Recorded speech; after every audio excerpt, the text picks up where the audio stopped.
Are we Gucci? Yeah, we're Gucci, Frucci, Booty, and Stoochie. Sweet. Charlie, you like milk chocolate or dark chocolate? Definitely milk for sure. Really? Whoa, why does he look so stylish with that? Dude, that's what I'm Hold up. saying. Excuse me. Glasses too? Like, Yeah, dude he's is a tough as fuck for that. stud. He's tough as fuck for that. All right, should we do a count off? Do it. Ready? 3, 2, 1.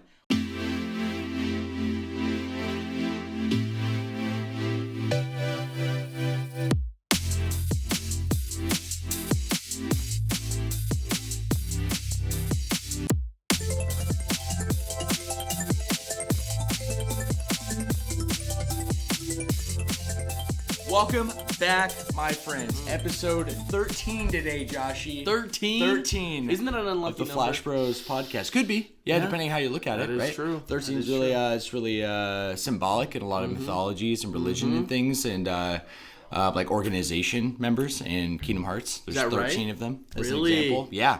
Yeah, Dangerous. there's all kinds of things like that. Pretty sure 13 is symbolic in Xenoblade and Zelda, Uh-huh. Pokemon, like a lot of things. When in Zelda? What are we I'm thinking? pretty sure you get 7 medallions. Is it 6? I thought which one? In You which get in Ocarina of Time. I think you get 7 because you're given the one of light by Rauru. Right. And then you find 6 more. Oh, yes, Right? you're right. Yeah. No, so you're not wrong. Things like that. Like 7 and like making a... Oh, wait. How does that link to 13? I was going to say, Wait. I'm a little confused, but that's okay. My brain was on 7s and That's 13s. okay. It's big That's okay, though. symbology. Maybe But, maybe it's the unluckiness that made you mess that up a little bit. yeah, maybe. Possible. Yeah, we're doing a lot of Possible. predictions today, my Yes, friend. there So we we'll see are. what is going down. But it Yes. is episode 13 of the Flash Bros podcast. Yes, sir. My name is Sam. I am your host today, joined as always by my beautiful roommate, brother, Beautiful. one of my best friends. Yes, sir, Josh from Station. Thank you. Joshy, That's how me. you doing, bro? I'm doing good, man. Yeah? It's been a good week. It has? Yeah, it's been a very good week. We've had a lot happen, no? Absolutely. Yeah, bro. Got some catch up for me? I do. Please. I'm just thinking on how much. Let's update our friends since we Yes, have a lot of our podcast subscribers now on Please. Patreon are Yes. friends that are good friends of mine that you don't know or you've just met. I have just met, yes. And all of you out there, thank you for listening, and I love you so much. They love you, bro. Yeah, they Really? want updates as much as I do. Good. Are we talking updates on life? Yes, You know? sir. Well, a Yeah, lot has catch happened me up. in the past week alone. So, Okay. excuse me. That was my bad. I had Sketty. You had to start off, right? Of Yeah, course. of Get us course, kicked of course. off. So I kind of got fired this week. That was pretty funny. That was out the pretty gate. funny. Right off the gate. I'll say. What happened? What happened? Okay, so this will make sense if you're a server. I don't know if anyone listening is or in the serving industry. And you'll understand too. You Definitely. bartend and you serve too. So did I ever explain to you the whole situation on what happened? I think I got a Like a brief brief rundown, gist? like Okay. but very brief. Yeah, I'll give you a So, quick one. Cool. But not too quick. 'Kay. So essentially, at Topgolf, which is 'Kay. where I served Yeah. before, I got the boot. 'Kay. The way it starts off is you have one check, and that's for the table. The table Okay. is one check. In the system, just picture it like one check. Okay. If you hit split check, it'll say the table, and it'll have different things split up by seats if Okay. you choose to split them by seats. Got it. But it's all under the table, right? So if you grab a card from someone and swipe it in Okay. to hold a card on file, right? That card is assigned to the table, Okay. right? I feel like this is going to be so boring for people who don't understand, or maybe people are No, locked in. I'm following. This makes sense. Yeah. I just feel like I have to animate it. You more, have to. But You have you're to. right. Essentially, what happened is I always grab a card at the beginning because it's Topgolf policy, Okay. and that's the way that it's supposed to work at Topgolf, where you grab a card right when they sit down. I think that's reasonable because if at some point they leave or they get out, that's on you to be able to cover that money. Yeah. So making sure that if there is anyone who leaves or they don't get the idea that they can just walk out. Yeah, right? yeah. Understandably. It's the exact same way in my bar. Totally. Yeah, It's yeah. most bars and it's most places. Yes. That's how it goes. Yeah. You got to grab a card. You got to make sure you have at least one on file. No dine and dashing. No one can do I take that. no exceptions. Like, even if Absolutely. they order, like, Me oh, too. can I just get food to go? Yeah. For sure. You got to pay out right Got now. a card on file. Yeah, Yeah. we got to get something. Or you can keep it open even Yeah. too. It's Well, like, for some people who don't even want to tap. Totally. You know, I don't take no for an answer. Well, so it's like, all right, I'll cash get rid it of it out right now. because I'm not going to track this somehow. Yeah, right? absolutely. Yeah. I'm totally with that, and I stand by that pretty strongly. I've always like gotten a card, but the way that I do it, I feel like I have this system, especially after working there. By the way, this was my 1-year anniversary. I got fired it was either this week or next week. No. Because last year I got hired there. Okay. So happy 1 year. I was there for at least a solid year. No change involved. So that was nice. So I appreciate they did that at that time. Very nice of them. So what happened was I was just gonna say that I have a system, the way that I do things. Very like Josh centric system. It's very personable, and I try to take the corporate shit out of Topgolf because it's very, very like just muddled bull crap of like you have to be a certain way. Sure. I take that out because people don't appreciate that, and it shows. It very much shows. The like people who are do you have like a small example? Well, something like they want you to do. Yeah, absolutely. Like running them through if they have already been here, running them through the menu, doing all these things, and then being very like robotic. To be honest, I mean, you know, some people might succeed with that.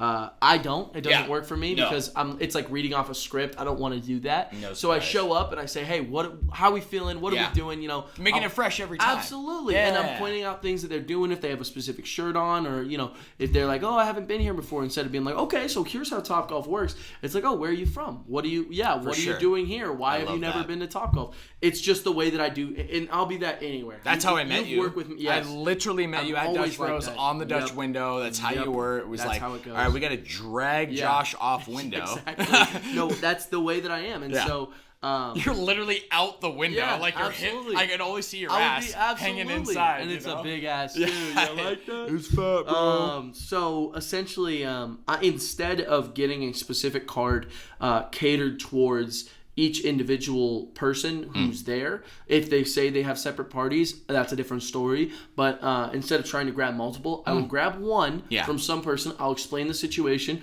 and I'll make a joke out of it. Of course, I'll be like, you know, just in case you rapscallions are thinking about running away or something like that. You know what I mean? Yeah. Or I'll say something else. Make or whatever. a joke before they do. Yeah, exactly. Because we're gonna run out. Oh, of course, yeah. They're gonna run out. Yeah, you rapscallion. Which it didn't happen, but it does. Absolutely. It really does. And I have actually been saved by that card technique before. But that's not this story. No shot. So, so what essentially happened was I got a card from okay. Let me try. Damn it, I was trying to make this so quick. Oh, we're there. Okay. So there were two parties that showed up. The first party showed up a little earlier. It was just this guy and his wife, right? Okay. And then later it was this guy, his wife, and his kid, and a couple other kids. Right when the first group got here, they explained to me, they're like, oh, we have a second group coming in. We're just going to get like waters right now until the other people come in. I'm like, perfectly fine. I do got to grab that card though, yada, yada, yada. And he was like, oh, okay, perfect. Gives me the card. I swipe it in. Okay. No problem at all in any way whatsoever. There were kind of a bunch of problems with them, none which were my fault. Okay. Food took a while to come out. Oh, true. And so they were kind of in a bad mood, right? Yeah. Their gameplay was being like sketchy. And even the thing was, I went up to the guy afterwards and he was like, hey man, I'm not really that happy with what's going down. And I was like, be honest with me, man, because I don't like to bullshit at all. I was like, be honest with me. Like, was it my service? Was there something I could have done better for you? And he said, no, not at all. He said, you've been fine. I'm unhappy with the way Topgolf is doing this stuff because it doesn't feel like, you know, they really care about me. And I'm like, well, that's a theme of Topgolf, apparently. No, I'm just kidding. It is a corporation. It is a corporation. A mega corporation as that. But it's just like, so the dude kind of had a rough time. Yeah. And essentially what happened was, before I ever even found out about that, I went a little bit out of order just now. Before that happened, I asked this manager, Bree, who is new. She is new. I like her, though. She's very nice. Yeah. She's just newer. She just, you know. Yeah. The system is not as... She doesn't know the system as well as a seasoned manager is. Absolutely. And it's not like she's even bad at her job or anything.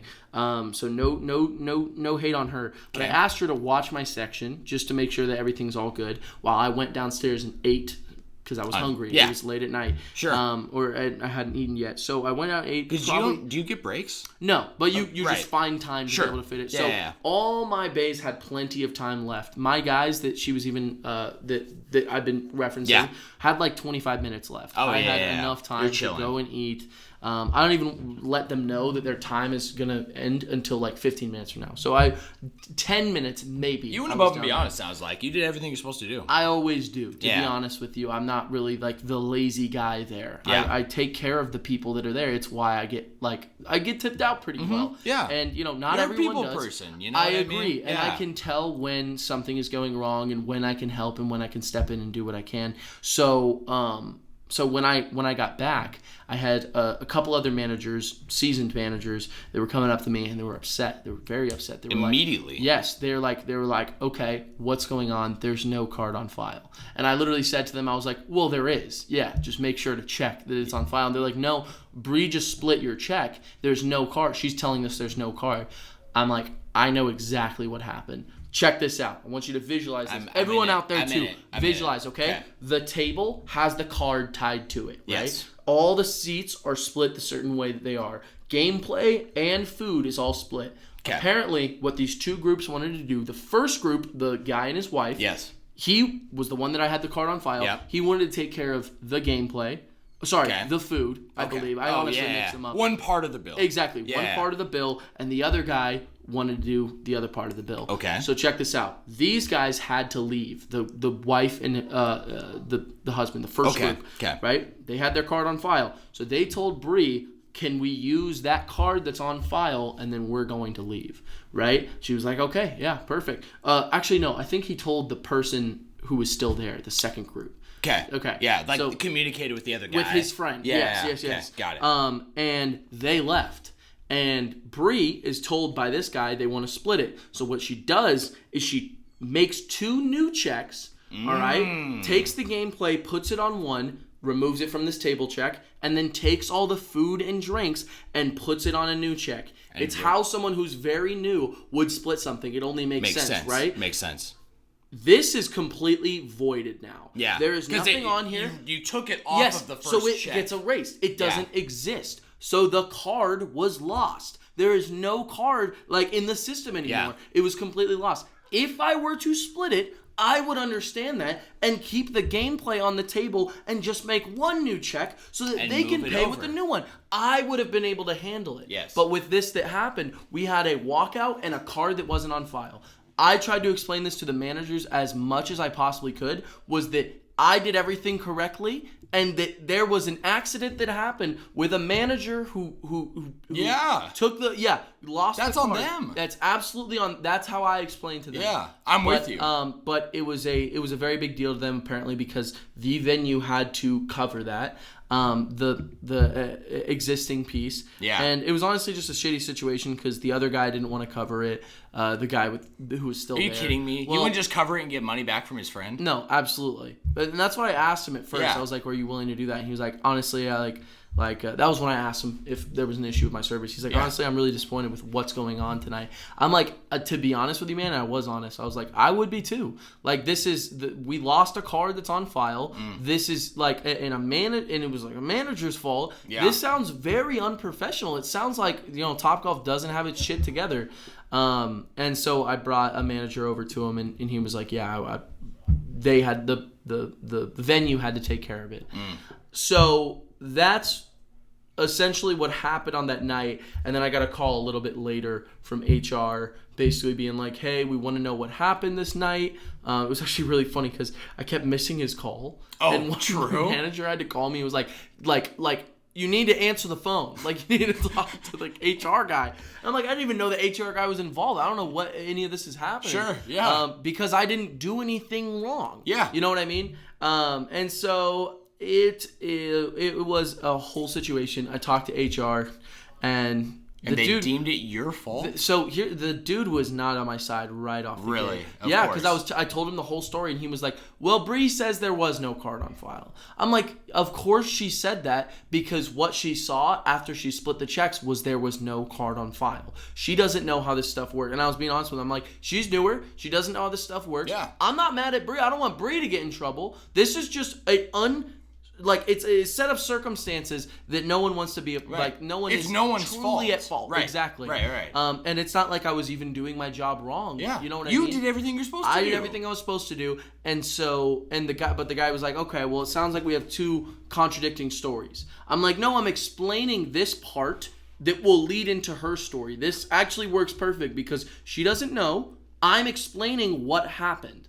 It's not a different story. It's not he said, she said. There was a card on file, and then guess what? Yes. I even explained to him because it makes no sense that someone would doubt that I was telling the truth. Why would the guy leave in the first place? If logically we're trying to put ourselves in each other's shoes, would you leave a spot with your friends still there to dine and dash? Yeah. No, you would not. Would you also go up and ask permission to leave? Absolutely. Because the card's on file.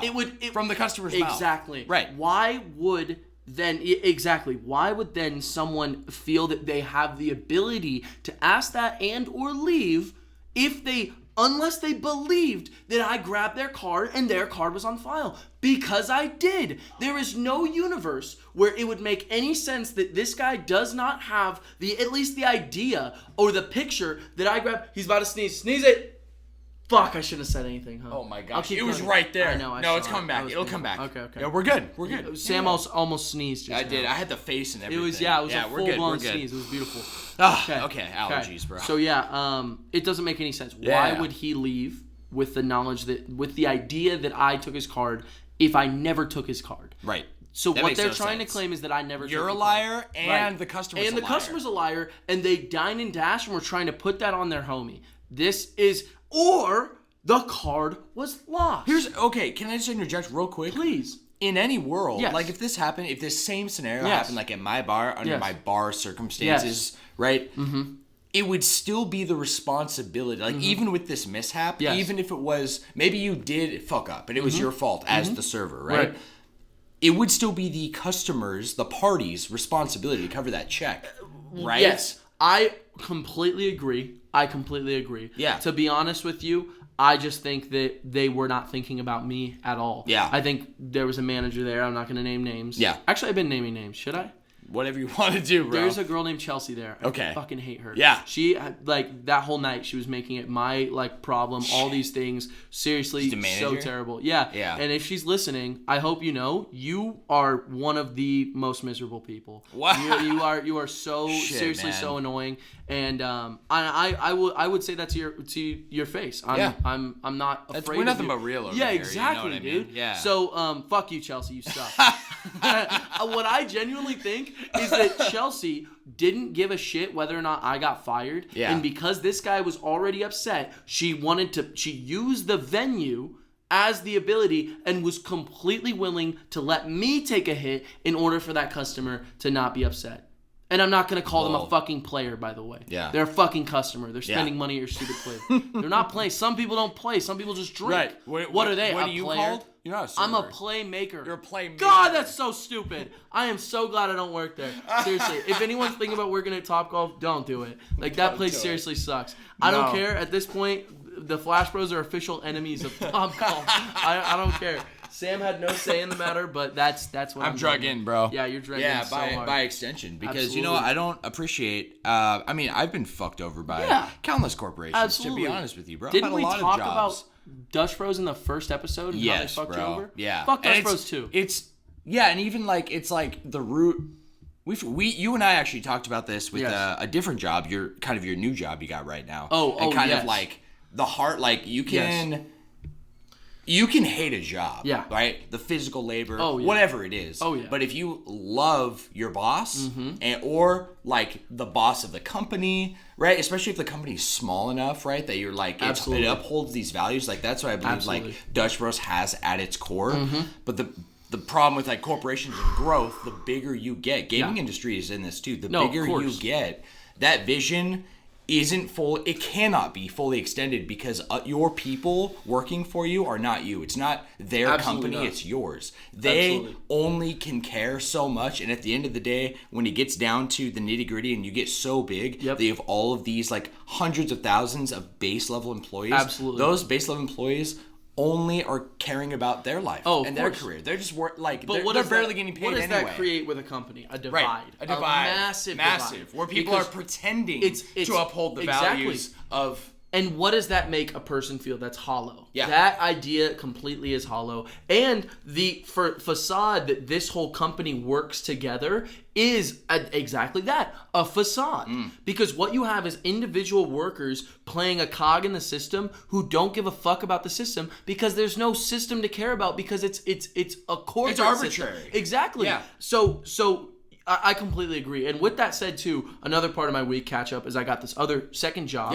Hanging up Christmas lights because tis the season. Tis the season, Tis the season to do so. That you got into from a drill. Yes, a drill. Sweet A, a Patreon sponsor, and also a valued, I almost said, I was going to say Twitch streamer.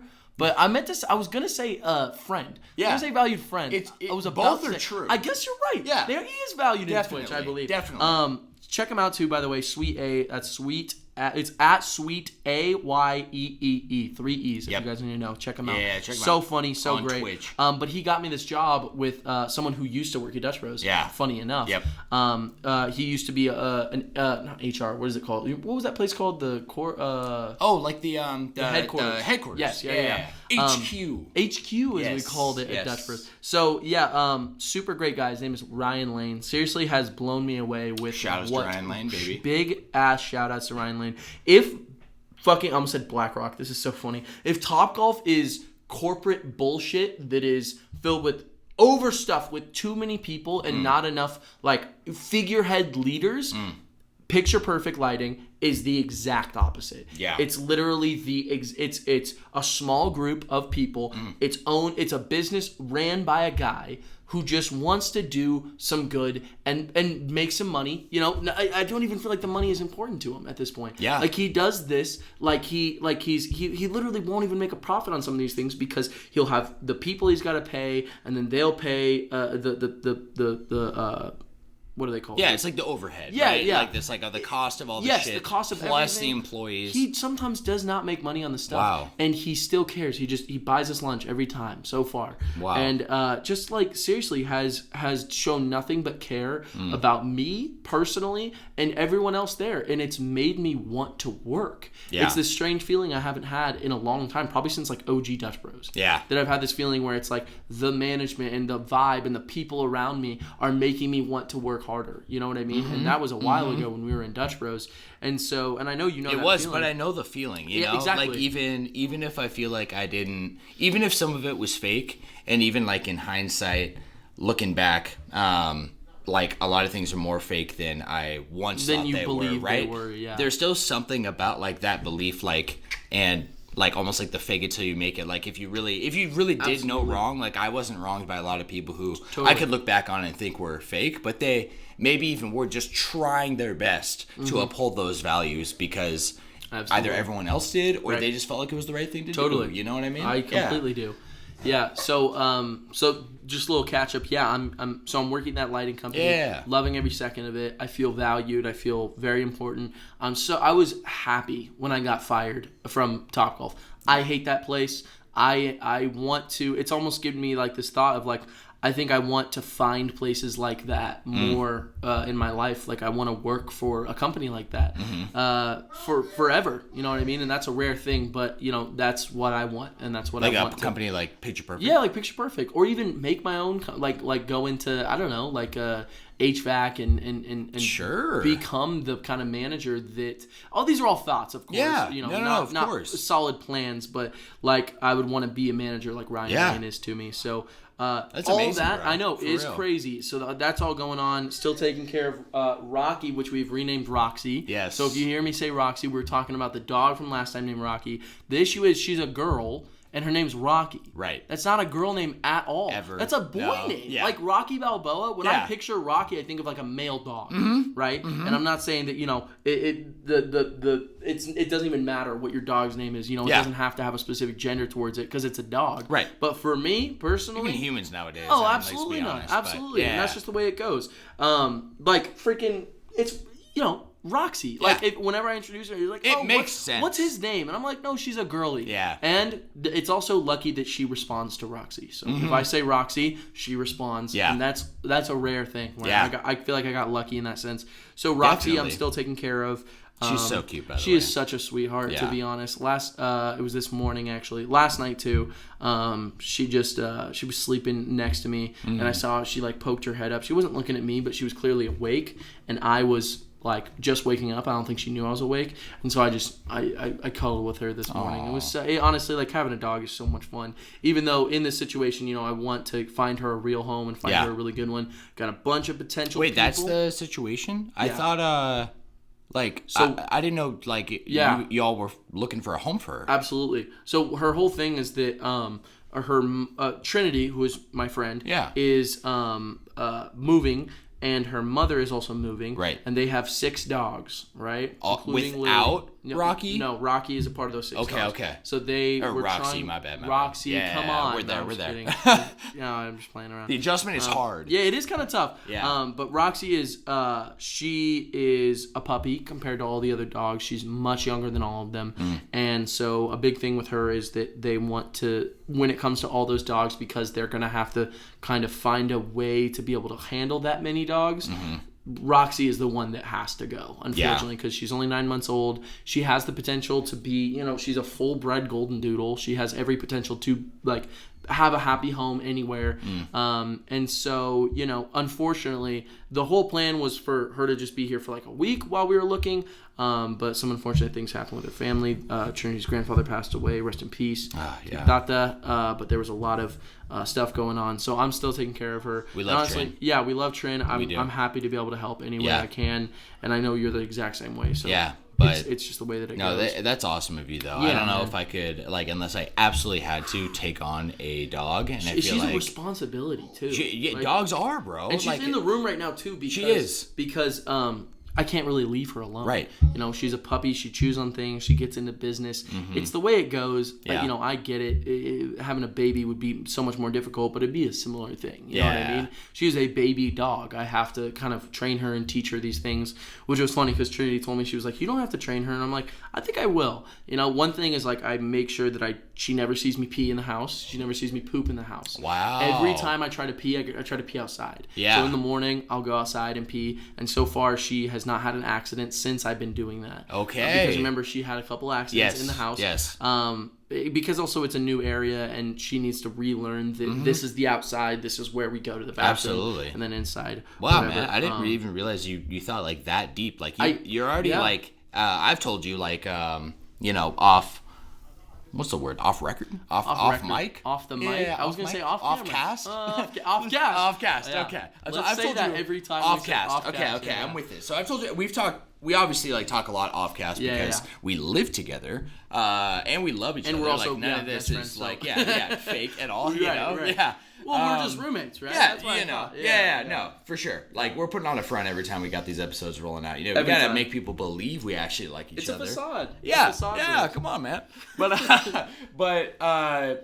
it's been really cool because I've seen you a lot with how you've handled Rocky, and you've talked a lot about your dogs in the past. But I've seen every time Huck has come over, you usually take on Huck full on. Yeah. Even when Dorian was full ass living here, you would take Huck on, and Huck would sleep with you. Right. You would be like a whole dog dad. You send a picture to the group chat, the family group chat. You're at the park, down those walks. Yeah, right, walks, man. Yeah. You've always been a great dog dad, and I look up to that. Yeah, I appreciate for that sure, a lot. for sure, because I see it. I've seen it with my friends, and I've seen it with people I care about. Who I want a dog. Oh, yeah. Can you handle a dog right now? The funniest part, absolutely. The funniest part is I don't know if I'm in the space too, because I don't think I'd be able to give Roxy everything she deserves right now. But I can give her everything I can. Yeah. You know what I mean? And that's the most you can do. And I think about it even in the sense of she's done the unthinkable, which is, I don't know if you know, I love my figures. I love my collective memorabilia. She has chewed up one of my figures already. You talked about that. And I had to throw it away. Yeah. But I had to be above truly being, I told her it was wrong, and I scolded her, and I showed her the figure, and she felt very bad, and I did all these things. But there's a level of, I think I need to be ready for that when it comes to fatherhood, in the sense that there is a responsibility I need to take even if it's not one that I even feel like I'm ready for, I have to be able to take that responsibility and not blame the dog or blame anybody else too, or even just like be mad at myself and be like, oh man, it's like, it's just a situation. I tell this to Trent all the time. I think a lot of people in this world look at things that happen like it's things happening to them. Yes. And they take it very personal. For sure. And for me, the way that I look at my life, or at least I try to, because of course, you know, I'm not perfect and nobody ever is. But I try to look at it like, you know, it's not things happening to me, it's things that happen. And so what do we do when things happen? We move on, we keep going, and we try to make the best of what we have. Absolutely. It's really funny because I'm actually kind of happy with everything that happened because I was able to scold her. She hasn't chewed up one of my figures since then. She has chewed up a couple like foam weapons that we have, which I'm very sad about. You know, we love those weapons in this house so we much. had a lot of those around here. But it's all the small ones, and it's all little things where it's like I'll tell her it's wrong, and she is learning, but I have to be above that kind of like, you know, angry. Oh, well, why do I have to deal with this stupid dog? Like any thought like that. Yeah, this was preventable. Like exactly. I feel like I get hung up on that. Oh, and people absolutely. get hung up on absolutely. that. You know, yeah. And that's the thing. It was that.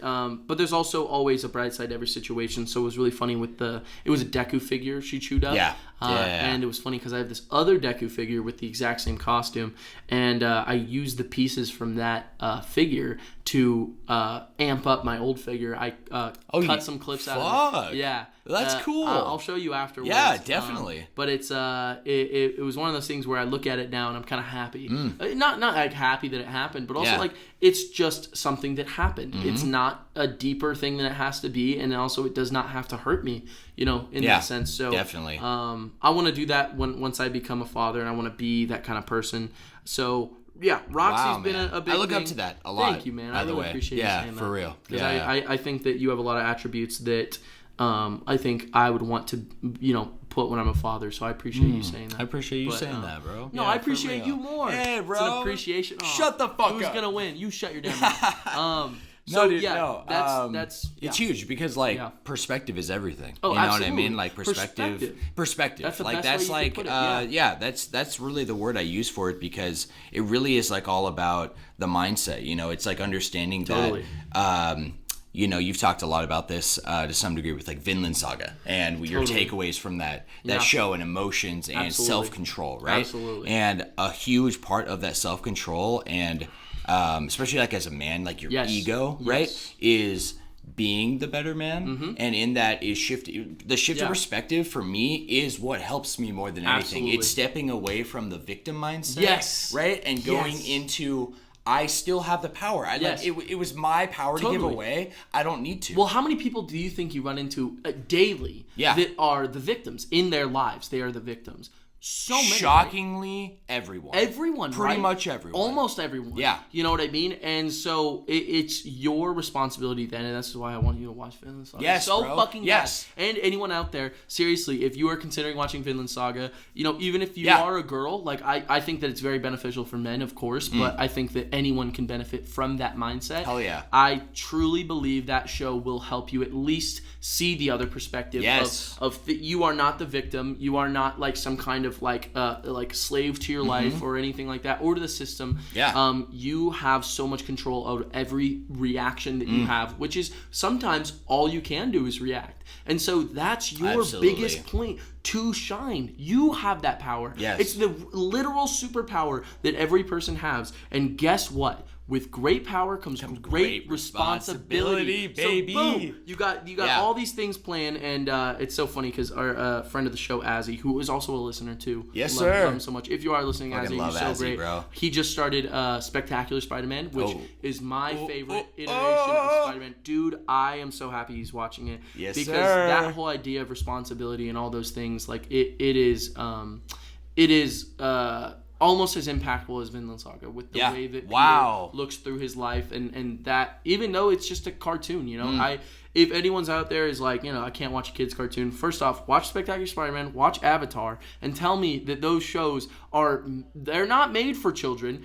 You can watch it as a child and get something out of it, but you can also experience it and watch it. And those shows are so clearly made by adults who have gone through things and Yes. understand the point of these characters. Aang is a very powerful character in that sense of peace, in that sense of, violence, that, he has to do what he has to do. Self-control and this level of like, even when people, tell you this is the only way, no. You have a choice in every part of your life, and that's just how it goes. Yes. Absolutely, and Aang chooses, not to, I guess, spoilers, not to fight. Not right? to fight, but, absolutely. That's like his mantra. That's his thing. Yes. And I think there's a lot you can learn from those things, but yeah, they're all that's things a that I great try to example take too. Yeah. And I'll just finish my thought too, which is basically like nobody, like if you and me right here. Yeah. Like I cannot do anything to cause anger or strife within you. You cause that. It's all up to you. It's all within you. And Absolutely. so then it becomes, so like you can't control your emotions, Totally. right? Like the emotional part, that's what we confuse emotion with like kind of action and justify it that way. But like something happens, like something I do to another person, and it stirs up anger within you. It stirs up envy, stirs up something. Sure. That's not your fault or on you. Yeah. Like there was but nothing's happened yet. Yes. You feel the feeling inside of you, and then your reaction, how that comes out and what you do with that feeling, that is what's on you. That is the most important part too, though. Your reaction, because you can feel whatever you want. Yes. And you will. Yeah. It's literally it doesn't mean I don't feel angry. Absolutely. Right? Or you don't feel angry. Absolutely. And even in that moment, I was upset with Roxy when she chewed up my figure. That makes me upset. I don't want to see something I love destroyed. However, my reaction is the most important part, because also our reactions, I believe, to things are like a chain, and they always are connected. And so the next time I react to something, depending on how I reacted before, will be a reaction to that reaction. Yeah. And so that chain keeps building. And so if I am able to build that level of understanding for my entire life, then I will be okay. Yeah. And it will all be okay. And I think a lot of people out there, will also benefit from that mindset. Things are not happening to you. Sorry, things are not... Wait, what did I say before? Yeah, things aren't happening to you. Things are happening, and you get to react to them, which is also a beautiful part of life, and an amazing thing, because also, it's not always negative.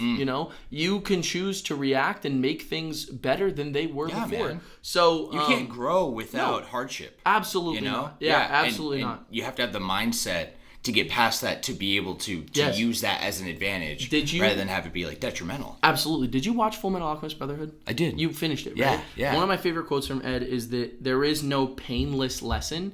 Everything comes with strife, but if you can endure that pain and you come out higher, more on top than it was, you will literally come out the other side with a heart strong enough to be able to face anything. A heart made full metal. And that's what he says. I love that quote so much. Full metal. And so, wow, that's a good quote. It's a beautiful quote, and it's funny because I'm picking all these things on that I've experienced, and so it's funny when people say, I completely understand people like Sophie where she doesn't consume media at all, and she kind of comes through these conclusions through other means of things she reads and all these things, but I don't see a difference, truthfully, in any way, where if I experience an incredible piece of literature, an incredible piece of cinema that affects me and changes me, I take those things and I learn from them, and I make sure that those become a part of me. Yeah. You know what I mean? So, absolutely.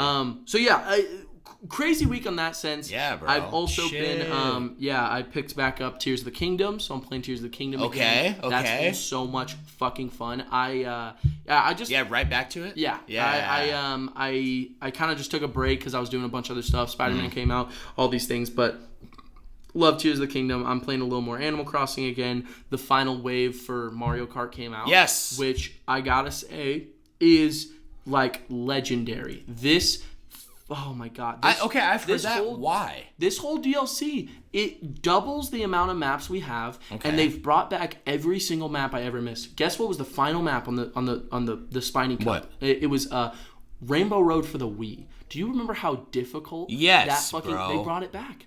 And now they have the whole mechanics of the spinning and all these things, and now you can hold two question mark blocks. And it's like it's just like taking like the game and making it more deluxe than it already was. Wow. I can't believe how much value is already in this DLC. Yeah. It's like $25. Dude, they doubled the amount of gameplay. They have like 7 or 8 new characters. They added a bunch of new Mii skins. Really? Yeah. Originally they just had the amiibo stuff. Yeah. Remember? Yeah. But they added like, and all of them have new animations to them too. Shit. So like the if you have like the Goomba helmet, you do like a little Goomba like waddle when you jump and do like a trick.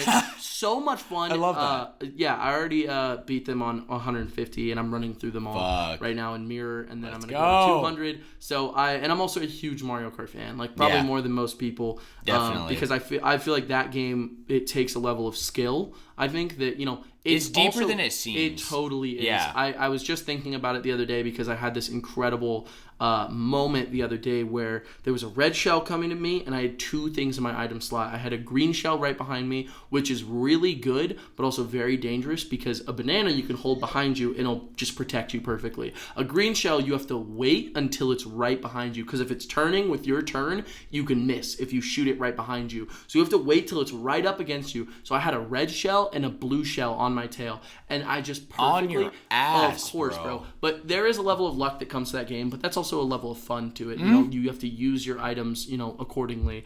So I used it on the red shell, and then I got... Oh, no, I didn't even have anything to be able to contest the blue shell yet, but I just got a mystery block, and it was spinning through. This blue shell was on my tail. It was spinning through. I got a horn. I literally got it, and right when it was above me, I get the horn, and I literally see it and use it right when it's about to get me, and it destroys it, bro. I literally was like, and this was me playing, dude, I just did this like yesterday. Oh my God. Like Mario Kart, love it so much. I'm a huge Mario fan, of course, but like Mario Kart, I adore, and I'm always trying new tactics. I feel like I'm kind of set on my cart. I have the golden cart with the mini wheels, and then I have I have the paraglider from Breath of the Wild. Yeah. And I use Isabelle because I'm a small guy. I'd say I'm more of like I'm catching those grinds. I need to grind as much as possible because now we have the purple boost after Deluxe was released, which is so much better. Because, it's a third boost that comes from drifting. Like grinding? Yeah, drifting.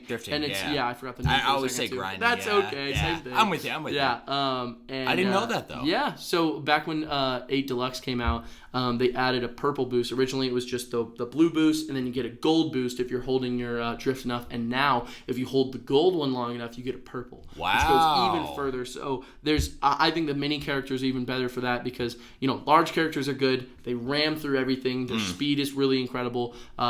Small characters are more dangerous because if you get hit by a large character, the amount of like travel you do, like to they'll knock your ass out. They will literally knock you off the stage if they can. But the whole thing is just grind those what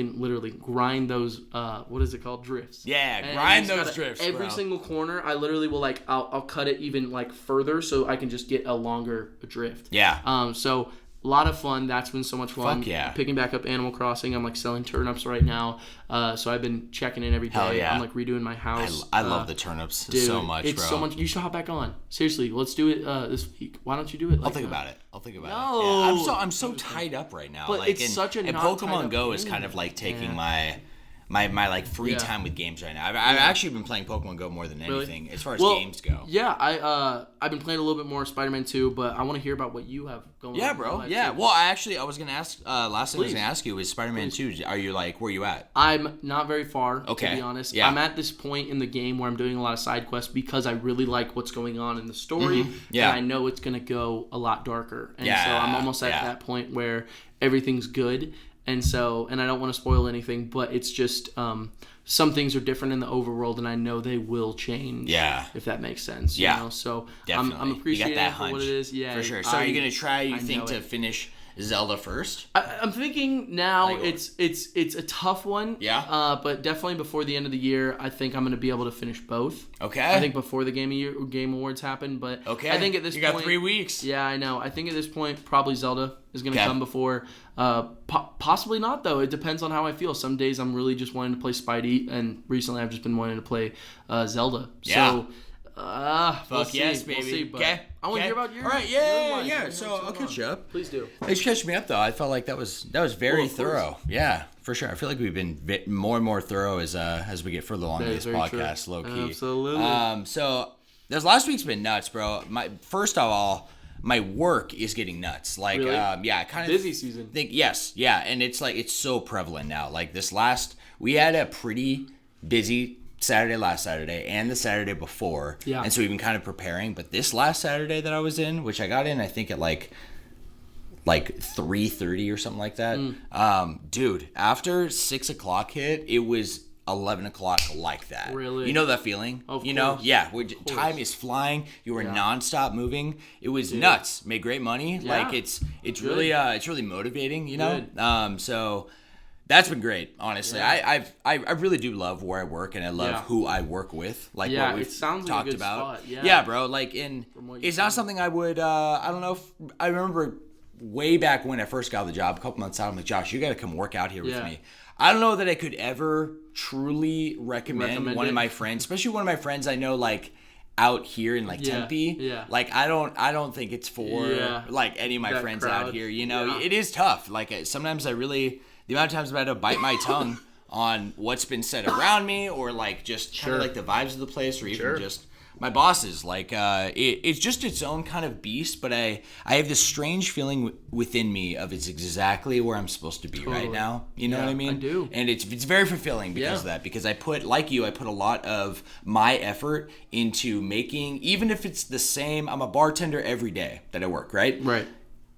Even with that, like making each day unique and taking advantage of each day as much as possible. Absolutely. You know, so and with that really is customers, and I feel like it's, as I really learned from Dutch Bros, more than any other job until now, really for me. But like the more you pour into customers, you get back. Right. That's really how I feel, and it's like the opposite of what your social anxiety tells you, and what most people do, which is most people like just have social anxiety, or like they're like, I don't really feel like talking to people today, or they obsess about the negative, right? And they won't allow themselves to enjoy it. But I really feel like if you get to any point in any career, which you can really do anywhere, where you like are calling a customer as a person by their first name as they walk through the door, as you first see them, maybe you even hug them, maybe you tell them you love them, like the reciprocation, like you get more back. Absolutely. Right? Like every time. So that's like a lot of like my work, and kind of like what gets me like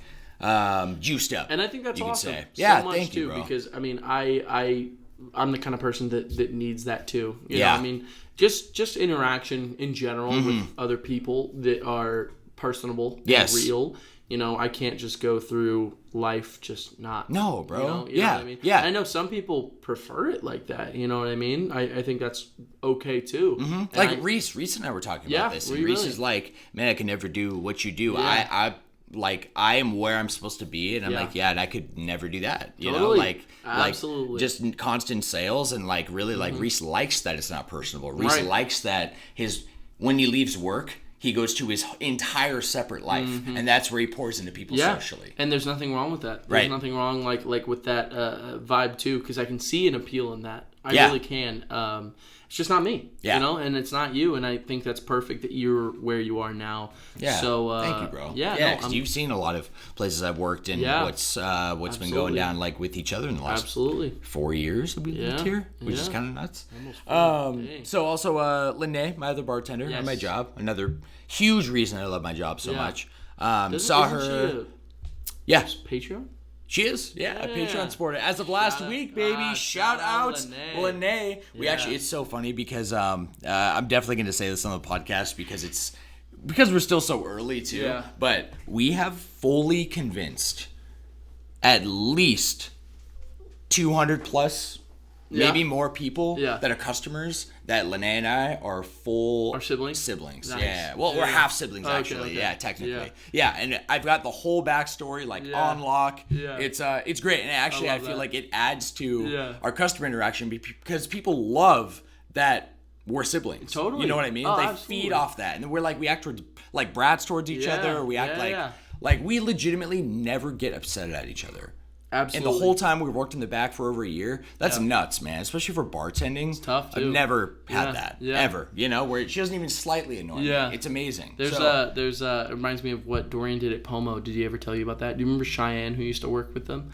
I don't. She was also like light skin, right? Yeah. And so they just convinced everyone that they were brother and sister. They did. Yeah, huh? they did that okay. at the bar. Yeah. And they were both co-bartenders, so it was pretty cool. Oh, I fucking love that. I probably met her. Yeah, I just don't. You definitely don't did, remember but the face. No, it's okay. Yeah. Well, I was want to say, Lene and I are trying to we have like a little like family gathering basically because cool. There's me and her. She is married, so her husband Josh. We go over to her place. Josh. No way, Joshy. That's me. Yeah, man. And then Johnny and his girlfriend Jade. They come over too, and then I brought Kendall, and so we've been. All of us. Sometimes then Tina will come too, which is Lene's mom and my boss, right? Yes, I know. Tina. Yeah, she'll show up sometimes too, and she did this last Monday. Very so fun. we're trying to hang out like once a month or so. So that. we did that on Monday. I think that's awesome. That was really nice. That makes me so happy to hear. And it works out because we all have Monday. The restaurant's not open on Mondays. Oh wow! So it all works out. You know what I mean? That very much works. Yeah, man. Jumping into some nerdy shit though, I do want to cover is that Kendall and I finished. Or at least we are caught up. Yes. In Demon Slayer. Yes. So we finished the Swordsmith arc. You finished what's out. Yes. Yes. Swordsmith Village arc, I think is what it is. Swordsmith Village arc, you're right. Oh my god. Is it good? Yes. And because I can't spoil this now because you haven't seen it. I have not. And You've only seen like one episode? I saw the first one, which is episode. an hour long, and it's literally just him getting to the village. They're healing from what happened. Yeah. After the what was that last arc called? Mugen Train? No, not No, Mugen Train. you're right. Entertainment District. Entertainment District. Yeah. Thank you. Yeah. And I just loved it. I liked a lot that all the three boys were kind of on their own thing this time, which is kind of almost like a breath of fresh air for those kind of things where it's like they are demon slayers. They got to do their own thing. Yeah. At some point. And so I thought that was really cool. I really like being able to see that. And I'm very excited. Yeah, bro. I'm very excited, and I'm excited to talk about it. I feel like we should have an episode on it once you catch up. I was gonna say I almost picked it up this morning because I had some time beforehand, but I decided to play some games. I encourage you to think about it because honestly,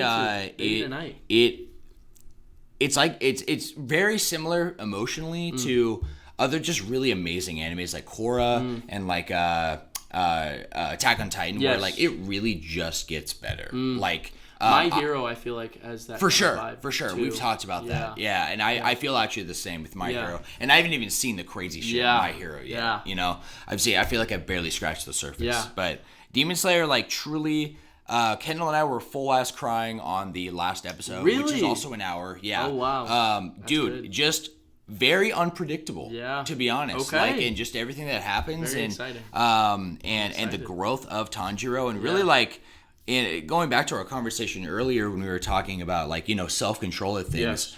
Tanjiro is such an exemplary example. I was gonna say exemplary example. That works. Yeah, he is an extraordinary example of this concept because like all the time in the show, and it gets further as the show goes on. I think this was in the last arc, so I think you saw this when the Mist Breather. I can't remember his name, but he's the Hashira. Yeah. We didn't see him last arc. Oh, you see him in this arc, don't you? Yeah. Okay. Yeah. Well, he says something he talks funny. He talks very emotionless. Yes. You know what I mean? I do know that. And and Tanjiro, when he talks to him, he doesn't understand what he's saying sometimes. Yeah. He's kind of like, what do you mean? And it's very clear the character Tanjiro is because he's kind-hearted. He's pure, right? Yes, and that's very, this very whole theme so. of him. Yes. And so then as demons are like threatening or just being rude to Tanjiro or is like any human is, Tanjiro just repeatedly smiles and is like, okay, yeah, But, and it's not that Tanjiro is like aloof, which is kind of the vibe he kind of gives too, is that he's younger and he kind of like doesn't understand everything, so he's like naive. But he understands when he is stepping above. Yes. Being like lashing out back or being mean or negative in any way, right? He takes it with a smile, and it's like talked about in the show, and it's like, wow, like that's how I'm trying to be honest with you. I completely agree with you, and I think Tanjiro's another great example of a character that you can learn a lot from, in the sense that, you know, he doesn't view like these things in the world as true, like everything sucks. The world like black and white. Yes, very black and white. Yeah. Because he does see demons for what they are. You know, the first time he ever like truly kills a demon, you know, like truly is that one hand one. Yeah. You know, from season 1, and with the tree, the head. Yes, and everything. Yeah. And he holds its hand and cries at the end of its life, seeing that it is something more than what meets the eye. And I think it's almost like that pure heart sees the broken, and it's the reason Tanjiro is the main character. It's the reason that, you know, there's so many like shows I've seen where I'm like, you know, I love this show, but anyone could be the main character. You know what I mean? But there is a true change that Tanjiro will bring to this world, similar to Naruto, similar to Aang, similar to, you know, Thorfinn, where it's the reason that these guys are the ones that we follow throughout the story is because they're the ones that will make that change. Yeah. And Tanjiro's a great example of that. Yeah, and I completely agree. I feel like I'm echoing everything you're saying, and really like where my mind goes to exemplify the point is like how Tanjiro, like other main characters, he does the impossible sometimes. Totally. Right? And like that's like the whole thing. He shouldn't even be like in the presence of the Hashira. That already is like impossible, right? And these other characters, right? They do the impossible, like Aang, Korra, they do the impossible, but it's because they're different. It's because they don't think like everybody else. Where everyone else, like in this world of Demon Slayer, it is black and white. And demons are evil, and we need to eradicate. But whatever system they've had hasn't worked in the last however many years, right? So like it sounds silly to someone who doesn't understand it, but sometimes like that, the kind-hearted, the pure, the being above, that is the only thing you need to truly be different and accomplish the impossible. And you know what? And that also comes with like understanding that, you know, being different and all those things and the kindness is so important, but also they back it up with strength and also their ability to want to save and be better. Absolutely. And they're very different characters, but it just does remind me of Naruto. And the reason Naruto has always been so high on my list is because that's the show. The whole show is about, it's literally the story of Naruto Uzumaki and how he changes the shinobi world because of the way he lives and treats these people, and he doesn't view these villains as black and white, even when, you know, they try to be, if that makes sense. It's like he sees through that and like wants there to be more. And the whole point of Naruto, and I don't want to, you know, spoil too much, but you really do learn why chakra was created. They go into kind of the origin of the whole world towards the end, but the whole point of chakra was to bring people together. It would literally be a point where it's like, if I touch you, you would be able to feel all my emotions. My chakra would travel into you, and you would understand, and there would be so much compassion in the world, but people turn chakra into weapons. And so all those cool jutsus you see are a direct reaction to taking what's beautiful in this world and almost perverting it. And so it's funny because the whole show, you're like, oh man, being a shinobi would be awesome, but you learn about the wars and the hatred and the genocide and all these things that happen, and this strive for power and the use of chakra and like jutsus in order to create pain. Power and war and all these things. And Naruto's whole thing, without even knowing it, is connecting the world instead of breaking it apart or creating an ultimate power, making the Leaf Village the most powerful people. It's so powerful that it blows my mind that Naruto is as mainstream as it is, because it truly is just incredible. You know? And I'm not trying to, Yeah, I didn't mean to take over real quick. No, dude, I love it. Yeah, dude, that's what this podcast is all about. That's you know what I mean? True. I fucking love it. Yeah. But so we finished Demon Slayer, and now as of last night, we started Attack on Titan. How many episodes did you watch? We watched 4. 4 episodes? Yeah, so we're about to hit like some heat right now. Yeah, going it gets into pretty episode deep 5. in there, because is it Scout Regiment already? He just like graduated and is now about to become a scout. So it was, did you see like the flame scene where they burnt all the bodies, or no? No, okay. Not yet. Yeah, I was just curious. Because how the episode ends is with the colossal giant literally coming back, Titan appearing in front of Eren Yeager. So they all drop the wall, and then Eren they're all like shaken in fear, and Eren literally like gets a hold of himself and is like, "This is our shot." Jumps right towards him and is facing him. Yeah, and that's how it ends. How did you guys stop? You just got too tired? Or? Yeah, it was like 2:10 a.m. something like that. We were watching pretty late. Attack on Titan is one of those shows where I cannot stop. Yeah, watching. Dude. No, I really want to watch the next episode, especially if you haven't seen it before. Yes, you just gotta keep watching. And so this is my first rewatch, right? And catching up like what I've mentioned before with where I dropped last time, which is the final season part 1. Yes. Like that's all I've seen, which aired. I think I literally saw it. It aired in 2020. 2021, I think. 2020 or 2021. Because Jack was here. Yeah. It had the airtime, but it might be the Japanese airtime. It might be. It's on Hulu. They came out at the same time. Okay. Yeah. Well, that's what I got, and so like watching it again. Have you seen it like all the way through again?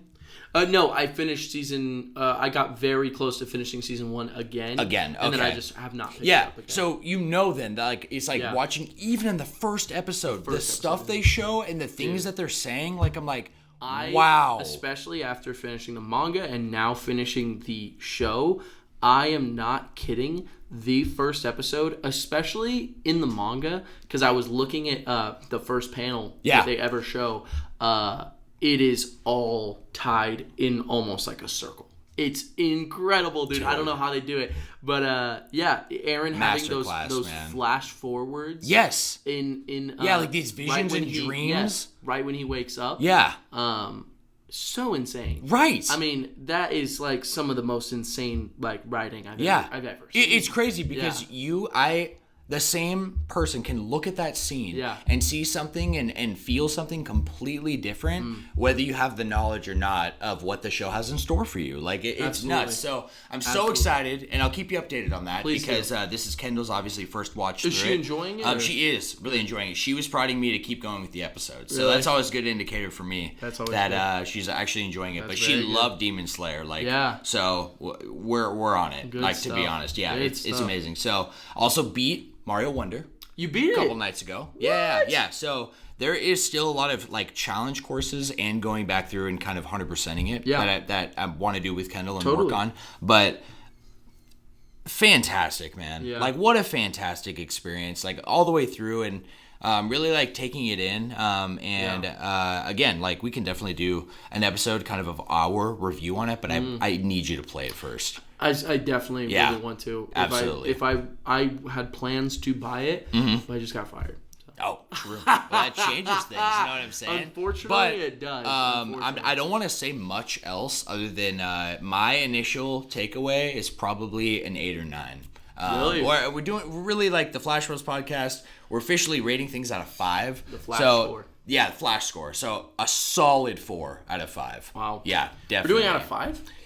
Yeah, definitely. That's good. I was thinking about that with the Xenoblade episode. I was thinking about that, with because that's how Donkey does his score. Yeah, it's so he does. Funny. Yeah, but I really respect Donkey's opinion, and his whole idea is that there's so much like bullshitting with like IGN, especially they'll do like a 9.1. Yeah, like, bro. What the fuck does that mean? Yeah. You know what I mean? He literally says 4 out of 5 this is an incredible experience. But there is more that he would want from it. Mm-hmm. A 5 out of 5 is perfection. You cannot get any better than where it's at.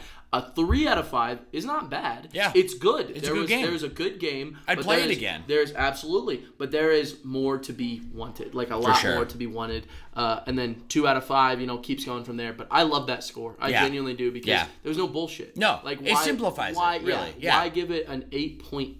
Like, what are we talking about? I know. And even like 0.5s, I thought about it before too. And I've done things at 0.5s. Totally. But really, like, my eyes have been opened. Totally. Like, we don't need to make it convoluted. Absolutely the discussion can be had, but Mm-hmm. the score's got to be simple. So you really enjoyed it. So I really enjoyed Mario Wonder. All the way through? All the way through. Okay. Some of the most creative...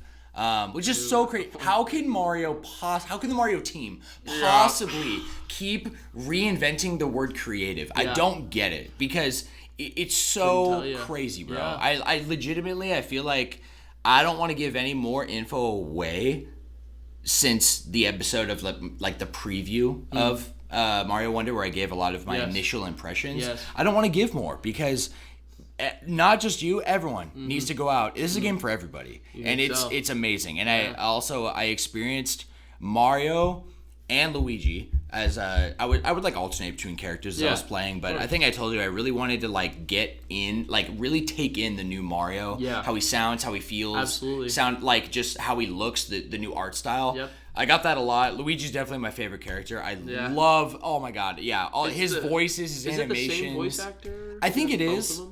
Wait, didn't Charles Martinet do Luigi? Yeah, he did Mario, Luigi, Wario, and Waluigi. Yeah, so I don't know. I don't know. I'd have to look that up. Yeah, it's funny because they for not to get off topic, I'm not trying to. But, no, please. When it comes to new voice actors, there was an entire new season of Rick and Morty that came out. Oh yes, completely without Justin Roiland. So Justin Roiland is the voice actor who does Rick, Morty, Mr. Booby Butthole, all these characters. Like, he does Mr. Meeseeks, like every little side character. So this is the first season without his voice. Any of them. And it's funny because we saw, at least what I saw, was 3 different characters, all voiced by 3 different people. So Rick and Morty are now 2 different voice actors. Because not everyone just has that range. If you can do a Rick impression, it's possible you can't do a Morty impression. That makes sense. If you can do a Morty impression, it's possible you can't do a Rick impression. For sure. And then let's add all those other characters into that. It's just not as simple as having Justin Roiland. And, personal opinions aside, I mean, it sounds pretty good. You know what I mean? I mean, like, I would much prefer if we didn't have to, but because of the setup circumstances, I am completely okay with moving on from a different voice actor. Yeah. But it also makes me happy that Mario Wonder, at least from what I've seen, I really do like the Mario voice actor. Cool. And I want to hear more, but I'm waiting until... Yeah, I really want to know you're honest because I know we have a lot of... That's like the great thing about kind of our deep dives into discussions and this podcast because we have a lot of similar opinions, but we also have a lot of different ones. And there's a lot of things... I feel like you're very critical on some things that I'm not, and other way around. I was going to say also, I think that you have this have a perspective that I appreciate a lot in that same sense, to the opposite, where it's like some things don't bother you or some things don't, and I think that's very, very valuable, and no matter what. I appreciate that, bro. Stay in tune, guys. Yeah, we're the best reviewers out there. Fuck yeah, baby. Or at least we'll talk about it. So what else is going on? So last thing really is Pokemon Go. I am progressively having this game take over my life. It's it's awesome. Yeah. I'm not gonna lie, bro. Like, after unlocking remote raiding for myself now, it's opened up the game because it allows you to not just get powerful Pokemon, which is like, that's like the end game feel you want when you beat a Pokemon game, is to be able to, go to Mythicals, go to Legendaries, encounter them, get Megas, bring them back, beef up your team to be able to get more. Like, it's kind of this, like, this full circle experience, right? And, and so, like, getting really into, like, the nitty-gritty, as I always do with Pokemon. So now I'm into, like, IVs. I'm into, like, the meta. The meta is, like, actually just briefly, because I don't want to talk about it too long, really, other than the game's amazing. But it's kind of like the base stats is king. So that just means Pokemon is king, right? Like, a Garchomp always be better than a Pidgey, right? Sure. Base stats are just so much better. And then after that, before IVs, it's Shadow. So if you're a Shadow Pokemon, you get a 20% boost in damage. A little bit last time too. Yeah. So you get a 20% boost in damage as a Shadow Pokemon. That is fucking massive. An IV, like, if you have a 0 IV 20% in attack, 20%. That's so if crazy. you say you have a Garchomp and it has 0 IVs in attack out of 15, so you can have like 15 IVs for your attack, your HP, and your defense. It's kind of a simplified IV formula compared to traditional Pokemon, where there's like special defense and all those, right? There's 5 stats or 6 instead of 3. Okay, so there's 3 stats Pokemon Go, And for every if you have perfect IVs, you have 15 IVs in each one. So you have a total of 45 extra stats to a Pokemon. But even then, if you have Garchomp as an example, a 0 IV Garchomp versus a max IV Garchomp will only do 4% more damage. Wow. 4%. Yeah. Like, that's not, unless you are hyper competitive, you don't need to worry about IVs at all. Will you notice? I mean, like, come on. 4%. Right. And my whole game, really, anyway, as it usually has always been, is about the PvE experience. And so I just want to be strong enough to take down raid bosses. I just want to be strong enough to have strong Pokemon, right? Totally. To fuck over Team Rocket and Giovanni when he comes around. Giovanni. And when the next shot of Mewtwo rolls up, I'm taking it for myself, Absolutely. right? So that's what I'm worried about. And so it's like, I don't even need to worry about IVs. Right. I just need powerful Pokemon and Shadow Pokemon. That's where I'm at. So I'm super into it. There's a Mega Garchomp event that's actually ending today. Oh, did you get in? Oh my God. I've probably I probably have like 29 Garchomps. The mega ones? That I've farmed? Yeah. Oh my God. Dude, literally. You can have a max of 5 remote raids a day. Oh, wow. So I literally raid 5 remote raids a day. Can you trade those? You can, but... Can I have one? Absolutely. Here, I'll do one more detail about trading. Trading is very different in this game compared to other Pokemon. Really? Yeah. So check this out. There is a friendship level within the game. So... You and I are at level 0 because to increase your friendship level, you each have to interact with each other once per day. Okay. So there's 3 ways to do that. You can battle each other, you can trade each other, or you can send each other a gift. Okay. Battling and trading requires you to be next to each other and doing it together. Sending a gift, you can send. It's real time, right? Like if you were battling a trading, it would be real time. But if it was sending a gift, you can do that anytime, and you get gifts for free. Just those will be given to you by your Pokemon, or visiting a Pokestop. So every single time you spin a Pokestop, you get a gift, and then you can send like that little gift. Yellow presents. Yes, exactly. It's like yellow and purple, and so you send it to your friend, and that will increase your friendship level. Well, there's 4 friendship levels, and that is prevalent to like basically a discount for trading. So if you and I right now we're trying to trade, and I'm trying to trade you a Pokemon you don't have, or a legendary you don't have, or a shiny you don't have, it will cost 1 million Stardust. What the fuck? To put that in perspective, Stardust is the rarest. It's the hardest resource to get in the game. Yeah, you get like for an example, you catch like a Pikachu in the wild, you get like 150 Stardust. Sure. So it takes a long time to grind Stardust. It's so valuable. To level up your Pokemon costs Stardust. To like upgrade your Pokemon. Did you know Stardust is in Scarlet and Violet? I didn't. Yeah, not at all. I forget what it's for.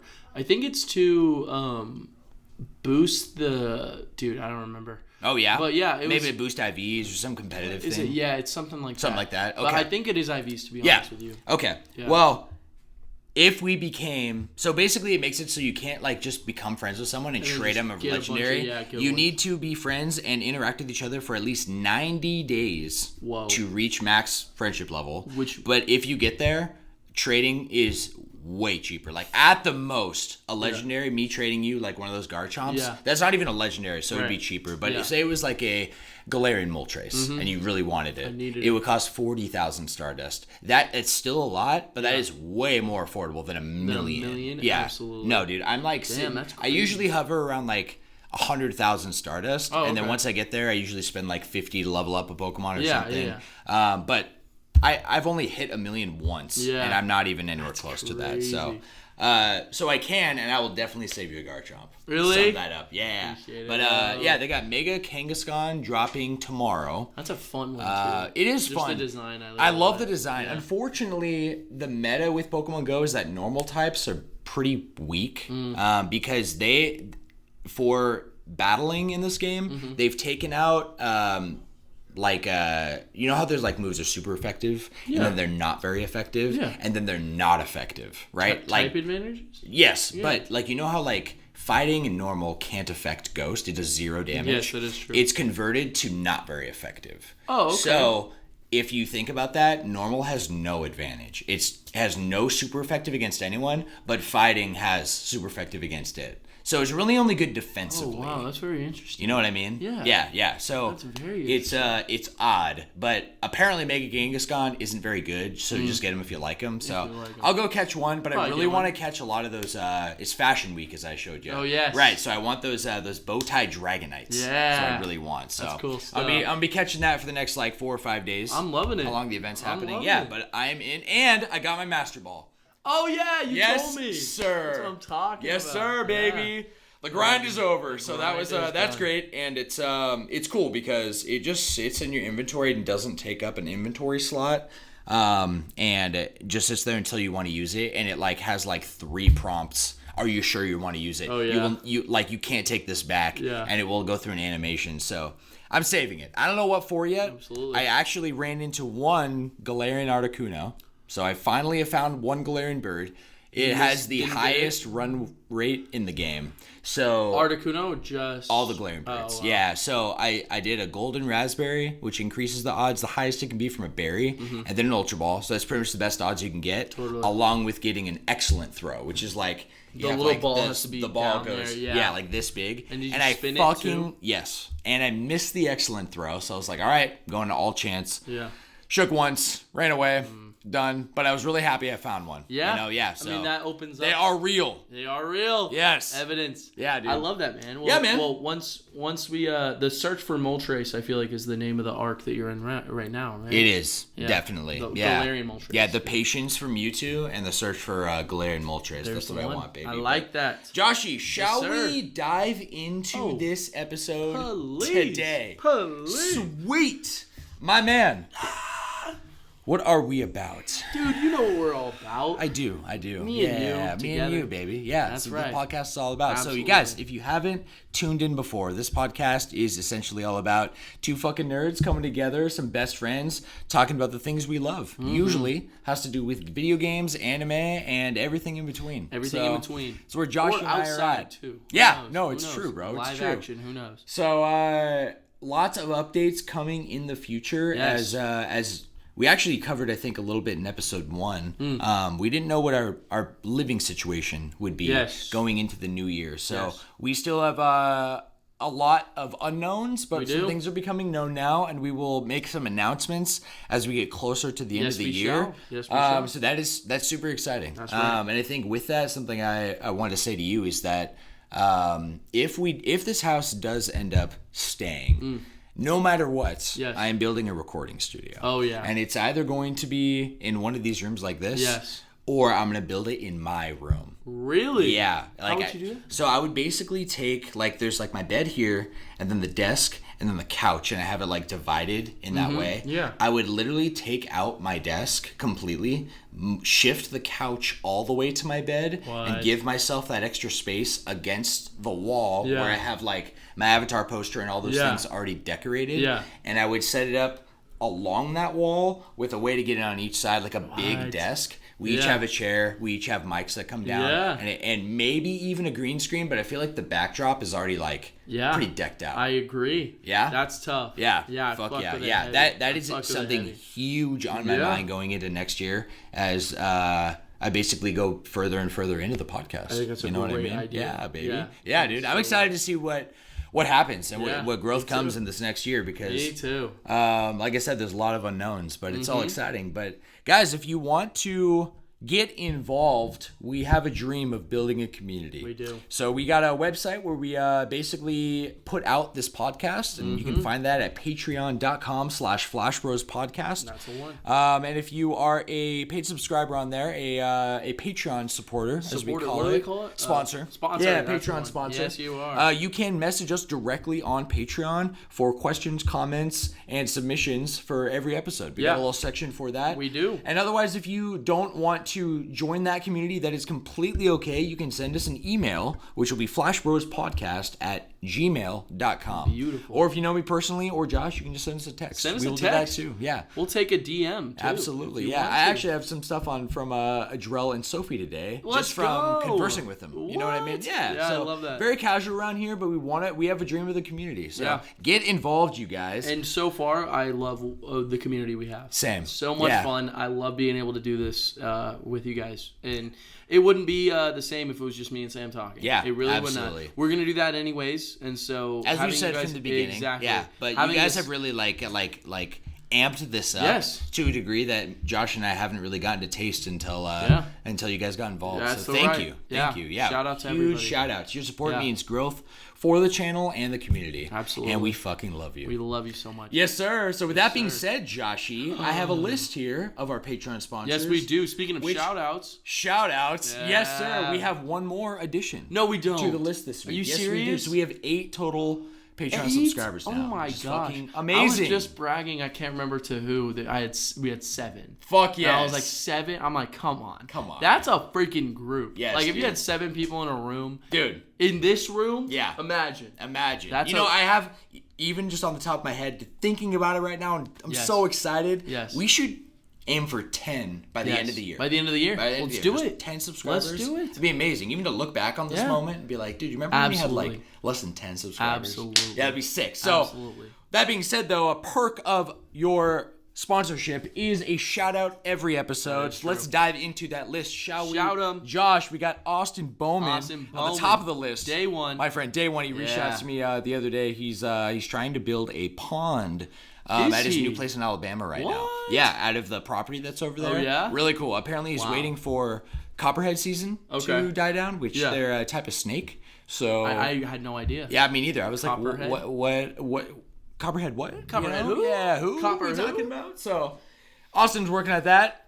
Keep you updated on that, Josh. We got Annette Anderson. Annette. My flesh and blood. Yes. Love you, mother. Your mother. We got Donald Duck. Donald D. In the house. Goofy as fuck. We got Kendall Sutherland. Yes. My gorgeous girlfriend. We got a Dro Williams. A-dubs. Beautiful roommate with our Twitch channel. Yes, check that out. We got John Rowell the Fourth. Johnny. Yes, sir. Johnny. Lene's cousin, and by extension, my own cousin. We've got my sister herself, Lene Lovelady. Yes, we was love brand Lene. new as of last week, and as of this week, Mike Sandoval, my beautiful barback and fellow bud tender. Mike, yes, you told me about Mikey. Yes, is what Mikey. I call him. That's yes, what you sir. said. So Mikey is in and getting a shout out. He texted me today. He said, "Did he? Can't wait to hear my shout out this week." Yes, sir. Mikey, hey, shout out to you, man. I cannot wait to meet you. I unfortunately have not yet. Yeah.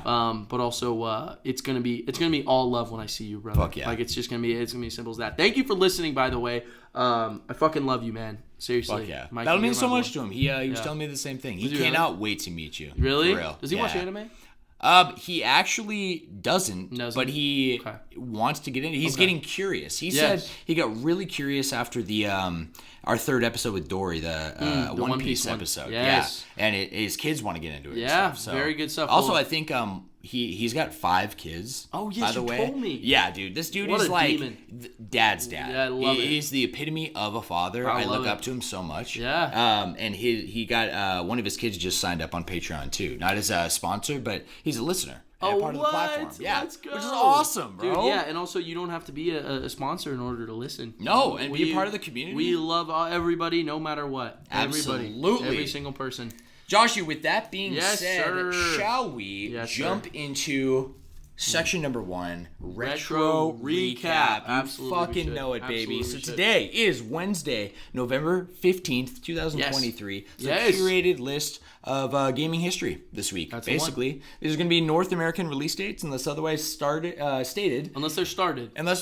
Then we will end them. Yeah. We'll end them all. Once they're started, we will end it. And these games will be released for this week, which will be between November 13th and the 19th. Beautiful. We're right in the middle right now. Name, so let's get started. Number 1 on here, Joshy. Yes. It's actually not super old. It actually hit its 5-year anniversary this year. It is Spyro Reignited Trilogy on the PS4 and Xbox One, November 13th, 2018. You got anything to say on this one? Well, I never played it, unfortunately, but I always wanted to. Yeah. And I know Spyro is very important.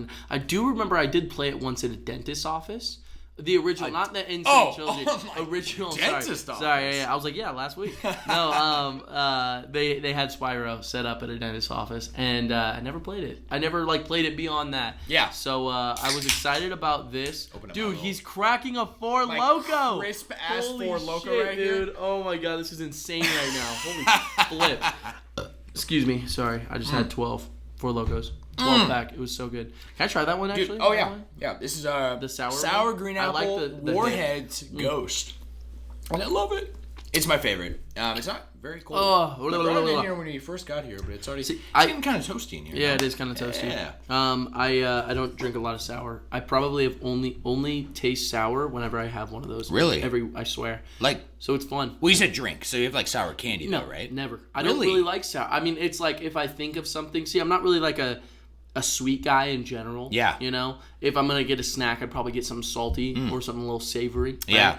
Yeah. But sour I kind of avoid. So I usually try that, and I just like having a sip every time. Yeah. Usually. That's crazy. I'm not a big sweet guy either. Oh yeah. But I am a bitch for salty and sour. I know those are like my two favorite. Absolutely.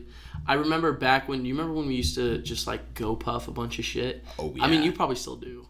Honestly, it's been a minute. I've been really? trying to like really like watch like for kind of like you, me, and Adriel. We're talking about this in Sophie, but like health and lifestyle things, you know. And that wasn't a dog on you. No, I know. No. Your fat ass probably still. No, I did not take it that way. Okay. No, I'm just being human, right? Of course. And this year and last year, I've really struggled to maintain, I guess, my standard for physical health. Oh yeah. And by physical health, I mean like working out, like you know, and all these things. And I'm working on walks over the last couple of weeks, and Pokemon Go actually helps with that. It's great. Right? Yeah, I went like a 2-mile walk. Incentivizing. Yes, that's the word. Yes. Last Friday, I think I went on a 2-hour walk. Oh, yeah. Yeah, because how you find those Galarian birds with that daily incense, you only get it by walking and nonstop moving for like 15 minutes. Yeah. So it like incentivizes you. Did you walk to Riverview? I do. Oh, nice. Yeah, or I did. Yeah. I might go do that today. I want to take Roxy out on a walk. Fuck yeah. And I also want to play some Pokemon Go. You know what? But I might go with you. Yeah, it's not a bad idea. Genuinely. Yeah, I just be a lot of fun. I need to teach her better. She's not that good at walks. Sure. I've taken her on one walk, and she's like the pulling kind. I think I might stop by PetSmart and just get like a harness. Yeah. You know, because I think that's better for puppies. So definitely. They're not just choking themselves. Yeah, because there's like this thing that I don't know if it's true, but a previous dog owner, I think it was like my ex's dad. Yes.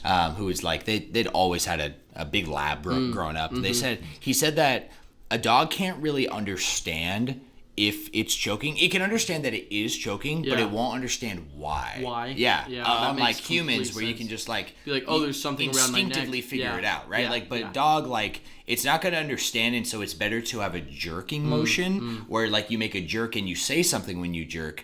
That will teach them that like wandering away or something, or like the choking sensation. That's a good thing to know. That's a good thing to know. Yeah. Like I don't know if it's true, but like, it's worked for me. I mean, I will tell you, when I took her on a walk, she would just choke herself the entire time. Yeah. And I didn't know what to do. It's tough. Besides being like, Roxy, stop. Yeah. Stop choking yourself. And they're like, literally, I've had like this black lab like choking itself too. It can't breathe, but it's so determined to go. And I'm like, yo, chill. Yeah. Gotta yank the whole ass dog. Anyway, so Spyro's crazy. So Spyro's crazy, bro. Did you play it? I did. I actually have only ever classic-wise because it's the, as it says in the title, it's the original trilogy. Spyro 1, 2, and 3 on the PlayStation. And Spyro 1 notoriously is one of my favorite games ever. It is probably my favorite PlayStation 1 title. What? Yes. Over like Final Fantasy 7? Honestly? Yeah. Be honest. Probably. Okay. Probably. Real shit. Yeah. I will say I've never beaten Final Fantasy VII. I've watched a playthrough. Mm-hmm. Yeah, and like story wise, obviously emotionally, Final Fantasy VII affects you Spyro's differently. Way better. But Spyro just gives the Mario 64 feeling in a very real way every time I pick it up, and I had that same feeling in the best way playing through this game. I got it right when it came out. I played Spyro 1 instantly, got the platinum trophy. Yeah. I think I played it like for like 2 weeks straight. Oh yeah. If that. So that's the Insane trilogy? This is the Reignited trilogy. Yeah, but same guys though. You know what I'm saying? Insane is Crash. That's not bad. Yeah, which by the way, I played that one too, and not the same feeling for me. I know Mikey Crash actually is just so set up so differently. It is, and Mikey was talking to me about this at the bar, and he's a big Crash guy. Is so he was sad that we were shitting on it a little bit. Oh a couple weeks ago. Mikey, I'm sorry. It's just that it's hard, and there are decisions made by the game devs specifically with checkpoints that I find very frustrating and I don't agree with. Especially because some levels are so forgiving and some just are the opposite. Yes, and also Mikey, it's not. I hope you know it's not personal because I also just I fucking hate hard games so much. Yeah, I mean I don't hate them that much, but like you specifically don't really play games for the frustration factor. I want to be rewarded for the time that I put into a game. Yeah. Truthfully. And even if it's like something mundane like Animal Crossing, you put in a lot of time in that game, you will always get something back. Absolutely. If you mess up, truthfully, yeah, you can lose a lot of money. Turnips is a great example. But for the most part, you put in the money, you put in the time, you sell your turnips, you will do correctly. Yeah. You know what I mean? Anyway, I do know what you mean. Yeah, I got you. Mikey, that should also be known as that's what I'm like as a I would say as a reviewer. Yeah. Right? Yeah, a gamer. Right? A gamer. Yeah, as a gamer. Anyway, I love you, Mikey. Yeah. I'm sorry. Love you, bro. I'll challenge you though. Challenge me real quick on what you just said, which is that it's a difference. I believe if I was gonna equate it into words, the reward is you getting better, not the game reward. Yes. You know what I mean? I totally agree. And in a way, isn't that what Smash is? Yeah, I would say you're totally right because I put in that time for that, but I also feel like that's a social thing, and so Smash is hard to give an example. I agree. Because literally you could say the same thing with Dark Souls. Yeah, it is a social thing, but at how many points are you Smash is its own thing. Yeah. You know, how many points at a time are you like, oh, you play Dark Souls? Bro, we got to run it together. Yeah. No, you're right. You're right. No, so, you're right. So you're right. I will get better at that game. And honestly, that's just a personal thing that I am, shitty about. Hey, that's what I'll say. I wouldn't even word it like that. I would say it's just it's just like your own your personal taste on games. You know what I mean? Yes. With that being said, Joshy, do you mind if we take a little break real quick? Dude, I gotta piss my pants. Loki, I might have to shit. I'm dogging so much. I'm so sorry. Holy crap! It's already 2. All right, we are back, Joshy. We were talking about Spyro right before the break. I just want to say real quick, I did attempt to go in during the trilogy and play the second game, and then the third game, I probably got 70. I'm so sorry, bro. Oh, you're good. So put that on the table. Yeah. I probably got 70, 80% through the second Spyro. Yeah. And dropped it, never went back. And, it just, even with how pretty the game looks and how just giving it the full treatment of a remake. Did you play through the second game back when you were younger too? No. Oh, okay. I didn't. So it was my first time going through that. I think Which is a different experience too, by the way. Yeah, I might have played a little bit on PSP, but not at all my original PS1 playthrough of Spyro. Absolutely. But amazing game. And definitely a series that I encourage anyway. It's for anyone. You know what I mean? Especially if you like Mario 64. Yeah, it's a 3D platform. Yeah. So, it's just designed so well. Yeah. Yeah. And I want to play it. Yeah, it's on definitely. my list of one day I'll play. Is it? Okay. Absolutely. Yeah, sweet. I think I have the physical copy too, so if you ever want to borrow. Dude. Absolutely. Maybe I'll do it soon then. Yeah, just absolutely. Yeah, I mean, I'm saving money right now. So. For sure. I don't know if you knew. For those who don't know. Yeah. I got fired by Top Golf. Next up, Joshy, we've got Sonic 06. Sonic 06? Which is just, the full title is actually just Sonic the Hedgehog. Yeah. Yep, released in 2006 on the Xbox 360 initially. Yes. November 14th, 2006. What do we got to say about this game? Well, first of all, I did play it. Did you? Because it also came out on PS3. You did? Yeah. Yeah. And I had a PS3, and my older sibling bought it. Okay. And so I played a little bit of it, not enough to really get a feeling. But I think when you're younger, things don't seem that shitty. Yeah. I thought it seemed really cool. And I remember having this idea where it was really cool. And then it was almost like this culture of the internet kind of told me it was bad, and so I never touched it again. For sure. Did you play it? Yeah. And I kind of had a similar experience, but it was it actually was more profound for me because I remember I remember specifically that the 360 had come out like either that year or the year before or something. Like it was on my radar. I was about to hit high school. Yes. And I really wanted the Xbox 360. Halo was the biggest reason at the time for me for getting the Xbox. But then I watched this trailer that like I think it was like GameSpot put out of the official trailer of Sonic 06. Yeah. And just looking at it and oh my god, that trailer even today looks so good. Yeah. Like I was like, oh my god. Yeah. Yeah, like cinematic, but also gameplay is thrown in there. And like, I don't know if I saw the trailer. Yeah, well, we'll have to check it out because I watched that trailer like semi-recently, maybe a couple months ago. Yeah. Still holds Still up good. and makes the game look way better than it actually is. was. Yeah. Yeah. Because I remember playing it, being so hyped, bro. Seriously, it was one of the first 360 games I got. Yeah. And getting to like my third time back to this city, which is like the hub world for that game, and just even in comparison to Sonic Adventure, which isn't the best rated game, right? Totally. That's got a city, and how that hub world made you feel, man.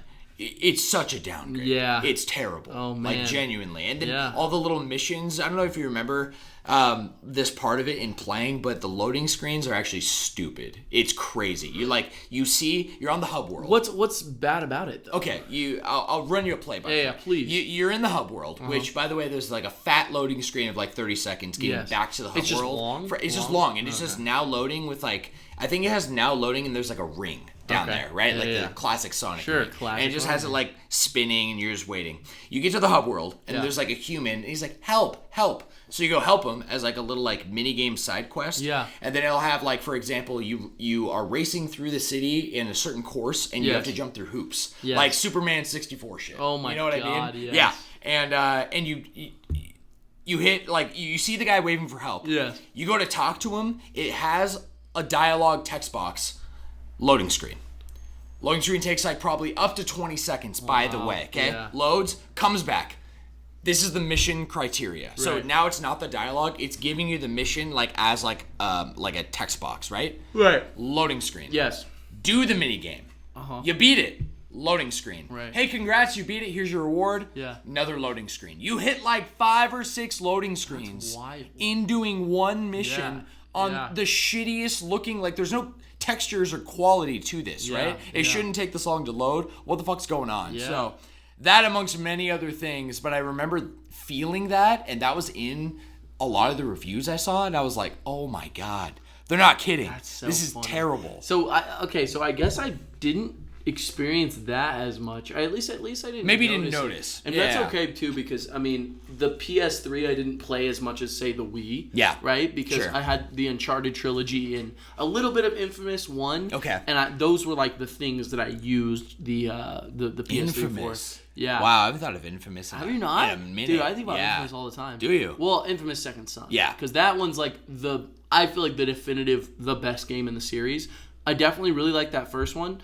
But I think it just had this like vibe to it where, do you remember like that era where it was like the edgier you were and the balder your main character was, like the more your game would like sell. You know what I mean? It was like beefy bald guys. They weren't even like bald. They had like shaved heads. Yeah. You know, a white dude. Yeah, a white guy. Yeah, exactly. And it was just like, it felt like it was that time. Yeah. That time period. And so I feel like Infamous Second Son stepped away from that and kind of just made a story about like, what are you going to be, hero or a villain? I think also, I think Infamous was also better because then Second Son, in the sense that it did the hero or villain thing way better than Second Son. Okay. Because I don't know if you played Second Son. No. Well, yes and no. Yeah. I actually played the only gameplay I've put into like Second Son Beyond, because I played a little bit of the original Infamous and Infamous 2. Yes. And there was like some like Infamous Blood thing. Remember that? Yeah, the vampire DLC. Yes. Yes. I remember when that came out because the store looked different. Yes. I was like, oh fuck. That is so funny. But I played the DLC pack that was a standalone. Yes. And it was called like something of Light or something like that. Oh, you're talking about for Second Son. Yeah. It was First Light. First Light. Yeah, That's yeah, what you're playing as a girl. Uh-huh. Right. I did play that. Yeah. Only a little bit. And you but had I got the neon ability? Yes. Yes. Yeah. Yes, And yes, I looked up a lot of reviews though, and I had buddies who had played Second Son who loved it. Everyone So good. who I knew personally. And it takes place Second in Son. Seattle. Does it? Yeah, it does. Oh, fuck. Yeah. Okay. So it was fun because when I went to Seattle, I was thinking about Infamous Second Son. Oh, yeah. And Last of Us, True. of course. Yeah. Too. Obviously. Have But to. anyway, yeah. Yeah, anyway. So, All right, derailed that again. No, bro. you're good, bro. My fault. I'm going to be honest. There's not much to talk about with Sonic 06. It kind of is just a very well-known disaster. Yeah, right? it is very well-known. Yeah. Sonic 06 has saying that has a negative connotation to it. Yes. At least in my brain. No, when I 100%. hear that. And in my brain, too. Yeah. And I'm not the biggest Sonic fan. Yeah, for sure. But Me neither. everything after that Yes. they've never really recovered. No, I agree. Because what happened after that? I mean, really, the only exceptional Sonic experiences we've like media wise that we've had, has been Sonic Mania has really been it. Yeah. And then positively received Sonic Colors and Sonic. what was that new one? That new one some people liked. I did hear that. Frontiers. Frontiers. Yeah, Frontier. Yeah, Frontier. yeah. Sonic Frontiers. I heard that was okay. I heard it was pretty. Yeah. I've heard really good things. I've also heard some people say it's dog shit. Yeah, I'm continuing to hear that. But also, so they it's apparently feeding our point. They lied about it. Do you remember that? No. So when it was first being revealed, they said it was an open world game. Yeah. And then they backpedaled later when it was closer to coming out, and they said, "Oh no, it's not open world. It's an open zone game." What? So I had no idea. What Yeah. the fuck? So the whole appeal originally was it was an open world Sonic game, and that was you probably. That's heard still that what too, I right? thought it was. It's not open world; it's open zone. So they have zones, just like Sonic, yes, yeah, classic. But those zones are open. But that's like trying to say that Mario Odyssey is an open world game, and then backpedaling right before and saying, "Oh no, it's an open area game." Because it is. Right. The whole areas are set up like giant playgrounds, the way you can explore and find different moons. It's open world like. Yeah, that's not what we're not talking about. Yeah. No. So it had a little bit of bad press, and I think some people they didn't really recover from that. Yeah. But I've heard okay things. Yeah. But Sonic 06 was the beginning of the downfall of Sonic. Yeah, let's move on here. I'm done talking about Sonic. We got number 3. Yes. Metroid Prime 2 Echoes on the GameCube, November 5th, 2004. Yes. Do you remember the multiplayer in this game? Okay, so on the GameCube, no, Yes. I didn't play it, but I did play the DS multiplayer. Did you? Did I ever tell you about that? A little bit. Yeah. Are you talking? It was so much fun. You're not talking fucking was Federation Force, right? No, yeah. You're talking about no. Metroid, the first Metroid, It was Metroid Prime on DS. Yeah. It was called Fusion or something. No. I'm gonna look this up because I know what you're talking about because I actually played the shit out of this game. The DS download play, because I don't think I owned the whole game, but I would play with all my siblings and our friends, and we would just dude, it was so much fun. You guys literally had to hunt each other down in these maps.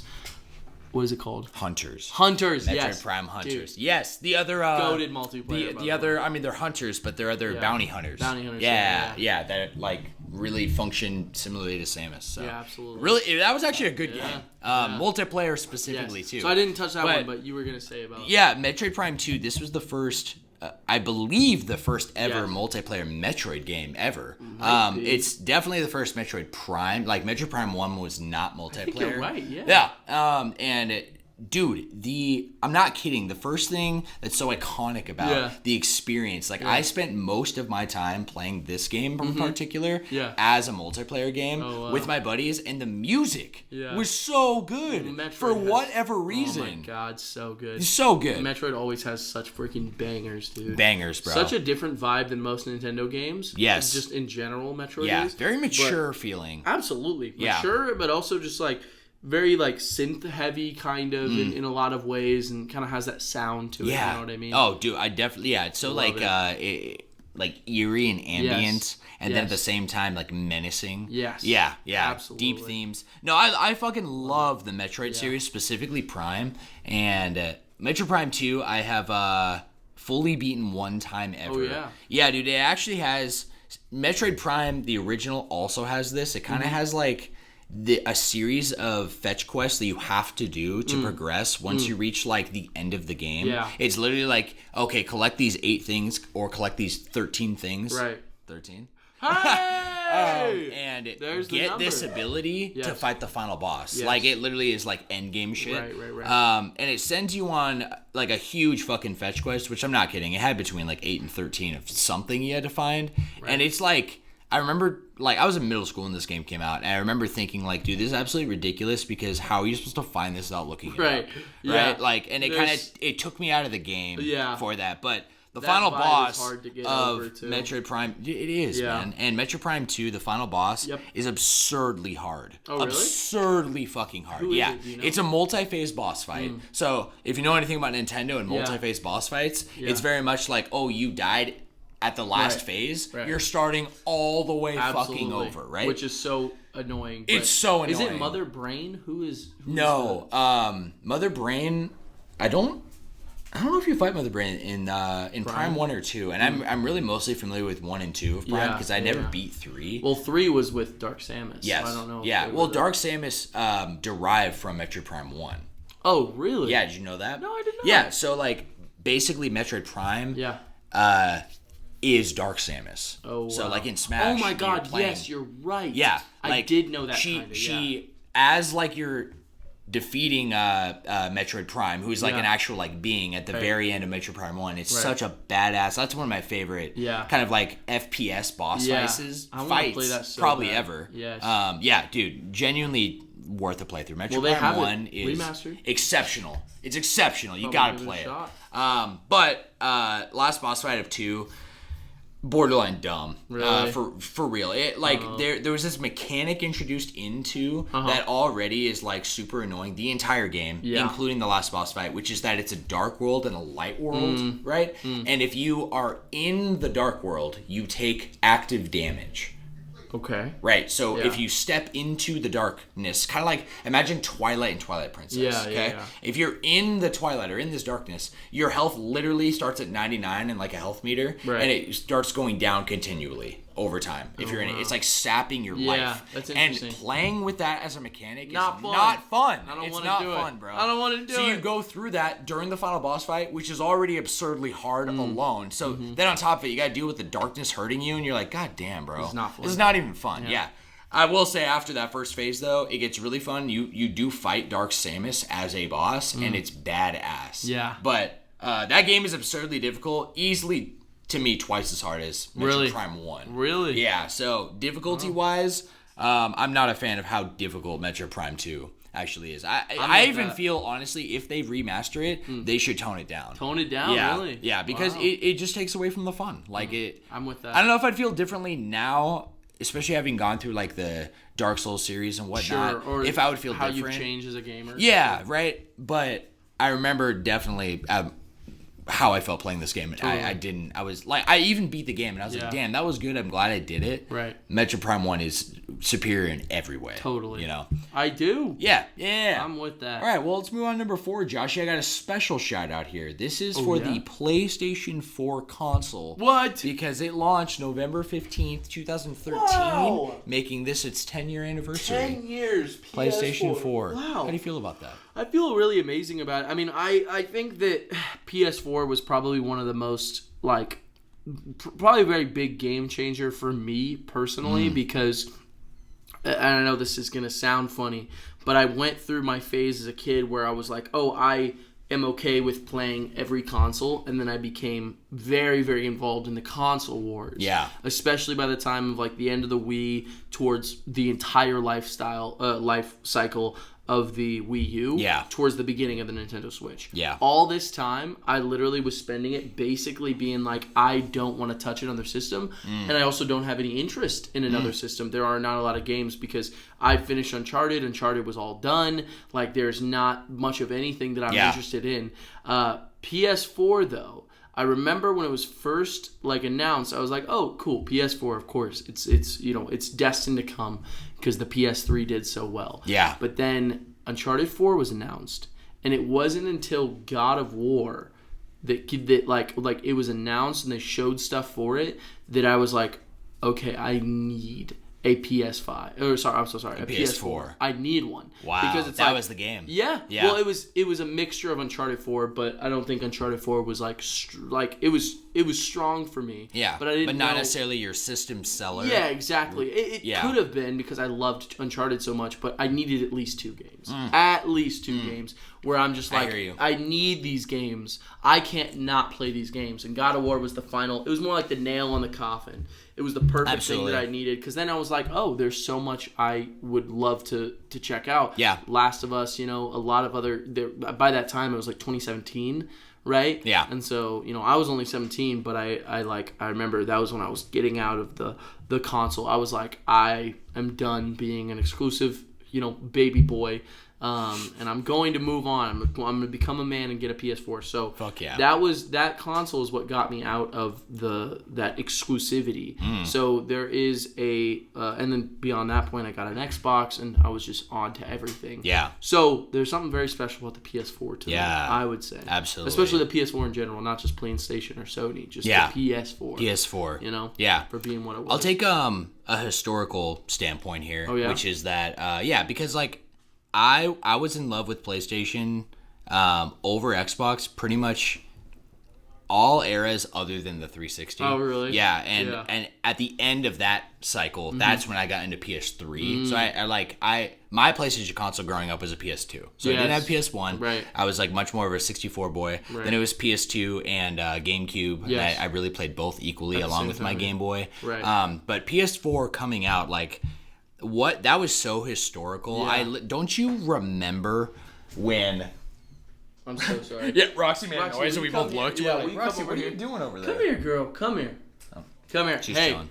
that's the authentic podcast vibe baby. you'll get yeah, from the you guys are along for the ride. Come here, girl. Come here. Roxy. Come here. Hey, so, we sit? I don't know if you remember this, but the Xbox One was unveiled, right? And in its unveiling, Microsoft said out loud during, I think it was like E3 or some kind of press conference, hey, if y'all want to share games, we have a console for you. It's called the Xbox 360. Yes. Sorry. I'm no, not the original. Damn, they're going it's a OG. 360. Yeah. But if you want to share games, you can't. You have to be connected online at all times to play the Xbox One. Do you remember that? I do. Yeah. But I remember it being very controversial. It was huge. Yeah. Everyone was talking about it. It was a huge deal. Right. And PlayStation enters E3 that year, unveils PS4, and the president of PlayStation, or at least a figurehead within like SIE, Sony Interactive Entertainment. I think it's like Yoshida is his name. Okay. He's like the head of like the Japan studio, and he said he was holding a PS4 game. And he said, this is how you play games on PS4. Your friend's games on PS4. Yeah. He gives it to the guy takes it, and they bow to each other. And it was making fun of Xbox directly for that happening. And it was huge, bro. I love that kind of stuff because especially when I was deep into the console wars, that's what the funny shit. I remember, do you remember when they released the Nintendo Switch, all the guide to everything, it pointed at every part of the system. I don't remember what that's called. I don't. But it was the patent blueprint yes, or whatever. Patent blueprint. Yeah. Where the headphone jack was, they pointed to it and they said headphone jack in parentheses save the courage for Link. Do you get that? Because when the iPhone, I think it was X first came out, or maybe it was the iPhone 8. There was one where they took away the headphone jack. You're right. Yes, they said on stage, I think it was Tim Cook, if I'm not mistaken. Okay. He literally got on stage and he was like, a decision like this takes a lot of courage. And he's like, for a company to make a decision like this takes courage. And so for Nintendo to literally take a literal stab at Apple by saying save the courage for Link because let's try for some courage and all that shit was so fucking funny. I had no idea didn't know about that was a thing. I want to look that up. Just maybe I can find the picture. That is so funny. Oh my god. Somehow. Well, really the another historical piece here is really just what the PlayStation 4 represents because the PlayStation 4 is really what put Sony back on the map, full gear because back in the 360 era, speaking of console wars, PlayStation 3 didn't take over until the end of the era. Oh, I got the meme. Okay. I'm sorry. I just want to show you. Yeah. So if you look down there, it's got the little patent with Save the courage for Link. It literally says funny? it. Isn't that funny? Oh my god. I had no idea. I know. It's hilarious. But like PlayStation 4 literally still is one of the best-selling consoles ever. Yeah, I completely. Yeah, I mean, like that. I think the PS4 being as good as it was, I think is what has even pushed the PS5 to be where it is. Yes, because a lot of the appeal of the PS5 was, hey, this is a better way to play your PS4 games. You know what I mean? Yes, and to be honest, the PS5 is kind of, it was for a while at least, felt like it was running on PS4 games. Yeah. It was the upgrade to the PS4 and that library and everything that's right there. And they would be genuinely foolish to get rid of that library because of how strong it was. Yeah, absolutely. So I mean, I rode my PS4 until I literally needed to get Spider-Man. Yeah. So I did it as long as I could because I love that thing. Fuck, man. If Spider-Man was not an exclusive, I probably would not have a PS5 right now. Yeah. Probably not. Yeah. So PS4. God of War, though? Not an exclusive. We go through this every single time.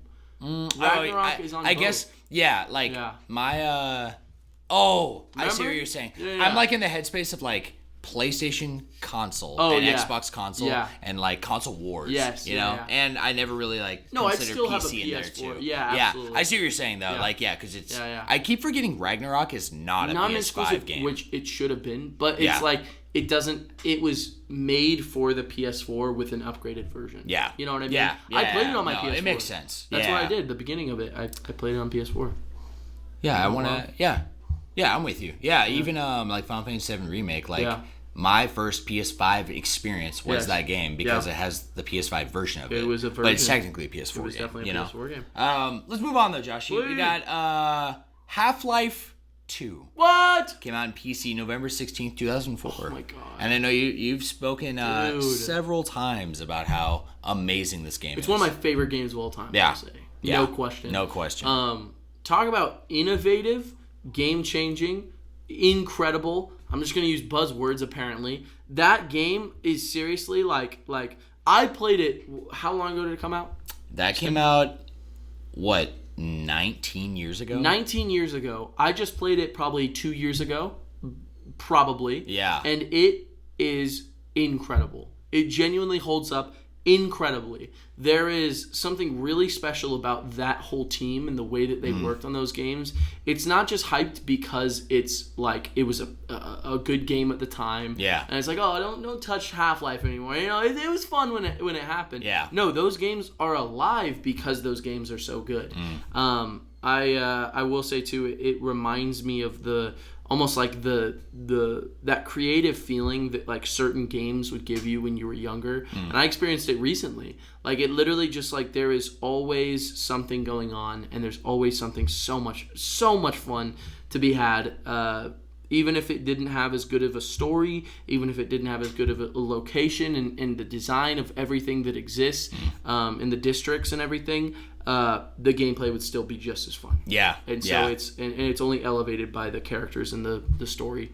So Amazing. I wish I had more to say. Yeah, that's okay. But next on this list, Josh, I've got 9 hours, 9 persons, really? 9 doors. Zero Escape? Yes, sir. 999. Yeah. And this is before it was called Zero Escape. Yes. Yeah, this is like the original game. 999. I put this on here because we brought it up last week or the week before, but like 2 weeks came out on the DS, November 16th, 2010. Yeah. Making that game about 13 years old, but still holds up today. And genuinely, like I got my experience from the game just watching it on YouTube, and it's definitely because it's basically like a visual novel with added elements. I'd say like less gameplay elements than Danganronpa has. Because Danganronpa has a whole mystery solving. And the way the dialogue you explained to me with the shooting. Yes, the two bullets or whatever it's called. Yeah, genuinely like very fun. Yes. The fun in this game, gameplay wise, really is solving these puzzles. But dude, the puzzles get absurd. Like I'm talking like mathematical and like sometimes you're doing like a chem problem, like stoichiometry where it's like chem and like some of it's that type of shit sometimes, and like I'm not kidding, you look at a puzzle, you don't even know it's a puzzle till you go back and you're like, oh wait, there's something here. There's something here, and you're messing around your DS touchscreen. But this is truly a hidden gem. I grew up with my older sibling playing it and just singing its praises like crazy. Like he literally had the freaking the copy with the what is it called? The case. What is wrong with me? The case. The case. The case with the caveat. And so it was it was a classic. In my household, we loved it. Let's move on here, Josh. Please. We got a lot of info to get through today, actually. So really? I was actually thinking about maybe even shortening this list to 5. I'm so down because we talk a lot. Yeah. Here, let me fast forward then. Please do. I'll just say one more thing, is actually I'll say 2. One's a console, so it's notable. But the last game on here then will be Final Fantasy X-2 coming out on the PS2 10-2? November. 10-2. Oh. It's literally spelled like Final Fantasy X-2. Huh. That's like the title of it. Yeah. That's funny. So PS2, November 18th, 2003, making it the 20th anniversary this year. 10. Right? Yes. So, do you know anything about this game? Not really. Yeah, okay. This was kind of this was a fat meme at the time. Was it? Yes, because it was the first ever Final Fantasy sequel game that came out, right? Oh. So every game before this was Final Fantasy 1, 2, 3, right. all the way up until 10. And then 10 was the biggest critical success since 7.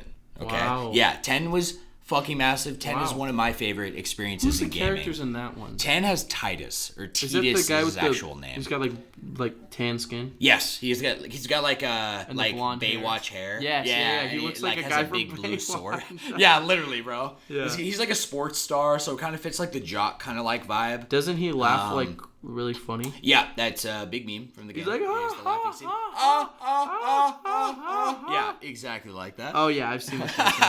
Even in the remake, that is still present. Because it's part of the story. Yes, but I do recognize what I will say is just a piece of history here for you, which is that the game is actually fun. Okay, the game is like battle system wise and like game direction. It built off of 10 and it made some things better. So 10 was strictly a turn-based game, which was kind of backwards for Final Fantasy because they had progressively kind of innovated on the battle system more and more as time has gone on. Interesting. So for example, in like Final Fantasy 7, they have what's called an active time battle system. Yeah. And in the active, there's a little progress bar, just like Chrono Trigger, that fills up, and when it's full, that's when you get your turn. But in Final Fantasy X, they have a speed stat, and it's literally turn-based like Pokemon. The enemy won't move until you've made your move. That type of vibe. And it even shows you the order. So 10-2 added that back in. In like the active time battle system. Yes. Added in, there's only 3 characters you can play as far as I know. Yeah. But they have they're called dress spheres. It's so silly because the game got a complete girly kind of makeover to it. What do you mean by that? I don't know how else to put it. A girly makeover? A girly makeover, because the Polly first Pocket. So Final Fantasy X is very serious, and it had like the narrative is the best part of the experience. Yeah. Imagine a Xenoblade like story in the first game. Then they have this sequel. Imagine if Xenoblade did this. I'm not kidding, bro. It was just it put a bad taste in all Final Fantasy fans' mouth because this was the 3 main characters, and it was 3 girls.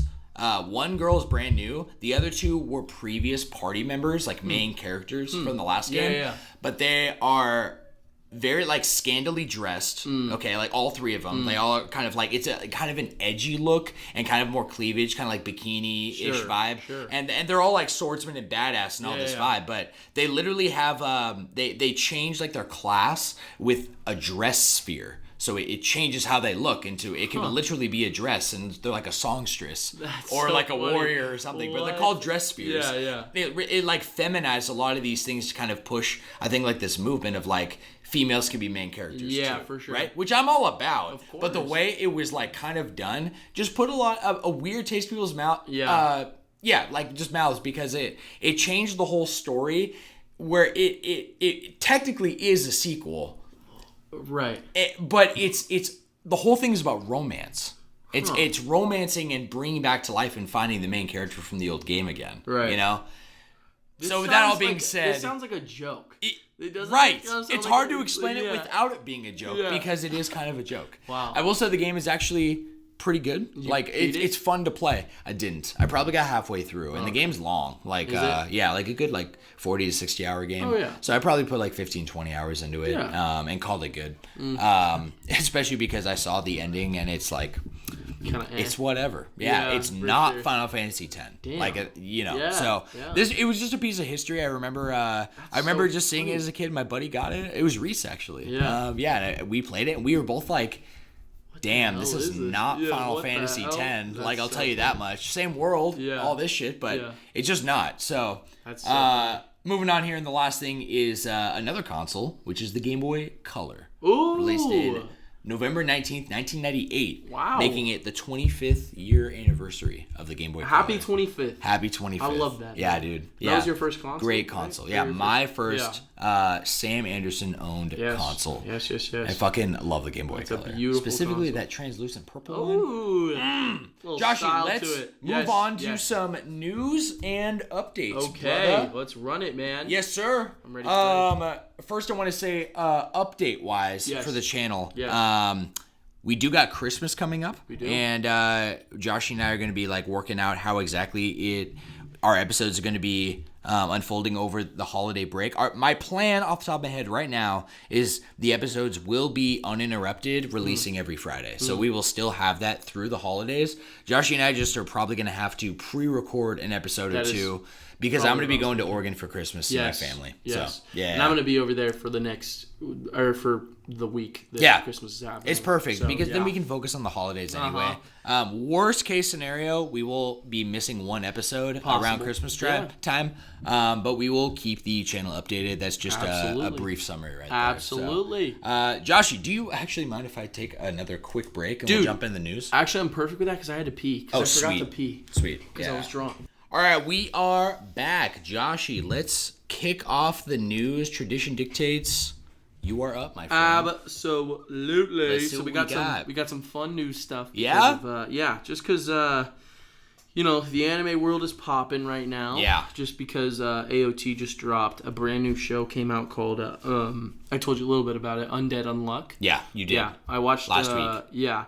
I rewatched the first episode because I was going to watch the second one and I just wanted to rewatch it, but then I watched the first episode and got really tired and wanted to go to sleep. True. So I've officially seen the first episode twice. But we're in the time of good stuff, and then Shibuya JJK is still coming out weekly, so that's really good, and then One Piece of course is weekly. Obviously, right now. yes. And then like I said, AOT, just a lot of good stuff going on. So to get this started off, do you know what the Global Demand Awards are? No. Are you aware of this at all? Okay, so I just found this out recently. It's a pretty well-respected kind of a award given out to shows that are coming out currently at the moment. And we're not just talking anime. We're talking shows in general. It's called the Global Demand because it's literally what is in demand, what are people liking, and what are people kind of into. And pretty cool stuff. So it's just nominees that we have right now, but we have a bunch of really good shows. Like Last of Us was on there, which is super, super awesome.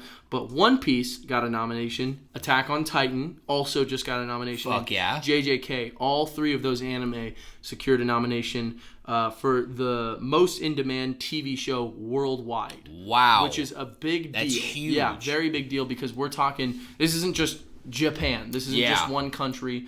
Worldwide, those three shows are making numbers and are at least, high enough to be able to be up against shows like Last of Us, which was kind of I felt like was a pretty big global phenomenon. I feel like everyone was watching that when it was coming out. Yeah. And being an HBO show, it's understandable. Anyone can see it at any time. But it's just really cool, to be honest, for the anime that are coming out right now. Absolutely. We don't know who's going to win. It's kind of an end of the year I was going to ask when it was. Yeah, it should be around December. Okay. Yeah. I don't think I saw a date exactly when it would pick a winner or when that was going to happen. But the fact that those three anime are in a part of it at all is so exciting, especially if you're an anime fan, and especially because I am enjoying all of those anime right now. Yeah. You know, I think JJK has built kind of the second life for me. Yeah. In JJK at least because I'm enjoying it, which I wasn't really before. Right. And of course One Piece, and of course AOT. You know what I mean? Absolutely. So very, very excited to see how that goes. I'll probably report if one of them gets picked because I usually like sticking around with the. I can even report it even if it's not like a big story. So definitely cool stuff though. Yeah, bro. Yeah, very, it's very fucking cool. awesome. Very, dude. very No, cool. that's huge. All right, Joshy. For my first news article here. Yes, sir. Read the title here, which is Tetsuya Nomura, the director of. An executive director within Final Fantasy and the team in Square Enix, but he is the executive producer and director of Final Fantasy VII and the remake project, right? So the trilogy here. Yes. So he says Sephiroth is a quote protagonist of Final Fantasy VII Rebirth. Wow. Yes, sir. So this story comes by way of The Gamer, and I thought this is huge because in after the first trailer was dropped,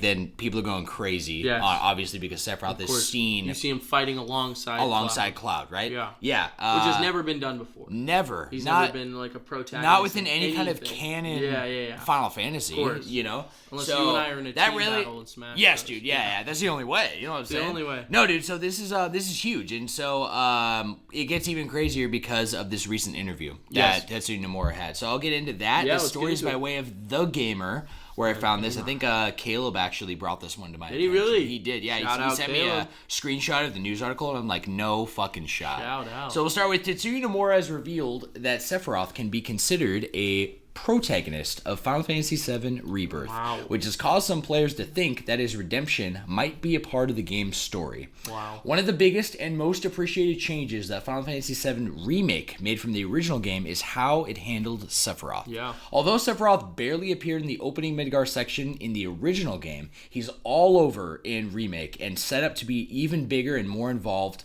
to deal with the rest of the trilogy than he was in the original Final Fantasy VII. Oh, yeah. We've already seen a ton of evidence that suggests that this is going to be the case for Final Fantasy VII Rebirth. Yeah. With Sephiroth appearing alongside Cloud, as we just talked about, in his debut trailer and gameplay footage showing him as a playable character for the first time in the series. Wow. In fact, the treatment of Sephiroth almost shows him as being more heroic in what we've seen in Rebirth so far. Wow.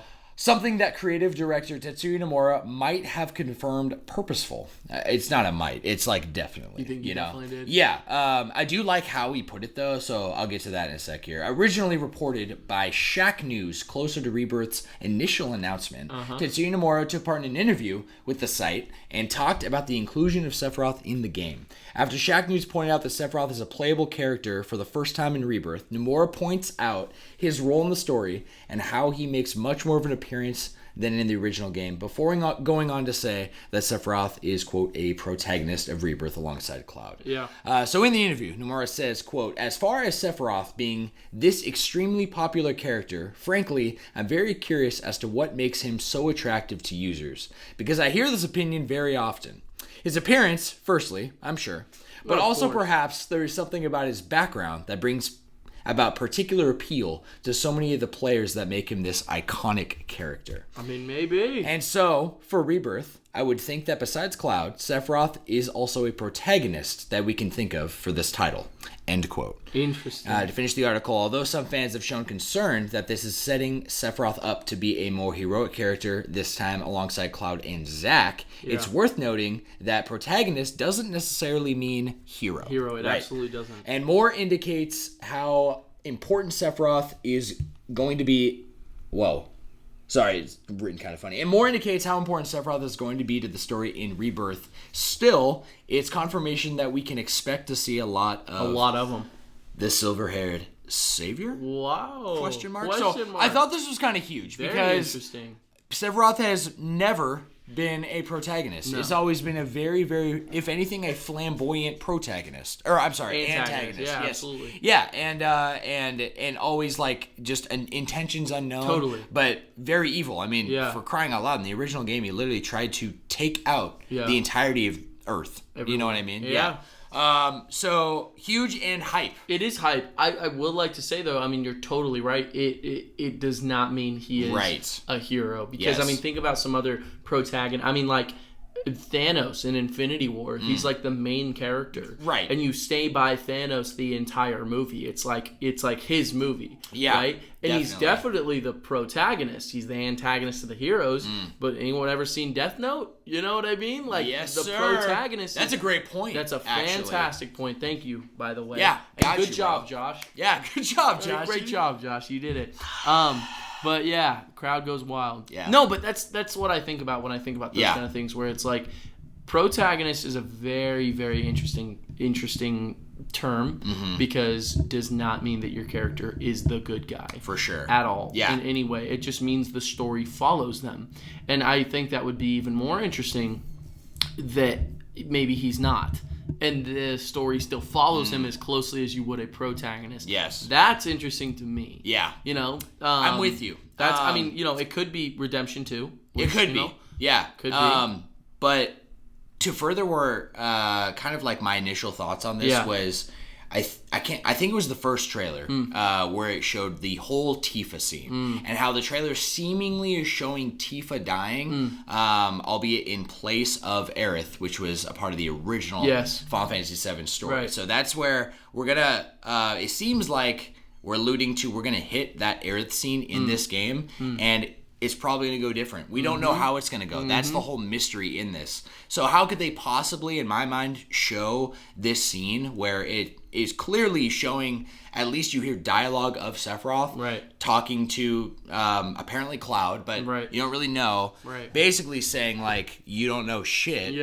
Right? And showing a scene of him stabbing Tifa. Yeah, that's not going to happen from a hero. You know what I mean? Absolutely. So I feel like the way he worded it was intentional. Especially he said he could be considered a protagonist alongside Cloud and Zack.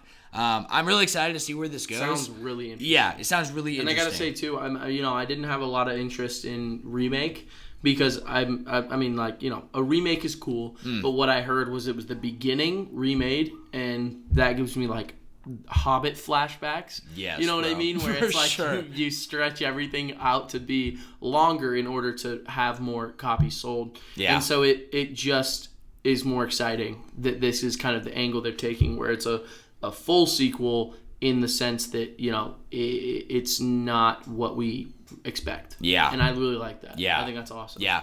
So I'm hyped. Yeah, bro. I'm big hyped. So I don't know if there's much else to say about it, so let's move on to news number 3. Let's get my friend. Alrighty, so this one's very, very exciting. Okay. Me personally, I'm very excited about it.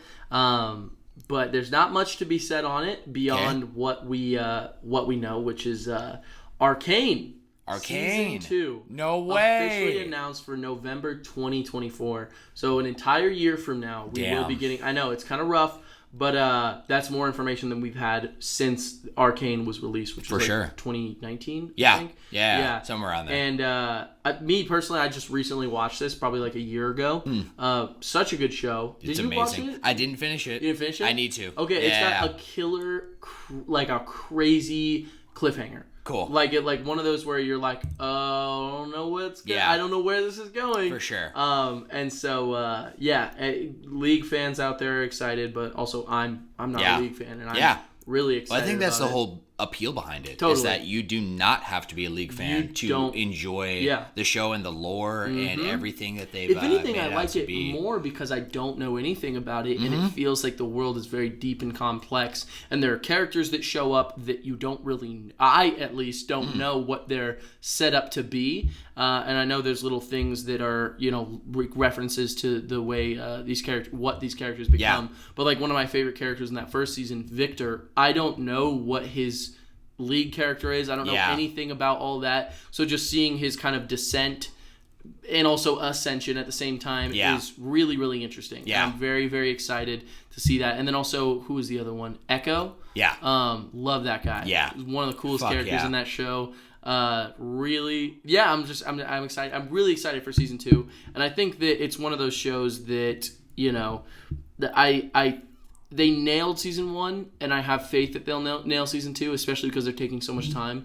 And it was a hit back then. Yeah. And so I got no doubt. I feel like Riot, the developers behind League of Legends, they have so much fucking money now. Yeah, they do. And I know that I think Riot was bought out within the last few years by someone. I think it might be Tencent, unfortunately. But they have a really solid team behind Riot and the lore of League. There actually was just this I'm not really following League stuff, but just on the topic of League, something did come to my attention last week. What was it? It was an update that appeared in my YouTube feed. You know, YouTube algorim is so good. So weird. It's weird and so good. Yeah. Somehow at the same time it does. Yeah. And it was one of those YouTube shorts. Yeah. And it pulled up and it was like, hey, here is a mid-season League of Legends update, something like that. And it was like there was like creative director, there's the lead writer, stuff like that. And they said that one of the goals they have going into this next year for League is unifying the lore.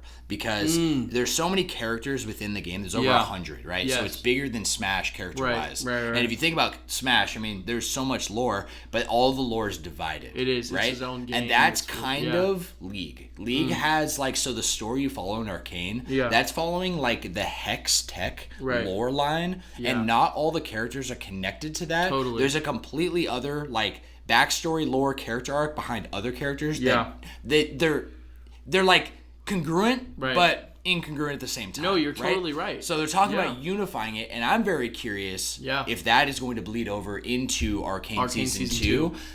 Because that would be hype. That'd be big hype. That'd allow more characters, and that would like go along with the same vision. I completely agree. If anything, I almost have this feeling where it's like, you know, for something like Arcane, I would almost hope that, yeah, you're right, unifying it would be so cool, but also, you know, not every character has to be connected.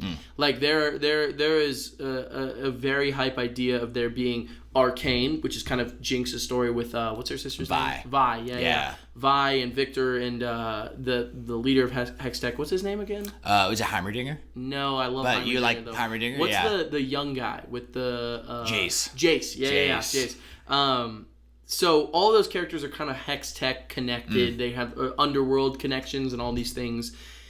That is its own show, and that's really awesome because it's spreading its characters around in such an interesting way. But what if there was another show too? Almost MCU vibe where it's like you know, another part of the world. But the cool part of Arcane that I experienced is that I know there's so much more going on in the world in general. So almost like, you know, you don't feel like you need to shove everything into Arcane season 2. Arcane can be its own thing, and then another story. I like that. You know what I mean? I like that. And maybe those two then connect in another series where all these characters come together, and they all have their own backstory and their own shows that go with them. I don't know, just an idea, but also, you know, Arcane was good enough where I want to see more of the world. Yeah. And I'm very interested. I'm fucking with you, bro. Yeah, November 2024. And very unique animation and art style. Dude, I was about to say that too. Yeah. Seriously, one of my favorite art styles of anything. Because I noticed too, like, anytime there's like liquid or like a punch effect, it's 2D animated. But they have that whole 3D style. Yeah. And the fights it's like comic book-esque. Yeah. It reminds me kind of Across the Spider-Verse kind of Spider-Verse in terms of design. Absolutely. Yeah. Cool. Killed it, and I'm so excited for November 2024. Yeah, let's fucking go, baby. Can't wait to see it. I look forward to that too. Maybe I'll watch it with you. I definitely all right, that's my deadline to finish Arcane season 1. Very good. I mean, come on now. Yes. You know what I'm saying? I mean, you have a year. So. Yeah. And I literally am like 2 episodes away. So, oh, really? Yeah. I actually, I very much. Do you remember what was the last thing you saw? I do. I remember it was the like time skip and reunite. Or when Vi and Jinx reunited, and it was like on that tower. Yes, that was such a good scene. So iconic. Or lighting the flare. Yeah. That was such a good scene. And Vi is one of my favorite League characters. Oh, is she really? In general. Yes, dude. Yeah. Well, that's so funny because when I played League for a little bit, I played like 3 rounds. Yeah. I did not play that much. I played Jinx. Yeah. And it was after I finished Arcane, and so it was kind of fun seeing that because it is like a tragedy, you know, the story of Sugar or Jinx or whatever she goes by. It is sad. It's very, very sad, but it's very deep and complex, and I really like that. And I like Vi as a character too. You probably even saw then in your one game too about how animated each character is when you're playing. So like they're constantly saying like Xenoblade, like little like one-liners or two-liners, and like how much was true to the lore of League that you took from Arcane, right? Absolutely. Like, it's cool. It's totally, special. Dude. I'm with it. I'm with it, baby. Like it. All right, Joshy, number 4. Sir. This is very hype. I think, I'm excited to see what you think about this. I'm ready. Number 4 here is Valve announces the Steam Deck OLED. Wow. Did you see this? I did not see this. Okay. Fuck yeah. Wow. So the story specifically comes from Game Rant, but this is like all public info that was unveiled by Valve. So I'm just going to run through some tidbits of the system here. Do. So I got Valve's Steam Deck OLED set to release November 16th at 10 a.m. That's tomorrow, by the way. So that will be here before the podcast drops. So I hope y'all see it if you really want one. Yeah, it's very, this is supposedly a limited release, they said. So, really? Yeah, this is the full info here. So, tomorrow at 10 a.m. is when sales will go live, and that will be the official release date. They're doing the thing they did before, too, where you have to, like, sign in with your Steam account, and you're only allowed to, like, buy one. Good. And you have to get it from Steam. Good. So, it's moderated really well. I love that, too, because right when you said that, a limited release, I'm picturing it scalped as fuck. Me, too. You know what I mean? No, that's I really am. Because that's all that happened with the first one. Oh, of course. You know, so if this is limited. Well, I think they did the same thing for the... Yeah, they did like the email thing, but like, dude, there was like so many Steam Decks on eBay and Amazon right after that. It's like, okay, people are literally making a Steam account, or just they already had one, so they sign in just to get it to pawn it off. Totally. You know? So I'm not sure where it's at now. I haven't looked in a long time. But it offers a 7.4 inch HDR OLED display. It's a better quality display than what's in the Switch OLED. And the Switch OLED is incredible. It's so beautiful. Yeah. I've been playing Tears of the Kingdom mostly on handheld. Yeah, dude. Yeah. Like, it's like, it's so different from playing like base level Switch experience, dude. Man. Not even just the size, but just the colors pop. Yes, dude. So much. The lighting and everything. It immerses you. It really does. So it has upgraded storage options, just like the original Wi-Fi 6E, which is the, I think, like current gen Wi-Fi. It's like better Wi-Fi connection than like older. I don't really know, to be honest. And an improved battery life of 3 to 12 hours, which is way better than I think like it was originally like 1.5 hours to 6 or 5. Okay. That was like your range. So the range has gone way up. Wow. And it's much less power is required to power an OLED screen also. I see. Yeah, so the Switch OLED also has a better battery life. Very cool. The original LCD models of the Steam Deck have had their prices permanently reduced in addition to between $349 and $449. So I think that starting price is about the same. If not, I spent like $400 in my base model Steam Deck. But it's there's a permanent price reduction anywhere between like $50 to $150. That's nice. Making it a good time for potential buyers to try out the handheld PC gaming experience. Cool. I want to note too, they're also phasing out the 3 models of the LCD. Like it's different storage options, and they have a base, a mid, and a high tier. Yes. They're phasing out the base and the high tier, so it's going to be the middle tier of 256 gigabytes. And how much is that? That's going to be $399. Okay. So that'd be a base level Steam Deck, which is one still you an have? amazing price. That I think actually this is the version I have. Okay. Is I have the mid one? entry point. Yeah. I might have the base though, low key. Yeah. Could be. I can't remember because I think because it's expandable with micro SD. Micro SD. Yeah. So regardless, okay, Valve has confirmed that a Steam Deck 2 is in development. What? Not OLED 2. Wow. But it will not be released for at least 2 to 3 years. Makes sense. But that announcement's there, that's so big. you can also hold out for the Steam Deck 2 if you want to do that. Might also be OLED, who knows? Right. But it will retail for $549 for the 512 gigabyte version and $649 for the 1 terabyte. Wow. Yes, sir. I'm Valve loving that. currently advertising the OLED model as limited edition, emphasizing that quantities are limited and it is unclear whether stock will replenish.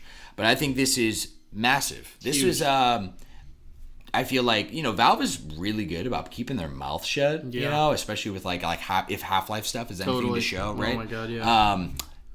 This is huge, man. This is like a direct competitor to both the PlayStation Portal, which is out now, I think. And it came out? Or it's about to be. Yeah, we're like right. I'm gonna look it up. Reviews are coming out. Really? It got an 8 on IGN. Really? Yeah, the guy who was reviewing it actually said that he enjoyed the experience a lot more than he thought he would. Very cool. He said it's not even a OLED screen, but it's like the highest quality LCD you can get. Yeah, nice. And he said like it just feels amazing. Wow. And it's $200. I mean, $200. That's pretty steep for just something that's going to stream. But right. I mean, and you already have to have a PS5. You have to have a PS5. So, but I mean. November 15th. It came out today. That is right. Wow. Okay. Well, there you go. But it is also OLED Steam Deck. I feel like this is a huge move because the OLED. The OLED Switch showed me firsthand how important it is for that. Just that slight upgrade. Absolutely. Honestly. And this is huge. I did not think this was going to happen. I honestly, I completely agree with you. And just to add on to that, I think it's kind of also given me this vibe where I'm like, OLED really is the future of like anything, right?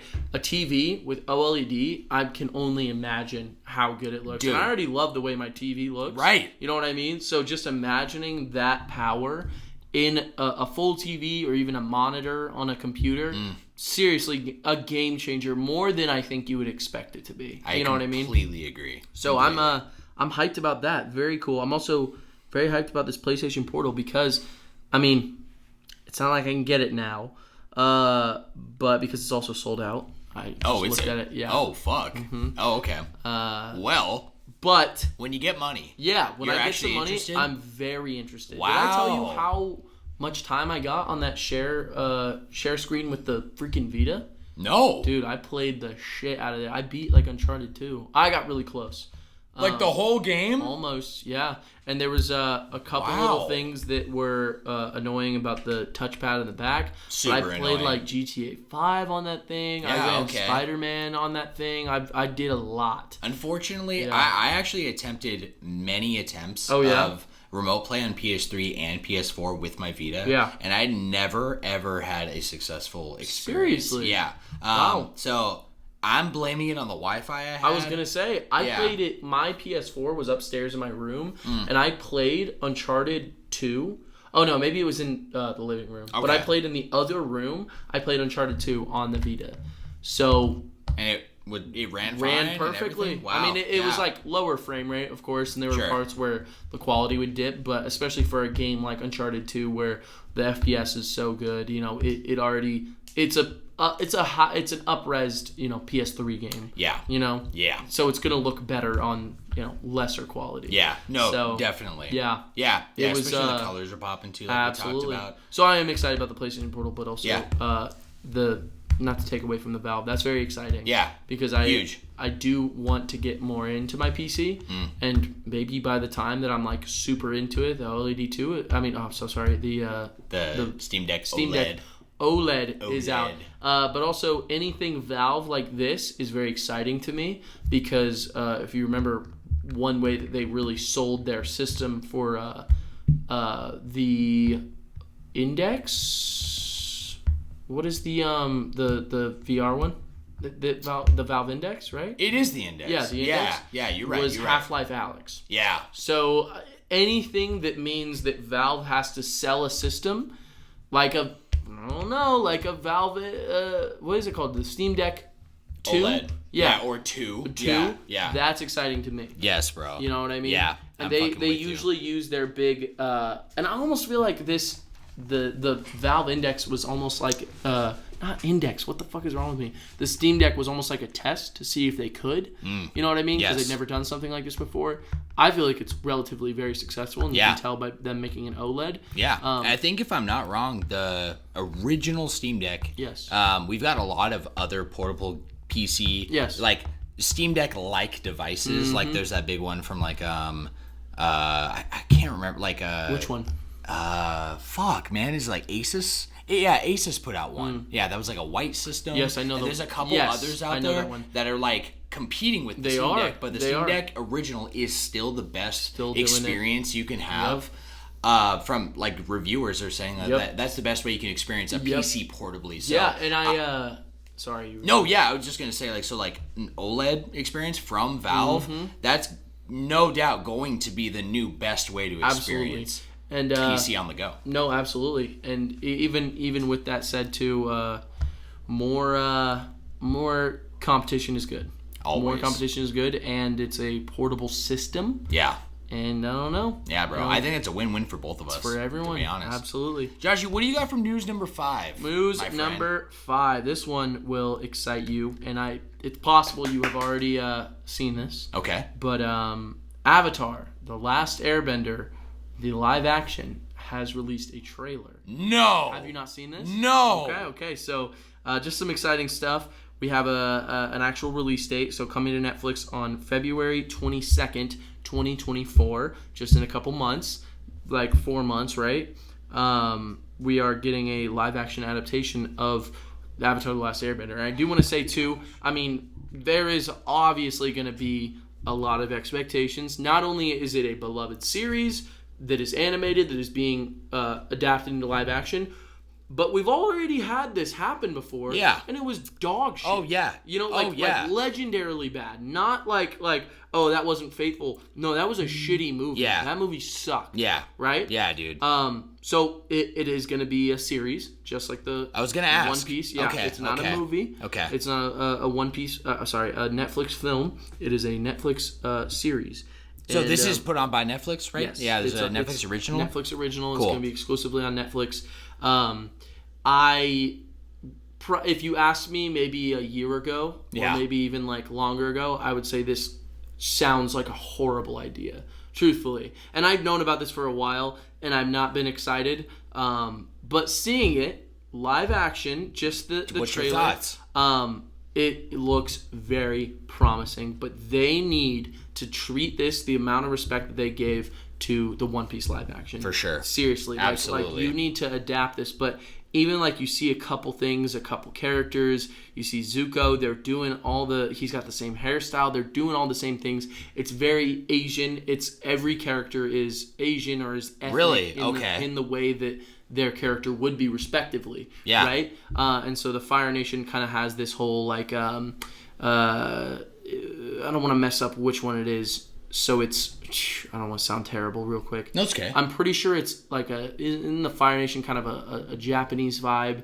And then I'm pretty sure China you're right. is the Earth Kingdom. Yeah. And then it's Tibetan that is like airbenders. And then it's... okay.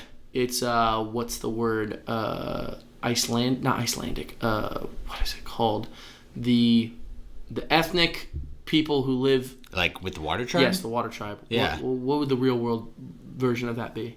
I'm not trying to be insensitive. No, it's okay. I can blame just like our naivety, honestly. I'll we're just take over that. here. We're white dudes in the United States, dudes. right? Yes, we are. What the hell? I'm very ignorant, but I really don't know. It's okay. Yeah. But everyone they've casted is of those respected nations. That's a good step. Very good step. Yeah. In fact, it's kind of almost feels like a direct answer to what happened in the M. Night Shyamalan like how all the Fire Nation was from the Middle East. Yeah, from the Middle Suddenly. East, and then Aang is a white kid, and then Katara and Sokka a white girl, right? Yeah, no, it was a guy. You're thinking of the play. I am thinking of the play. No, it was a kid. No, it's so far huge. Just from what we've seen, very respectful. Fuck yeah. In the same way that, for the One Piece live action, they casted all these characters as what they would be in our real world. Just like One Piece, it's not our world. Yeah. So it's heavily inspired by so many different parts. And just very exciting. Fuck yes. From what I saw, I'm very excited. That gets me so excited. Dude, I'm not kidding. Yeah, that's hype. I think if they can keep that story as good as they can, the one fear I felt when I saw it is that I think one thing that's amazing about Avatar is how funny it is. Yeah. And you can't lose that. You really can't. But also, I feel like if you have a good cast with good chemistry, just like One Piece, the live action. Just like One Piece, yeah. You can make humor work, Absolutely. And even if you have to be a little goofy, I'm okay with that because Aang doesn't take himself too serious, so why would this show? Yeah. You know what I mean? For sure. So exciting. Yeah. I am a little, cautious. Yeah, as you should be, though. Absolutely. Because Avatar, like you said, is it's a gold standard show in anime right now. Absolutely. And like forever will be, right? Absolutely. So taking something like that, just like One Piece, and trying to, like you said, this has been tried before and failed because it was a conflict of vision. Yep. Really. So I'm excited to see how this unfolds. I agree. Time will tell. You said February 22nd, 2024. Fuck, man. Yeah, man. Definitely an episode on that. I'm not even lying, bro. Yeah, that's super hype. Last thing I got here for you, Joshy, to wrap up is news number 6. Yes, YouTube will soon require creators to disclose if their video was created with AI. Wow. This is coming from IGN, and I wanted to bring this up because we just had a big...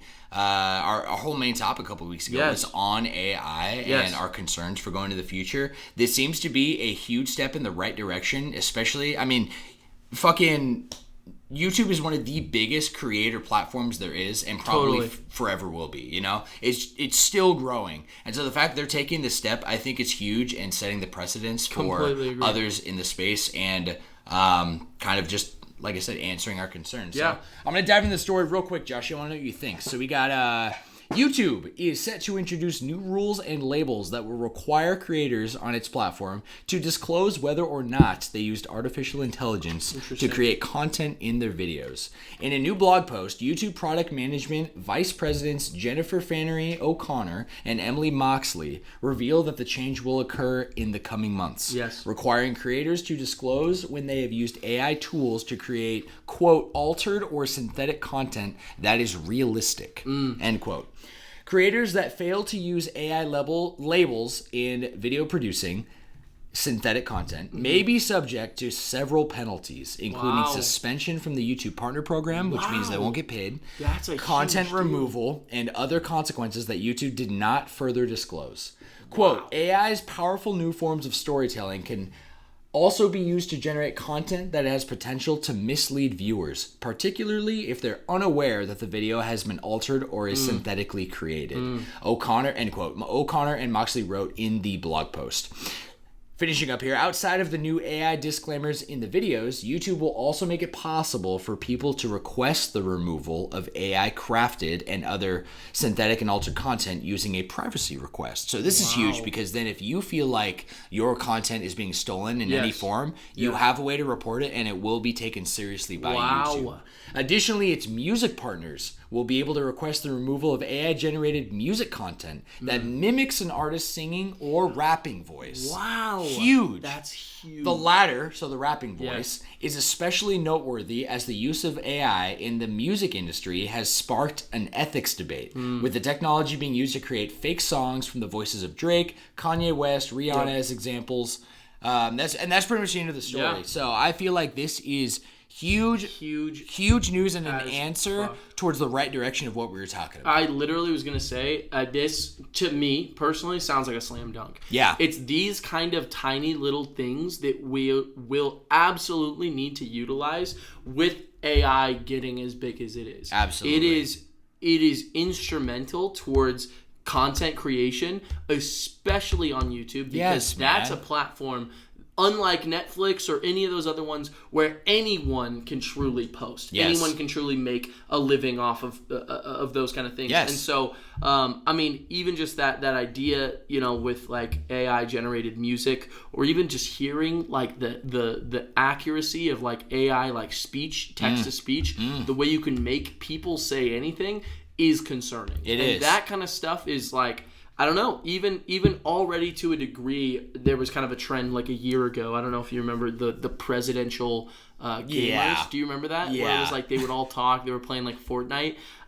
Those kind of things already are taking away the opportunity for impressionists. And I'm not just saying that like it's, you know, an important job that needs to be held, but that's just an example of why those things are a danger towards what we have going on. You know what I mean? And I'm not trying to sound like an old man, you know, who's saying anything that's new is dangerous, but that is potential to already remove what would be appreciated back years ago. You know what I mean? Yes, dude. So, I agree 100%. Yeah. And the only thing I really want to add is that I really respect YouTube for taking this step. Me too. Before any government policy, Agreed. anything that like, because we talked about how like Biden was trying to push out some kind of regulation. Of course, YouTube's already on it, and I love that. Yeah, me too. That kind of regulation is what I think every social media platform kind of needs to put on, especially YouTube. But another one was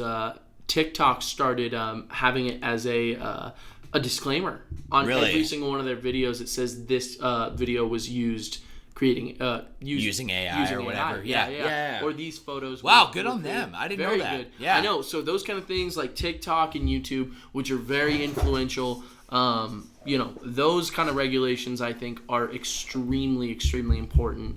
And it just it brings my hope towards that we can appreciate AI for what it can do without letting it truly hurt our system. Yeah. You know what I'm saying? Yes. And that's great. I'm really happy to hear about that. Yeah, I thought you might be. Especially I thought it was really cool too how they specifically noted like rapping. Yeah. It's like they touched on everything. They touched on anything just created, but then specifically rapping, that's a big concern for them. Mm-hmm. And the music thing, I mean, especially with what you've shown me with like your take of YouTube music, which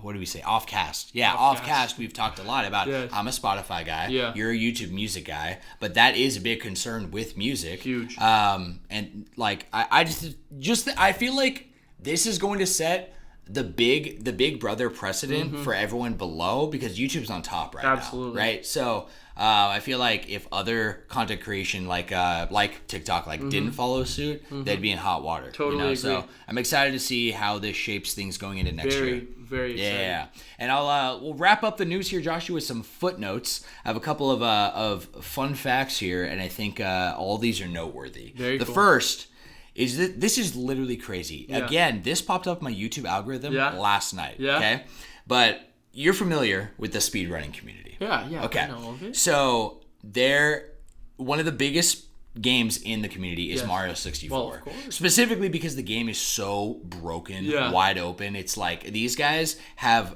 like how we play Smash so much that our fingers do all the work.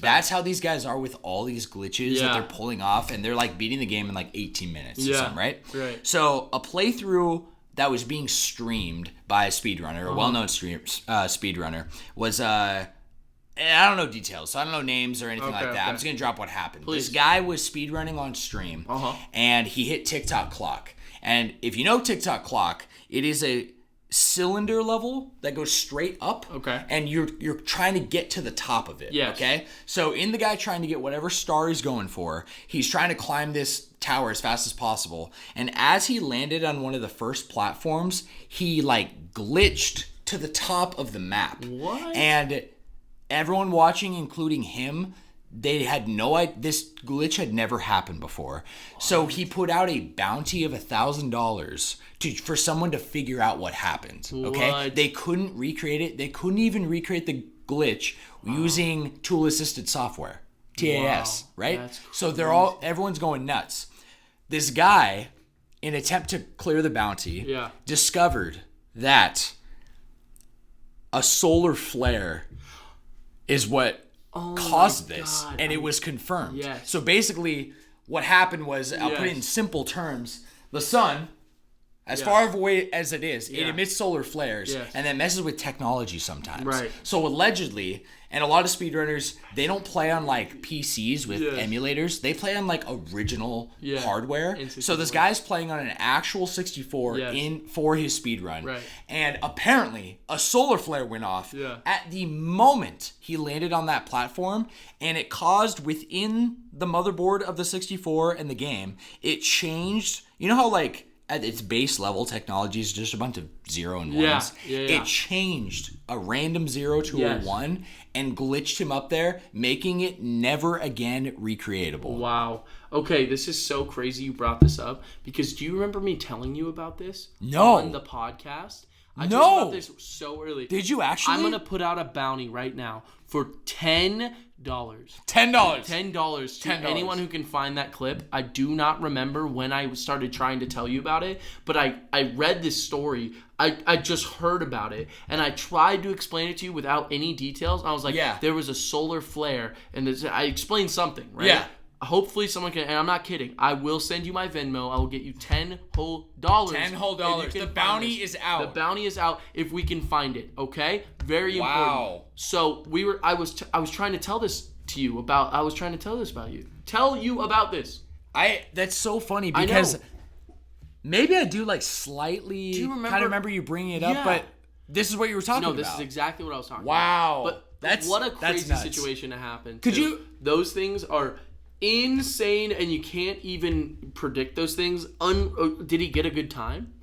To be honest, I don't think he broke a world record with the run. It was something like they said if it could be recreated, it would shave off like 7 seconds. Okay. So in speedrunning time, that's like a year, right? Yeah, so ultimately, it was deemed that this is impossible and it's never going to happen, and you're never going to consistently be able to shave off those 7 seconds until we control the sun. Which is called a third level reality, not reality. It's called something. Yeah. So a civilization. Oh, well, level 1 civilization is them using their entire environment to be able to, so that's what we're at right now. Okay. Level 2 civilization would be a civilization that is completely they use every aspect of their planet to its full potential, using the core, the magma, everything that exists inside that planet. Oh, what the fuck? Perfectly. A level 3 civilization is that they have literal mega structures around their sun and have complete control over their sun. This is a scientific term because there was and I know I'm kind of going off here. Yeah, but I'm in. There was a star that had a specific blocking of it in recent years, maybe like 2015, right? Okay. And this is something that I want us to all consider, because a huge thing in the scientific community, especially not astrology, what's it called? Not astrology. Astronomy? Astronomy, maybe. Yeah.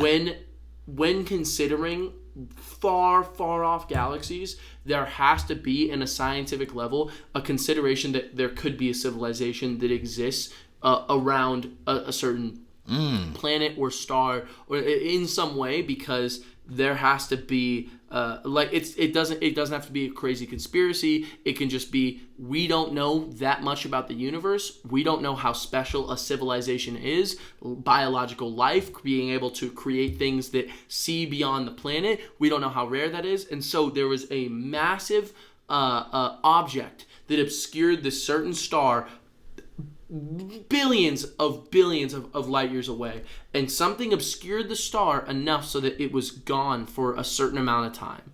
And at this time, they were literally saying this is potential for a level 3 civilization that exists. Because if they have mega structures that are so massive that they can use it to coat their sun, not completely, but just at least enough to be able to control the energy that exists within it.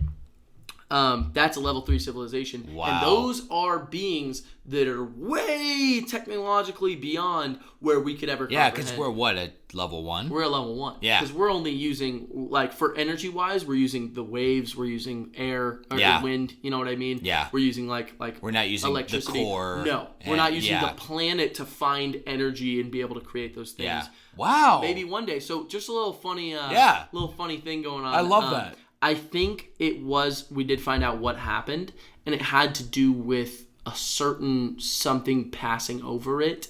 I'm going to have to look into it Yeah, more, sure. But I thought it was funny little really, thing. really funny. The whole story was just hilarious to me. And So, how the fuck is this even possible? One day, when we're a level 3 civilization, we'll be able to recreate that Mario speedrun.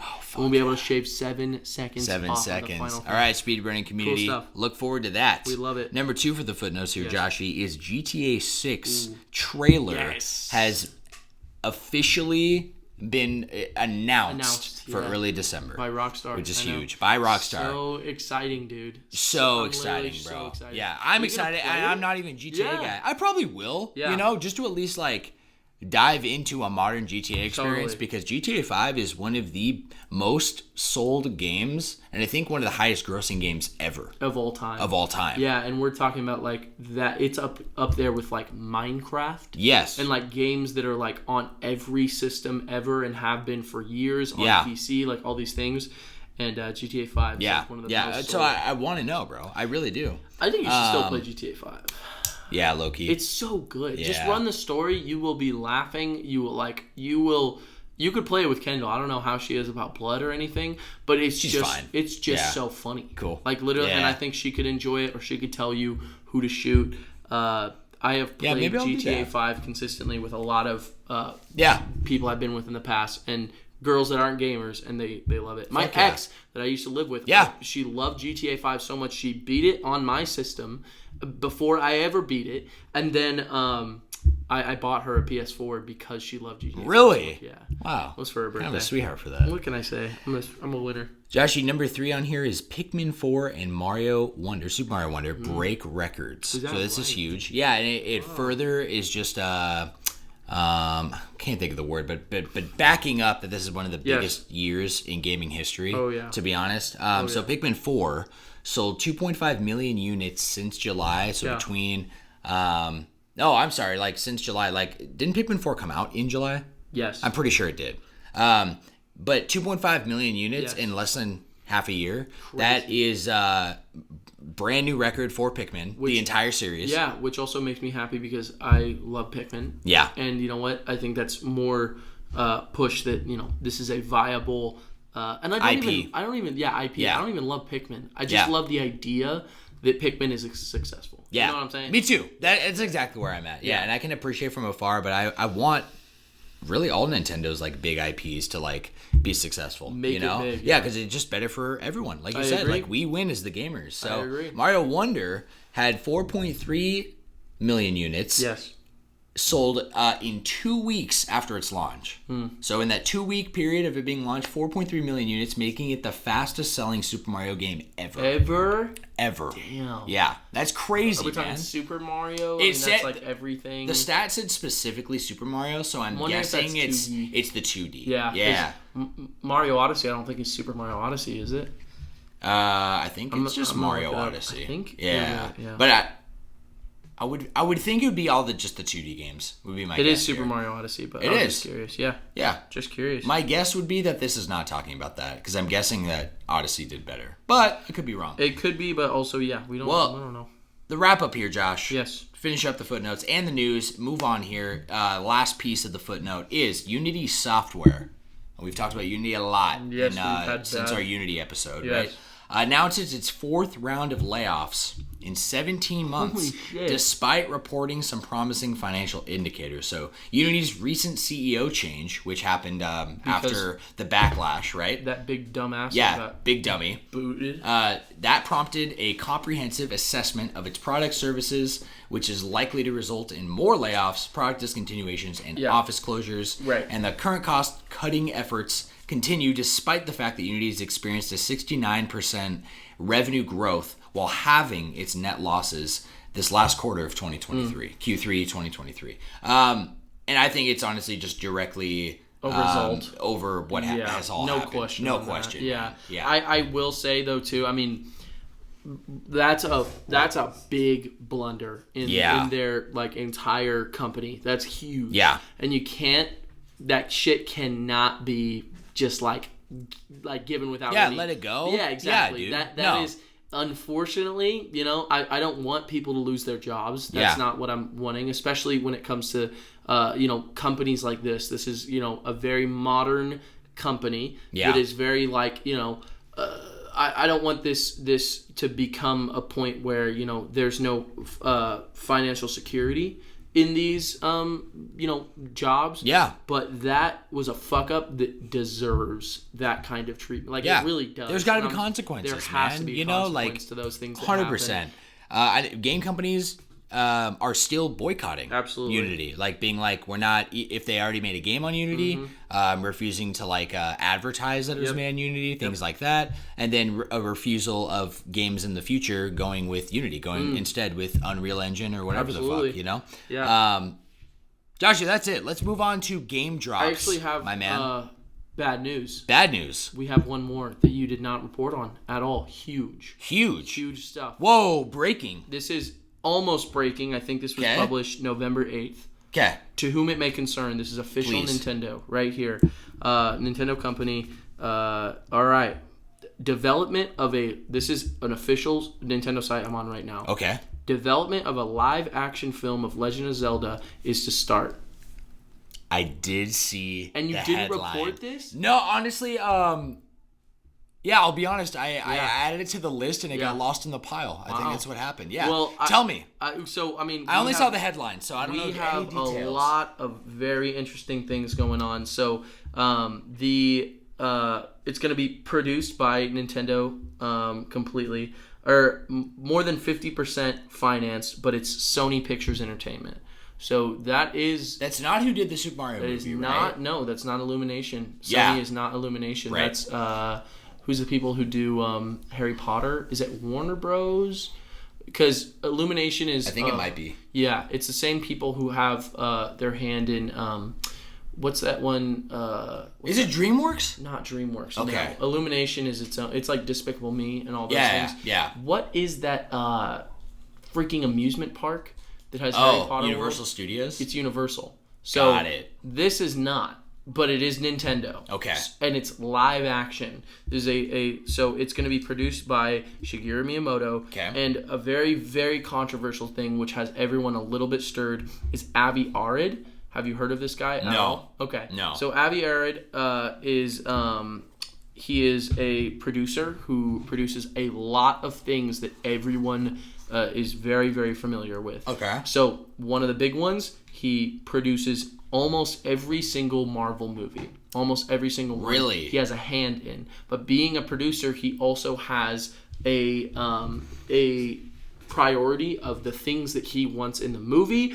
He kind of gets to make calls on. So if a huge controversy back in the day was the Sam Raimi Spider-Man, the original with Tobey Maguire. Yes. First two, everyone loves. The third one, very, very mixed. Right. Hugely mixed. And even from your opinion, I'm pretty sure you don't like that one. Right? I'm mixed about it. Very mixed about it. Okay, understandably. And I am too. Yeah. But all of that is not on Sam Raimi. All of that is on Avi Arad, who is the person who pushed Venom and pushed the symbiote and pushed all these themes in the movie that originally Sam Raimi said, I want the main villain to be Sandman. I want there to be conflict with Harry Osborn. And I want that to be the film. And later on, we can start dealing with like Venom. Yeah. Once we start making more movies. The whole reason that whole cinematic universe, not that it was going to be a cinematic universe, but that universe failed was because of Spider-Man 3. It did not return the way that it needed to because it wasn't that pull like Spider-Man 2 was. Yeah. Avi Arad was the guy who started like ripping things apart, saying we need Venom in this has to be moved to here, and had a lot of say in a lot of those things. He also has done a lot of the more recent Marvel kind of switch ups. Arad Productions is going to be the chief creative officer at Marvel Entertainment is what he is right now. Okay. And he's a chairman and CEO of Marvel Studios right now. Wow. And so very controversial this guy is. Okay. But he has been a part of a lot of even the best of the MCU. Okay. So it is concerning because we don't want to get to a point where this guy has a lot of control over the movie. For sure. Because he doesn't might turn into The Last Airbender. Exactly. He doesn't know what people want. He has things he wants to see. And he doesn't know what even the directors or all these guys have ideas for. He'll say, whatever it takes, do this. And that is a bad omen. I agree. So I don't want to talk bad on it, but that was my initial feelings. I don't think that initially this has to be bad. Mario movie was very enjoyable and a really good form in which it takes. And to be honest, Zelda, if they can't make a Studio Ghibli movie with that animation, live action is the next best thing. Yeah. In my opinion, I completely agree. For what Zelda has. So we don't have to talk about it for too long. Okay. But I just wanted to mention that. Yeah. That's huge. Yeah, that's huge news. And I appreciate the tidbits about kind of the producer and whatnot. Avi Arad, yeah. It's crazy because I know a lot about it because I'm a huge Spider-Man fan. But it's very interesting just even seeing his face like next to Shigeru Miyamoto. I'm like, why this guy? Why? But hey, There's been a lot of good Marvel. Yeah. And I will not say that, he's a CEO and chairman of Marvel Studios and has a huge hand in the Marvel Cinematic Universe, and they've made some masterpieces. Absolutely. So, not all bad, but very important. I thought we should say that. Yeah, almost a little risky. Risky. Right, risky as fuck. Live action. Yeah. Risky. Right. Risky. Let's see how it plays out. Let's see how it plays. That's right. It's a lot of this news. We'll see. We shall see. Joshy, we have game drops to get through, my friend. I've got 9 here this week that I thought were notable for us to just briefly touch up and announce what's coming up right now. So first up on this list, my friend, is November 14th. We got 3 games. We've got Ark Survival Ascended, so that's that new Ark game. Games are pretty popular. Yeah, dude. And I think that if someone was telling me about this because I haven't looked up anything on this new Ark, but I think someone was telling me that this is now on Unreal Engine 5, which if that's true, that's crazy. Yeah, that's actually crazy, and that would make this game look dramatically different from the original. Very interesting. But yeah, that's coming on PC and Xbox. Very cool. Worth noting because I think that's one of the studios that Xbox bought. Yep. We got Hogwarts Legacy, which was pretty well received, and that's coming out on the Switch on the 14th. So that's out now. Yeah. Check that out. Let's see how that runs. Yeah, I know. Yeah. We'll see about that one. Then we got Nickelodeon All-Star Brawl 2 across all platforms. Very cool. November 15th, we have the PlayStation Portal. So that's today. Nice. IGN gave it an 8. I want to make a note of that. Very cool. And the 16th, we have Assassin's Creed Nexus VR. I thought that was worth noting because it's a VR Assassin's Creed game. I'm not sure if there's any others before that. I don't think but yeah, see how that turns out. We'll see. I don't know if that's PC and PlayStation or what the vibe is, but I just thought it was coming out. Yeah, it could be.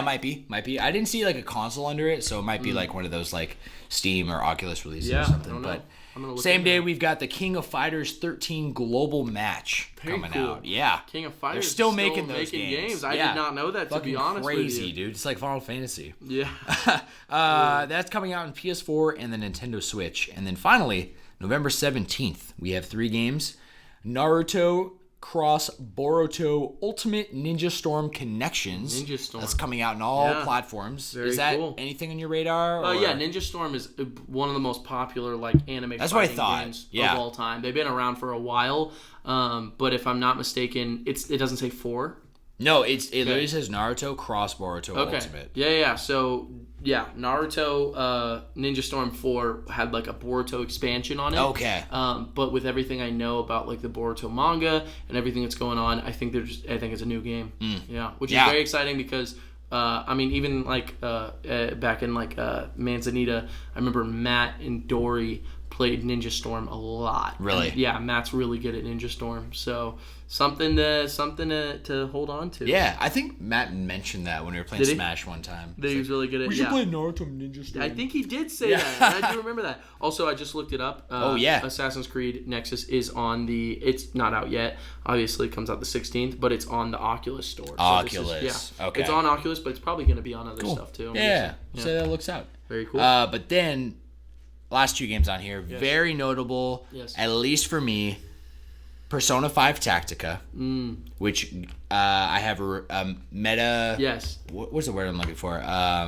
Metacritic? I have the Metacritic review score of 78. That's what it's sitting on right now. Pretty darn good. As reviews are starting to pour out. Yeah. And then Super Mario RPG. They both come out the same fucking day, bro. Nice. And that got an 83 right now on Metacritic. Okay. But, man, I'm super stoked for both of these games. That sounds hype. Yeah. Tactica. Big hype. Yeah. I'm definitely going to play Mario RPG first because honestly, I might even save Persona 5 Tactica until after the Persona 3 remake because I've already played my last 2 Persona games were Persona 5 and then Persona 5 Royal. Right. So I'm still kind of like feeling like I'm good in Persona. I'm not like itching for more. And Persona 3 is literally right around the corner, and I'm going to lose my fucking mind. Absolutely. But Super Mario RPG, that is an experience I need to have all the way through, and this remake is going to be the best shot for me. Absolutely.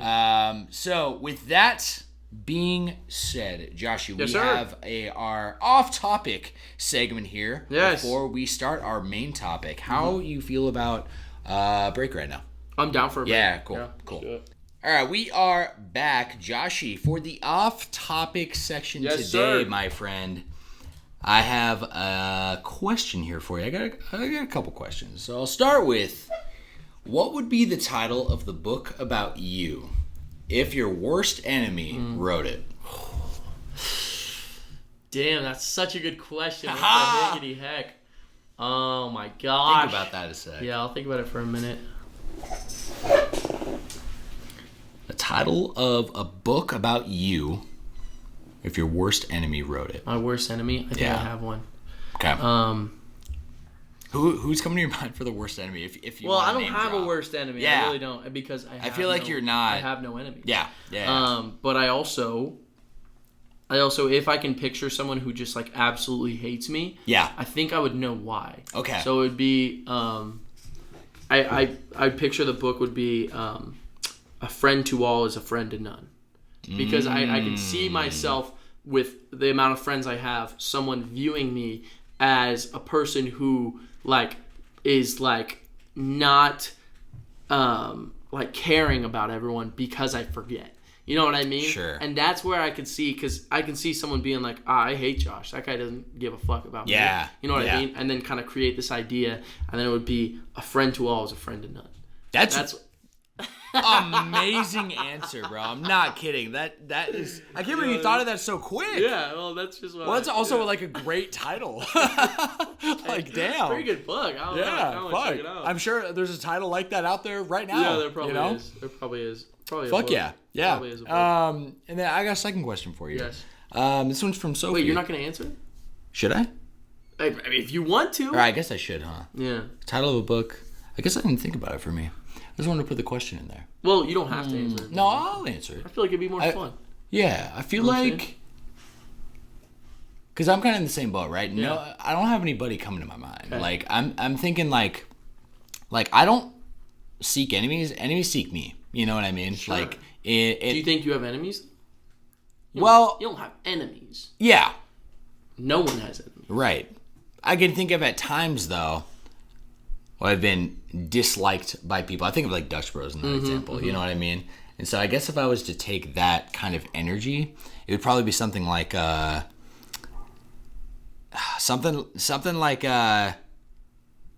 guys finish last. Something like that. I can fuck with because it. I feel like like people just are like always, that's like the comment I get, like Sam, you're like literally the nicest guy I've ever met, or like all these things. And I'm not saying that to gas myself up or toot my own horn, but because oftentimes it's not a great thing. People take advantage of you because you're too nice, or people just don't like you because you're nice. Because they embody the opposite. They almost have this demeanor of like, no, fuck everyone else, or like, no, niceness has never gotten me anything I want. So why is it working for you? This kind of like pointing fingers or like envy kind of mentality. Nice guys finish last. Yeah, that's gonna be my answer. I like that answer. Yeah, it's a good one. Cool. Then second question here for you. From Sophie herself. What? Yeah, our roommate. Okay. She asks, what kind of fruit do you like?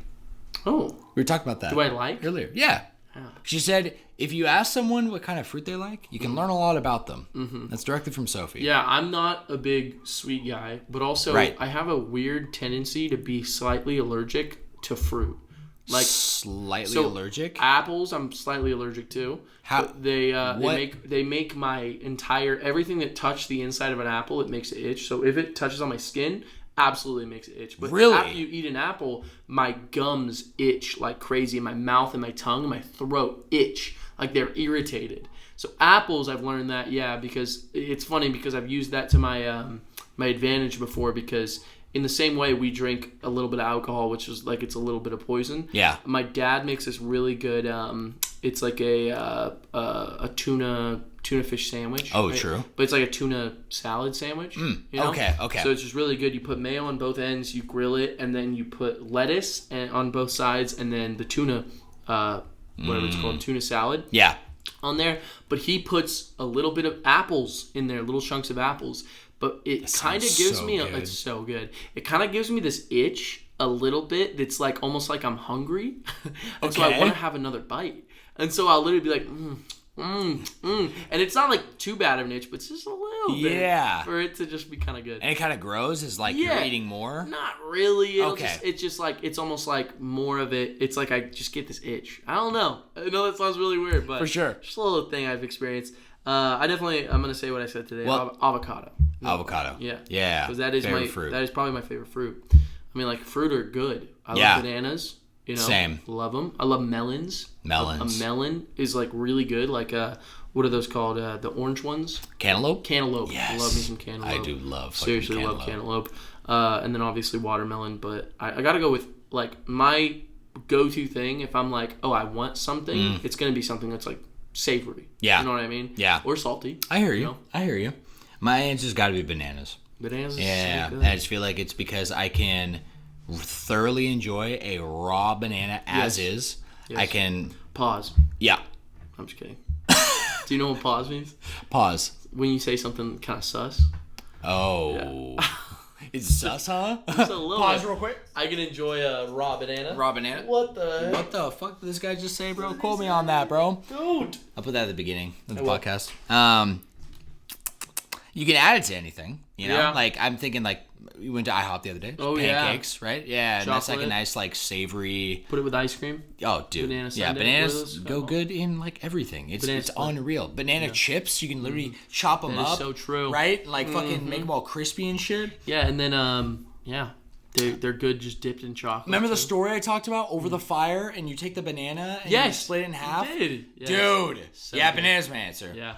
Probably secondary, like, either kiwi or berries. Kiwis are close for me. Kiwis are... Probably, berries are so good. Berries I love blueberries. But it has, like, a similar kind of texture. There's, like, there's seeds and, like, texture in there that I equate, like, a kiwi and berries. It kind of, like, raspberries. Right. Like, specifically. It's just... I'm so big on texture. Yeah, texture is very important, especially when it comes to, like, a fruit. Yeah. Very important. That's why I like avocado, though. Yeah, dude. The texture, dude. When you get a good avocado, the tricky... Good avocado. Good avocados are tricky. They are you know what I mean? It's not like, good banana. Like, that's, like, so easy to find. Like, even just immediately. Totally. But, like, avocado, you gotta, like, pick them up. You gotta feel them. You gotta, like... Absolutely. Fucking, you cut it open. You're like, oh, fuck. There's a whole bug in here. You know what I mean? Like, what the fuck's happening? Literally.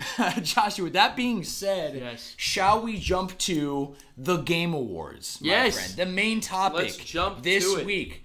Amazing. Joshy, this week for us, I have a list of the nominees for the Game Awards 2023. So historically, I want to dive into like a little bit of history, and I want to make this a fun little game that we're going to tally up and come back to when the Game Awards actually happens. Okay. So the Game Awards, for those who don't know, has been airing. I think this is going to be the 10th year of the Game Awards. Yes. And the Game Awards started out really small. It was like one guy who like got he started recruiting and kind of doing things on his own. I think his name is Jeff Keighley. Jeff Keighley. Yes. And he's made this whole spectacle really like from his own ambition. Yeah. And wanted to make like a what's the word? Like an Oscars-like experience, right? For or the other exactly. The other thing that you just said.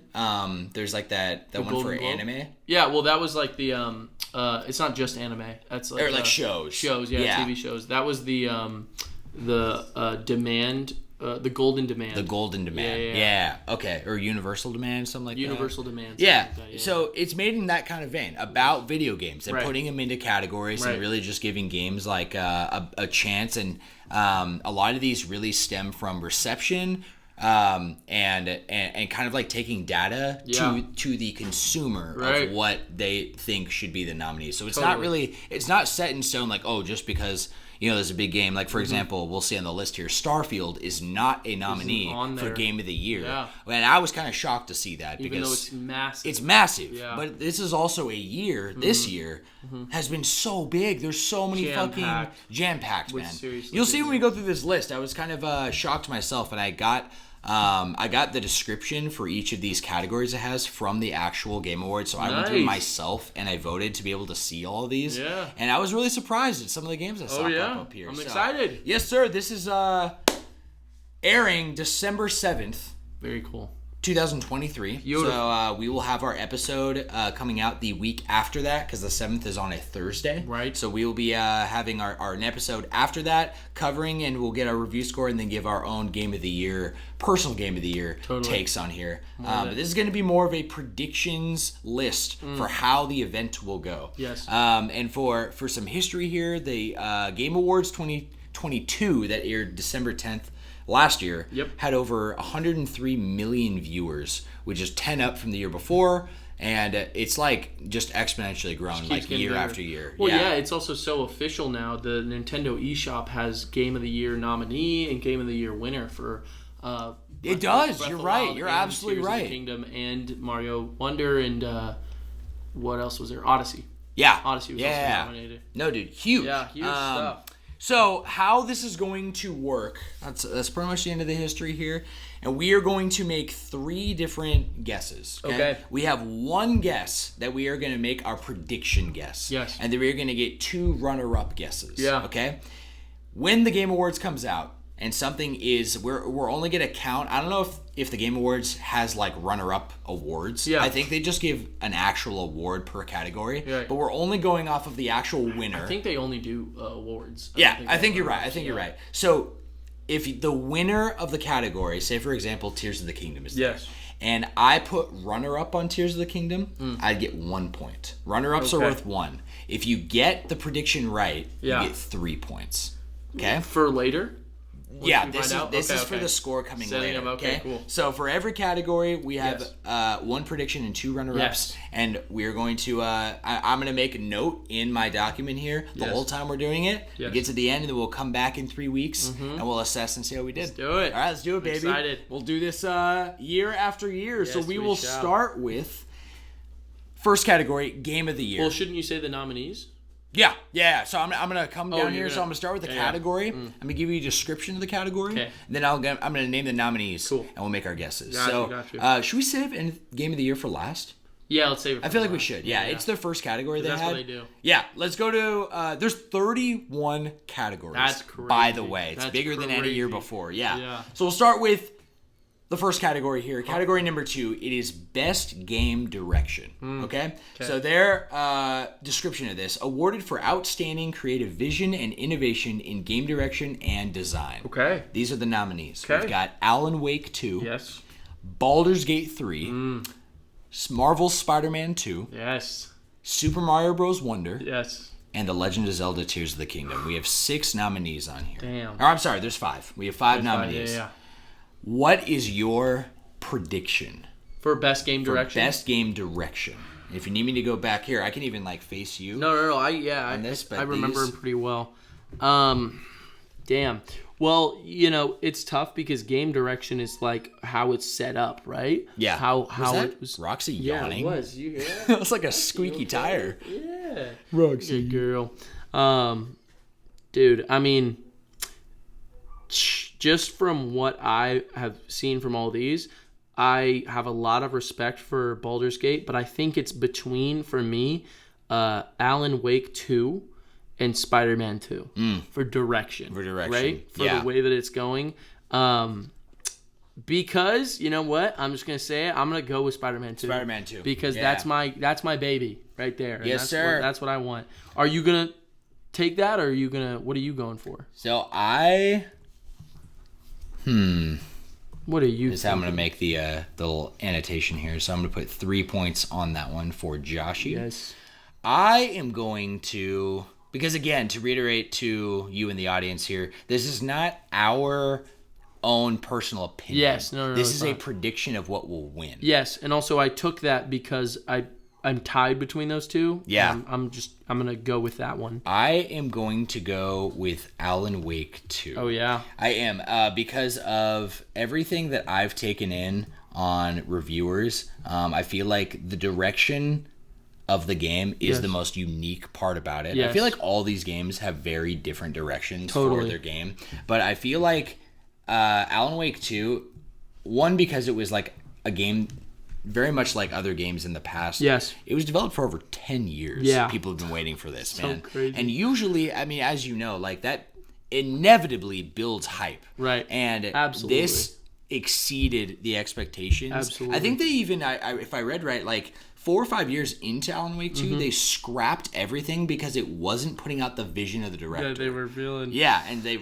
restarted, and they felt like it was only possible to get this out because they did that. It's tough. I would say it's probably either going to be Alan Wake, in my opinion, or Spider-Man 2. Yeah. In my opinion, that's where I'm at. I honestly, if I'm being real, for me, it was between Alan Wake 2 and Legend of Zelda: Tears of the Kingdom. Tears of the Kingdom is up there, absolutely. Yeah. But when you have things like Spider-Man 2 and Alan Wake 2, that's what it comes down to. No, you're right. Because you're right. Let me give it to you for your first runner-up. Yes. What do you think? I'm going to go... Are you going to go with Alan Wake 2? Alan Wake 2, and then can I give my... We only get 2, You get 2 runner-ups. Yeah. So what's your second one going to here? Tears of the Kingdom. Tears of the Kingdom. Yeah. Yeah, no question. Yeah, I am going to also put one of my runner-ups for Tears of the Kingdom. Mm-hmm. So we're both going to be on there. Let's take it. And I am going to... I'm probably going to put... You know what? You had Spider-Man. I'm going to leave that on you. I'm going to put Baldur's Gate 3 might be a big one too. Just because it's such a testament to how big Baldur's Gate still is and how much it's being talked about, especially in comparison to Starfield, and it came out right before Starfield. Absolutely, I believe, and how big. I feel like Baldur's Gate 3 is the reason Starfield's not on the list. Totally, I agree. Yeah, that's gonna be my list here. So to reiterate, your prediction for best game direction is going to be Alan Wake 2. Mine is Marvel Spider-Man 2. Oh, we had it backwards. Yeah, yours is Marvel Spider-Man 2. Mine's Alan Wake 2. Yep. And we got our runner-ups on here. Let's move on to number 3, best adaptation. So this is recognizing outstanding creative work that faithfully and authentically adapts a video game to another entertainment medium. Okay? So these are all shows. Yes. We have Castlevania Nocturne, Gran Turismo, which I didn't even know Gran Turismo was it's a movie. Was a thing. It's a movie? Yeah. Oh shit. And I saw a trailer for it when I went and saw a theater in theaters. I saw something for it. Okay. Yeah, I think it was a movie that was released in theaters. Okay. Or it's streaming somewhere and they just had a trailer for it. Okay. Well, then we got The Last of Us, as we mentioned this episode already. We have the Super Mario Bros. Movie, which we also mentioned, and Twisted Metal. Okay? Which is based on what? Twisted Metal is based on battle racing game. Okay. That PlayStation had debuted on the PS1. You don't know anything about Twisted Metal? I don't know. I think you'd really like it. It's like if you were to make an entire racing game around the battle system of Mario Kart. Wow, that's really cool. Yeah, I like that. and mature rated, if that makes sense. So, yeah. Like I'm pretty sure the icon for it, like the main character, is like a big evil looking clown. Oh, okay. Yeah. Oh, I do know that one. Mm-hmm. Yeah. Of course, I know that one. I think he's also in PlayStation. He is in PlayStation All Stars. All Stars. Yeah. I'll start with this one, Joshy. For best adaptation, I am going to go with the Super Mario Bros. Movie. Oh yeah. Yeah. That's honestly personal as well, but I feel like that is that's going to be my definite prediction for. Well, it's a damn good prediction. Yay! Thanks, buddy. I'm definitely going to go with Last of Us, though. Last of Us. When it comes to faithful adaptations, I think that's probably one of the closest we'll ever get. Because I mean, Mario movie, incredible when it comes to adapting it to a movie. Yeah. But I feel like Last of Us did a TV show what Last of Us would be the first one as a TV show, and I think with Mario, there's a lot of directions you could have gone. But yeah, that's why I'm gonna have to stick with that. Yeah. But as my runner-up, I'm definitely gonna do Mario as well. Mario. Yeah. Absolutely. Have to, bro. Have to. Did we get 2 or just 1 runner-up? We get 2 runner-ups. So my second one is going to be Castlevania. Yeah, I'm going to do that as my third. Yeah, let's do it. Or as my second. Sweet. We are there. Joshy. Section number 4. Wait, can I see this just a little Category number 4. Yeah. Yeah, absolutely. We have Best Narrative. For outstanding storytelling and narrative development in a game, we have the following nominees. We have, I think, 5 right here. Alan Wake 2, Baldur's Gate 3, Cyberpunk 2077 Phantom Liberty, Final Fantasy 16, and Marvel's Spider-Man 2. I'll let you start on this one. Dang, man. Best narrative. Well, I have only heard good things from Alan Wake. So to be honest, I'm going to say that one. Alan Wake. When it comes to a narrative in general. My runner-up, though, is going to be I'm going to go Marvel Spider-Man. Okay. And then Final Fantasy. Okay. Let's fucking go. Yes, sir. What about you? What are you thinking? I'm thinking my first guess here is going to be for narrative. I'm going to go with Baldur's Gate. Because of the intricacy of the narrative. How it's like there's all these different endings and all these different pathing. That is very true. You know, it's really, really difficult. Like all these games are an exceptional example of storytelling and how they've made the impossible like really awesome. Absolutely. It's been executed really well. Absolutely. But I do really appreciate intricacy in like multiple endings and multiple like choices that. Right. And I feel like Baldur's Gate 3 like really is like an extreme version of that. Absolutely. You know? Yeah, where you can literally do anything and you're you're somehow able to tie it together. You can do anything and then it all works. Yeah, it's that's a tough one. You know what I mean? I do. I do. So for my runner-up, I am also going to say Spider-Man. Spider-Man. Of course. And then I am going to also say Alan Wake 2. Because, Alan Wake 2, like, that's like a whole part of the experience. It's literally a narrative game, you know? Absolutely. But let's move on here. Number 5, Best Art Direction. For outstanding creative and or technical achievement in artistic design and animation. And the nominees are Alan Wake 2, Hi-Fi Rush, Lies of P, Super Mario Bros. Wonder, and The Legend of Zelda, Tears of the Kingdom. Quick question, though. What the fuck is Hi-Fi Rush? I don't know. Hi-Fi Rush. Hi-Fi Rush. This has several nominees actually. Really? Yeah, for different categories, but I don't know anything about it. I'm gonna look it up right it's now. Under the umbrella of Bethesda though. Okay. I have not heard of this, but it looks like a very artistic game. Oh, very artistic. Yeah, it's like comic book / anime-esque. Anime-esque? Yeah. Okay. Wow, very interesting. Well, let's make our educated guesses here, not knowing much on that. Okay. Because I feel like there's other things on this list too that I didn't really recognize, so we'll just go with our best judgment here. I'll start though. Best art direction. I am definitely going to. I'm definitely going to do Tears of the Kingdom. I just feel like there's just something that they nail and something that's so impressive with the sequel to Breath of the Wild that they did something that's so familiar but so. Innovative and new at the same time, and somehow, you know. Totally. My vote's definitely going to Zelda there. I'm gonna go. What are you thinking? I'm gonna say art direction. That's tough. I think I'm gonna go Wonder. I'm gonna go Wonder. That was as gonna be my runner-up, and then I'm gonna go Zelda as my runner-up, and then I'm gonna go.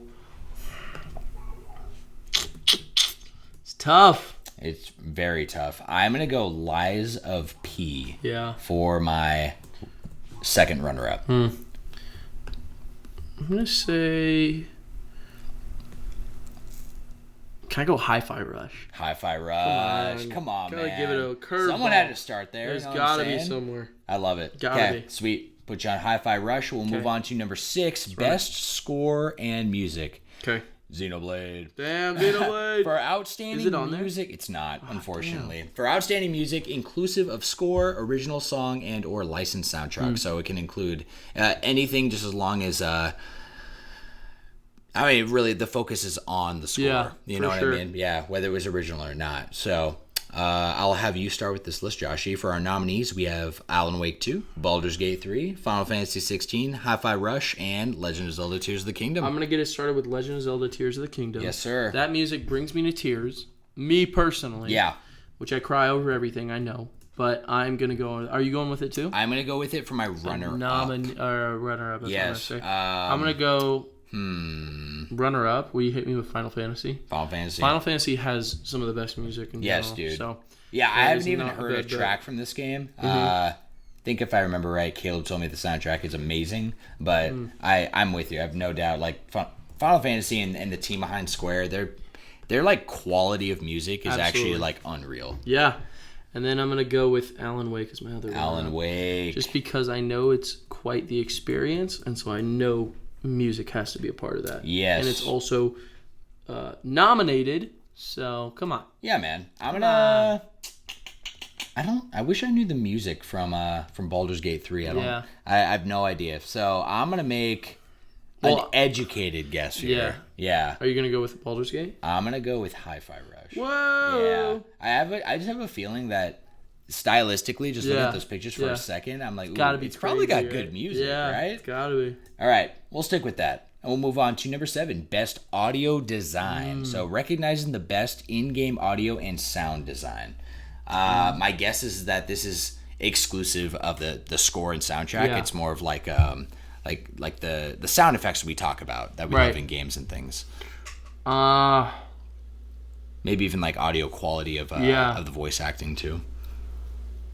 Damn, I want to. We have. Oh, I didn't even say the nominees. We've got Alan Wake 2, Dead Space, which I was shocked to see that made the list, but that's hype, big hype. Hi-Fi Rush, Marvel Spider-Man 2, and Resident Evil 4 remake. Damn, I'm gonna say, Hi-Fi Rush for not being something I've heard about until now. Yeah, has a lot of nominations. Yeah, like 3 in a row. Yeah, dude.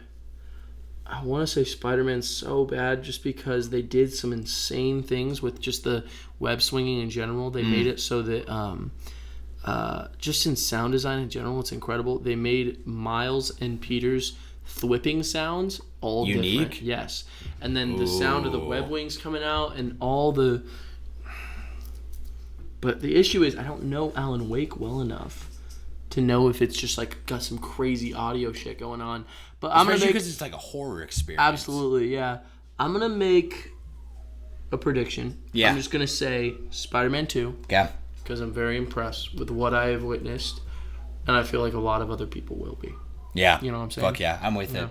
I am actually going to go left field here. Really? And say Dead Space. I honestly was really considering that one, I swear to God, yeah. Will you throw me in as a nominee? Absolutely. A nominee. Yeah, one of your runner-up. Hey, you know, all this terminology, bro. It's brand new to us. But I remember the original Dead Space, how impressed I was with the sound design in that game, and I actually wore headphones for some of my experience. So I can only... Dude, it amplified the horror factor so much. I have no doubt that the remake like pushed that even further, you know? So that's kind of where my head's at. I'm going to give Alan Wake one of my runner-up slots.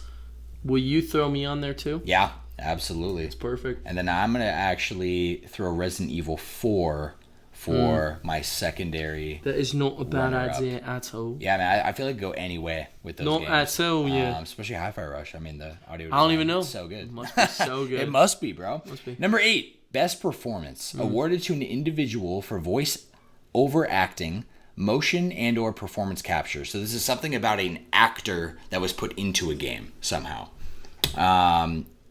So the following are the nominees. I got 6 here. I have Ben Starr for Final Fantasy 16, Cameron Monaghan from Monaghan. It's got to be Monaghan from Star Wars Jedi Survivor. I think that's the main character. Yeah, Cameron, he was in Shameless. Remember? Yes. Yeah, you're right. You're right.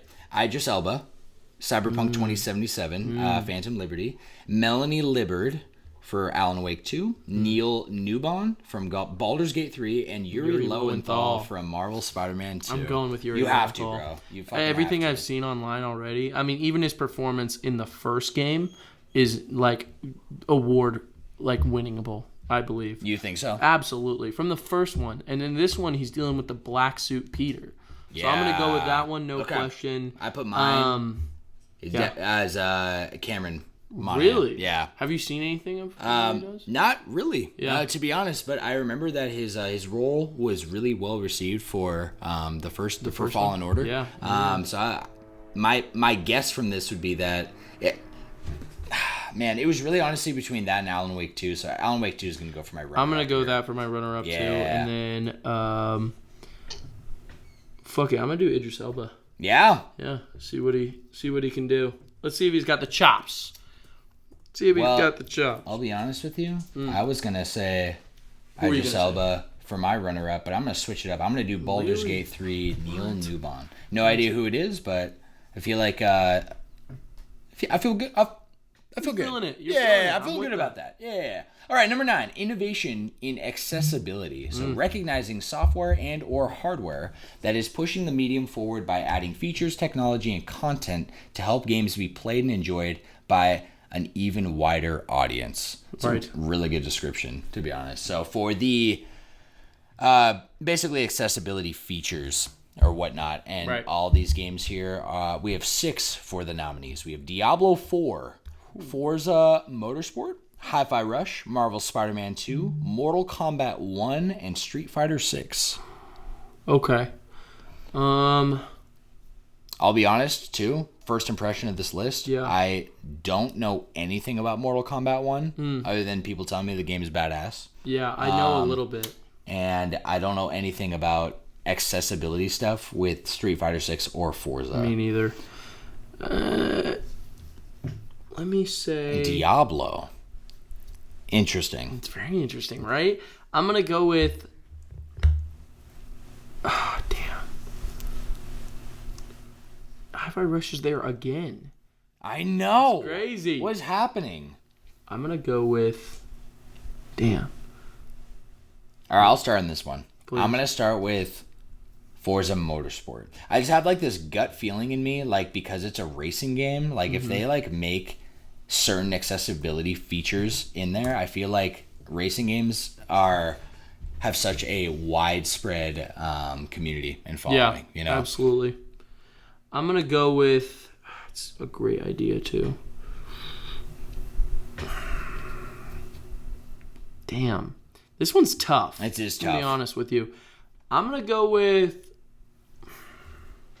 I'm gonna do Forza as well, but throw me on there for Spider-Man 2 and Mortal Kombat 1. That's gonna be your prediction. Is Forza or runner-up? No, Forza. Okay, and then you said Spider-Man 2 and MK1. Okay.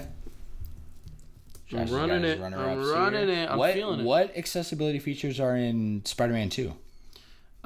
Just the way that the game starts. I feel like all the swinging mechanics are done in a way where it's like everything is set up like you don't have to play the first game, but also okay. Genuinely, yeah. But also there's a whole new feature where it's like swing assist is a thing. That it's a scaler that you can turn on or off. Oh. So you can have more accurate swinging or kind of an assisted swinging that'll help you kind of like avoid buildings, right?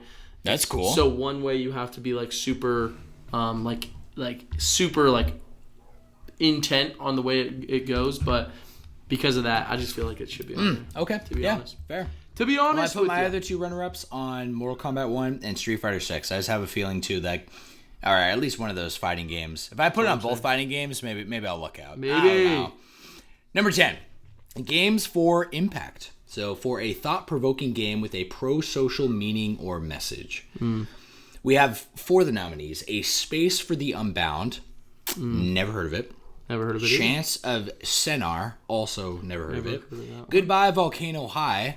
No idea. Dude, what? Tichia and Terra Nil. I haven't heard of a single one of these games, bro. Are these like indie games? Maybe. I have like a feeling they all You want to are. guess by random?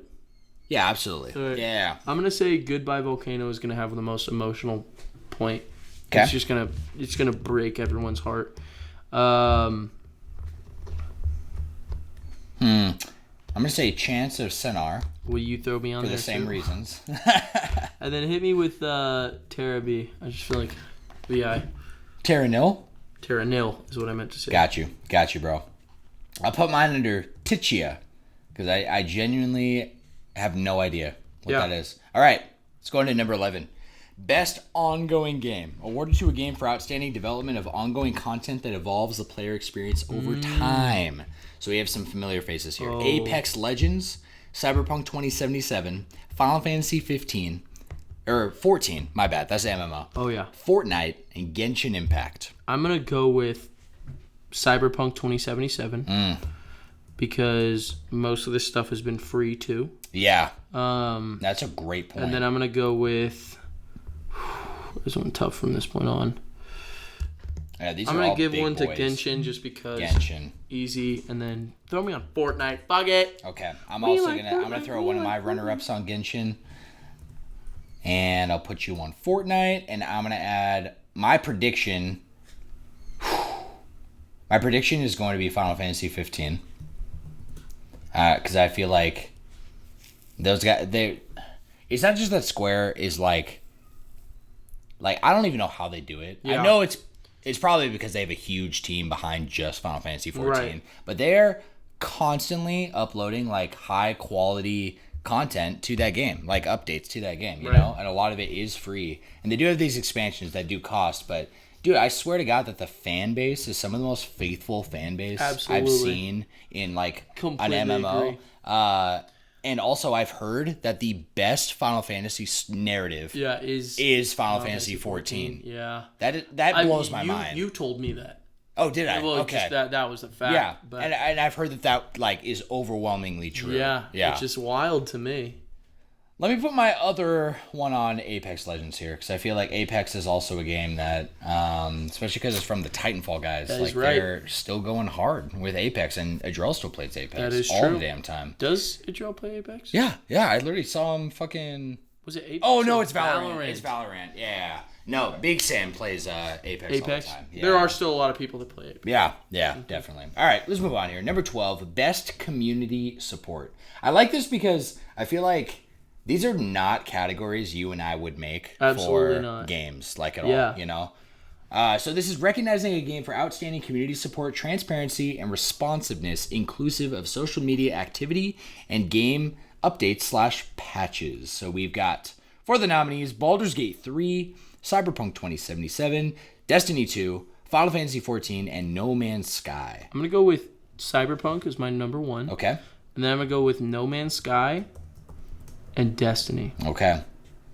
Destiny and No Man's Sky is my 2. I was thinking about Destiny, but I actually...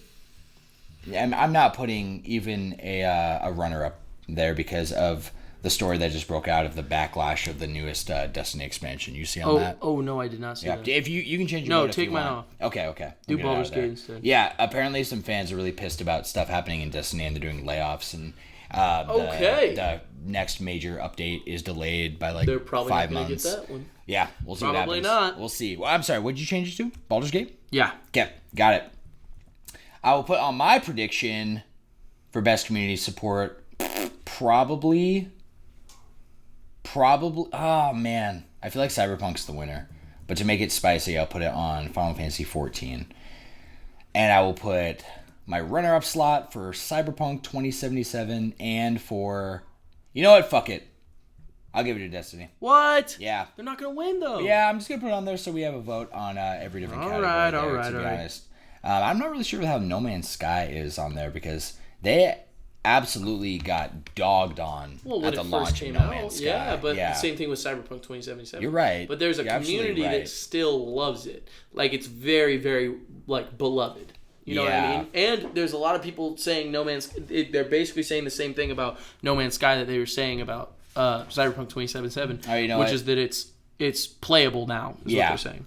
Okay, I'm taking off Destiny. I'm putting it on Baldur's Gate 3. We're locking it in. Number 13, best independent game for outstanding creative and technical achievement in a game made outside the traditional publisher system. Ooh. Right? So an indie game. We have 5 nominees here. Cocoon, Dave the Diver, Dredge, Sea of Stars, and Viewfinder. I'm going to go with Sea of Stars for mine. Because just from what I've seen and what you've told me, it sounds like it's a damn good game. Yeah. Independent game. I'm going to put maybe one of the best that's come out in a minute. Dude, I'm not kidding. Yeah, for real. Dave the Diver had me as a backup. And then... I'm on the same. Isn't Dredge the... Team 17. Those are the guys who made... I'm going to look it up. Overcooked. And... Really? Yeah. And... another game I can't think of right now. Team 17 is growing slowly but steadily. Yeah. So Dredge might actually be a good contender. Holy shit, it's got a 10 out of 10 on Steam. Dredge? Yeah. Fuck, well they're... I'm gonna say Dredge. That's your vote? Yeah, absolutely. Alright, I'm gonna do Viewfinder. Let's do it. And that's honestly just because Viewfinder sounds better than Cocoon. All right, number 14. We're about halfway done here. We got Best Debut Indie Game. For the best debut game created by a new independent studio. So we have Cocoon, Dredge, Pizza Tower, Venba, and Viewfinder. I'm gonna go with Dredge. I didn't know that was a first title of theirs. So yeah, but Black Salt Games maybe because they're like under Team 17. I'm wondering if that is kind of like why it's a new IP. And then run me some Cocoon. Cocoon. That's my secondary. Okay. Got it. And then Verifier, since it got nominated twice. Yeah. I'm just spitballing at this point. Viewfinder? Yeah. Yeah, got you. Okay. I'm going to say... I'm going to do Pizza Tower. Oh, pizza! Yeah, it sounds good. I might be hungry. I'm not going to lie. I'm going to do Dredge for my runner-up, and I'm going to do Venba for my second runner-up.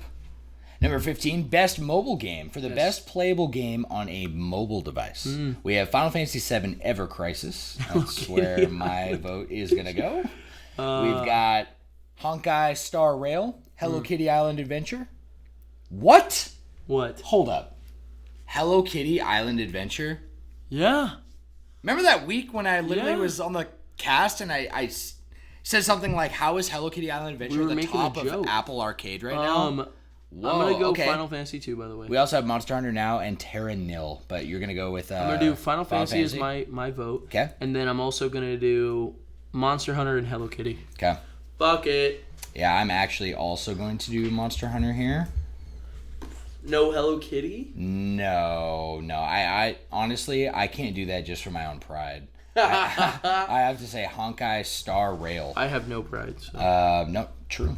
It's perfect. Yeah, it's reflective in this list. We have number 16, best VR/AR game. For the best experience playable in a virtual or augmented reality, irrespective of platform. We've got 5 titles here: Gran Turismo 7, Humanity, Horizon Call of the Mountain, Resident Evil Village VR mode, and Synapse. Wow. I'm going to go Village. Village. Because that is a cult classic, I feel like, at this point. Yes. I'm going to go with Horizon Call of the Mountain. Will you throw me as a nominee? Yes, absolutely. I'm just going to keep saying nominee. Yeah. I'm picking up what you're putting down. And then... I'm going to do Synapse for my I guess that was my first. So do Humanity. One more. Humanity. Yeah. My last one. For my final one. And then I'll add my Gran Turismo here. I'm with it. Okay, sweet. Number 17, best action game. For the best game in the action genre focused primarily on combat. We've got Armored Core 6, Fires of Rubicon, Dead Island 2, Ghost Runner 2, Hi-Fi Rush. What? It's back. And Remnant 2. Damn, I'm going to go Hi-Fi Rush. Hi-Fi Rush. Because it sounds like that's what the game has going for it, right? Yeah, like the combat or something. Combat. I mean, the music sounds like it has to be good, too. But yeah, man. You know what I'm saying? Combat has to be crazy. I'm going to say Ghost Runner 2 for my top pick. Throw me on there as a nominee. A nominee? Perfect. Yes, sir. Your little runner-up. And I'm going to say Dead Island 2 for my second... that's my first runner-up. God, I can't get it straight. Armored Core is going to be my second runner-up. Do that this way. Okay. Got it. I'm sorry. I'm sorry, okay? It's all good. No, I'm a piece of shit. Number 18, bro. Yes, sir. We've got best action adventure game. For the best action adventure game, combining combat with traversal and puzzle solving. Literally, when I read this description, Breath of the Wild and Tears of the Kingdom come to my mind. Absolutely. I'm going Tears of the Kingdom. Yeah, bro. But what we have is Alan Wake 2, Spider-Man 2, Resident Evil 4, Star Wars Jedi Survivor, and then Tears of the Kingdom. I'm going to go Tears of the Kingdom, and then will you throw me as a runner-up on that one? Yes. And then I'm also going to do runner-up Spider-Man 2. Okay, sweet. Because of how big that's literally crazy. We have the same votes for this. Let's go. Exactly. So, come on. Josh and I both did runner-ups are Spider-Man 2 and Star Wars Jedi Survivor, and our prediction is going to be Tears of the Kingdom. Moving on, number 19, best RPG for the game designed with rich player character customization and progression, including massively multiplayer experiences. I already know what I want. We have Baldur's Gate 3, Final Fantasy 16, Lies of P, Sea of Stars, and Starfield for the first time on this list. I'm going to go Baldur's Gate 3 okay. as my, and then my runner-ups are going to be Starfield. Okay. And then, because it's literally just a massive RPG. Yeah, my runner-up is going on Starfield there. I'm going to do... We do Sea of Stars. Hey, We do some Sea of I Stars. love that, baby. All right, Joshy, I am making my prediction Sea of Stars. Sea of Stars. I'm going to make... I don't know why I'm fucking yawning so much. I'm not tired. Baldur's Gate 3? Over Baldur's Gate 3? Yeah. Okay. Yeah. Hey. Baldur's Gate 3 is I'm going to keep it spicy. I know. most Baldur's Gate customizable. 3 is... It's nuts. I feel like Baldur's Gate 3 is... It's tough. It's you know tough. what? I'm actually... No, hey, don't let me stop you. No, I know. Okay. No, but you convinced me. You know, okay, here's where we're at. Yes. My prediction is Sea of Stars. Yep. Your prediction is Baldur's Gate 3. I'm saying Baldur's Gate 3. No question. No question. My runner-ups are Lies of P and Baldur's Gate 3, and your runner-ups are Sea of Stars and Starfield. That's where I'm at. All right, number 20, best fighting game. For the best game designed primarily around head-to-head combat, we have God of Rock, Mortal Kombat 1, Nickelodeon All-Star Brawl 2, Pocket Bravery, and Street Fighter 6. I'm going to go MK1 as my prediction. Got it? Runner-up, Street Fighter 6, and then I'm going to do...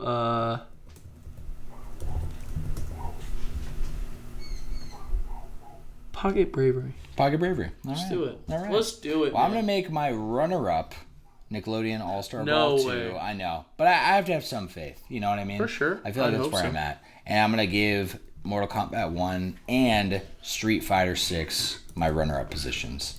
Let's move down here. 21. Run it. Best family game. For the best game appropriate for family play, irrespective of genre or platform. We have Disney Illusion Island, Party Animals, Pikmin 4, Sonic Superstars, and Super Mario Bros. Wonder. I'm going to go Wonder as my number one. Absolutely. Are you doing the same? I am doing the same. Yeah. I'm going to go Mario Wonder.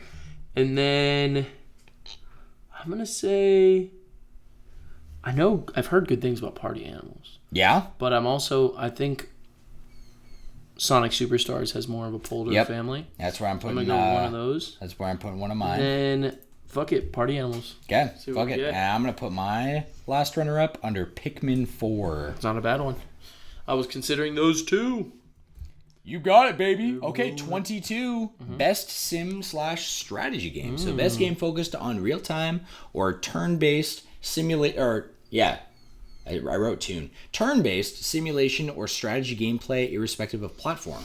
We have Advanced Wars 1 and 2 Reboot Camp, City Skylines 2, Company of Heroes 3, Fire Emblem Engage, and Pikmin 4. I'm going to go Pikmin 4 as my prediction. Okay. And then I'm going to go Fire Emblem Engage as my backup. Okay. And then I'm going to do City Skylines. I've heard good things. Have you? No. Not so much? No, I don't really know anybody who plays City Skylines. Well, I don't know anyone. I just know what's on the internet. Sure. Yeah, the internet. The interwebs. Well, I'm going to put one of my runner-ups as Advanced Wars 1 and 2 Reboot Camp. I'm with it. My vote, my prediction will be Fire on Emblem. Fire Emblem Engage. Over Pikmin 4? Yes. And I'm actually going to go with Pikmin 4 as my runner-up. As one of my second runner-up there. Yeah. Okay. Sweet. 23. Best sports/racing game. For the best traditional and non-traditional sports and racing game. We have... I like this too because Mario Kart would clearly be on this list year after year, but it didn't come out this year, so it's obviously just it's fresh coat of paint. Booster course did though, no? Right. So I'm wondering why. That's a very big expansion on the existing game. Yeah. I think to be considered a game, it has to be like at least like a Miles Morales. Yeah. Right? You know Okay. what I Like mean? because For Phantom Liberty's on here. Yeah. So where it's like a standalone. It's like its own pack. Yeah. You know what I mean? Yeah. I got you. Okay. So for the nominees, we've got EA Sports FC 24. Yes. F1 23. That's a weird name for F1 game. 23. That's so funny. My buddy Mitch, he game tested for that game back in when COVID was happening. No way. He just did. So he's in the credits of that game. Whoa, Yeah. that is fucking So sick. game Fuck, tested. dude. I'm like, I might just put like a runner-up just on that, just because. I'm gonna go. Damn. I'll finish this real quick. We got Forza Motorsport, Hot Wheels Unleashed 2 Turbocharged, and the Crew Motorfest. Ubisoft Ivory Tower. That's the developer. Weird. Okay. I'm gonna go just because F1. Gotta respect to my boy. My boy Mitch. Okay, got it. Gotta respect to the boy. I'm gonna put my number one as Forza Motorsport. Put me in as a runner-up? Yeah. Okay, then I'm going to put a runner-up position here on Hot Wheels. Put me as runner-up on The Crew. The Crew. I've heard things. Okay. I have heard things. Right, Roxy? What does she think? That's it. Sweet, yeah. Let's do it. Number 24, Josh. Yes. We got 6 more here. Best multiplayer presented by Discord. Wow. It's actually sponsored by Discord. For the whole question. Since when? Yeah. I'm not sure. I'm not sure if this is the first year they did it, but I'm wondering if that's why there's 31 categories, because 30 was original and then we had a Discord one. But the description is for outstanding online multiplayer game and design, including co-op and massively multiplayer experiences, irrespective of game genre or platform. We've got Baldur's Gate 3, beautiful, Diablo 4, Party Animals, there it is, Street Fighter 6, again, and Super Mario Bros. Wonder. Wow. I'm going to go with Diablo 3. Diablo 3. Or Diablo 4. Oh, I'm so sorry. Actually, I meant Baldur's Gate 3. Oh, bet. And then runner-up, I'm going to do Diablo 4. Diablo 4. Okay. And then I'm going to do, as another runner-up, I'm going to do Mario Wonder. Mario Wonder. Okay. I am going to make my prediction Mario Wonder. Okay, good stuff. And I'm doing my runner-up as Baldur's Gate 3. Okay. And Street Fighter 6. It does have a community. Yes, sir. It does. I feel like these are all good, except I wish I knew more about Party Animals. But you said people talk highly of it. Yeah, it's like not a party game. It's like a fun multiplayer game. Yeah. Kind of reminds me of, like, you remember how there was, like, all those... It's like one of those... I don't know. You know, like those games like Hype Beasts?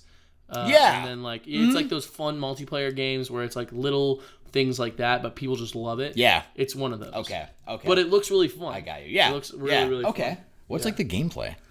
I have no idea. Okay. To be honest. Facts. All right. I mean, I couldn't tell you right now. Yeah. At least I could not. Facts. No, it's all right, bro. I don't know jack shit about it, so that's the truth. We're still there. Number 25, most anticipated game. Recognizing an announced game that has demonstrated... that has demonstrably... Yeah. That has demonstrably illustrated potential to push the gaming medium forward. I know, dude. Some of these descriptions are nuts. We have Final Fantasy VII Rebirth. Yes. Hades 2. Yes. Like a Dragon Infinite Wealth. Wow. Star Wars Outlaws and Tekken 8. I'm going to go... put me on there for yeah, both of our predictions. We're going Final Fantasy Rebirth. Yes, absolutely. And then I'm gonna go Hades as my backup. And then I'm gonna go I'm gonna go Like a Dragon. I'm not kidding, bro. We have the same list this time. Yes, sir. Let's go. We didn't plan that. Beautiful. Number 26, Content Creator of the Year. We have for a streamer or content creator who has made an important and positive impact on the community in 2023. Okay. The following names are on here, and I don't know if I recognize any of them. I don't recognize anyone. Do you want to skip this one? We should just vote anyway. Okay. Yeah, we've got Iron Mouse, People Make Games, Quackity, Spreen, and Cypher PK. Mine is People Make Games because I think that's a funny title. Yeah, and then facts. Just do Quackity. I like that name. We'll just do like one runner-up. Yeah. Do it. Beautiful. Yeah. I'm going to go Spreen for my runner-up. And I'm actually going to do People Make Games too because I feel like, if anything, that sounds like a channel I'd watch. Yeah, exactly. You know what I mean? No, that's why I chose it. I don't know what the other guys do. Number 27, Best Esports Game. For the game that has delivered the best overall esports experience to players, inclusive of tournaments, community support, and content updates, irrespective of genre or platform. I'm going to go... No, read them off. Okay, we've got Counter-Strike 2, yep. Dota 2, League of Legends, PUBG Mobile. Damn, these are all throwbacks. And Valorant. These are all throwbacks. I'm going to go Valorant. That's my vote. Okay. And then I'm going to say League second. Okay. And then I'm going to go... fuck, that's tough. Dota 2. Dota 2. Yes, sir. Perfect. Okay. You heard me. I sure did. I'm going to say League of Legends for my number 1, for my prediction. And then I'm going to go Valorant for my runner-up. And I'm going to go Counter-Strike for my second runner-up.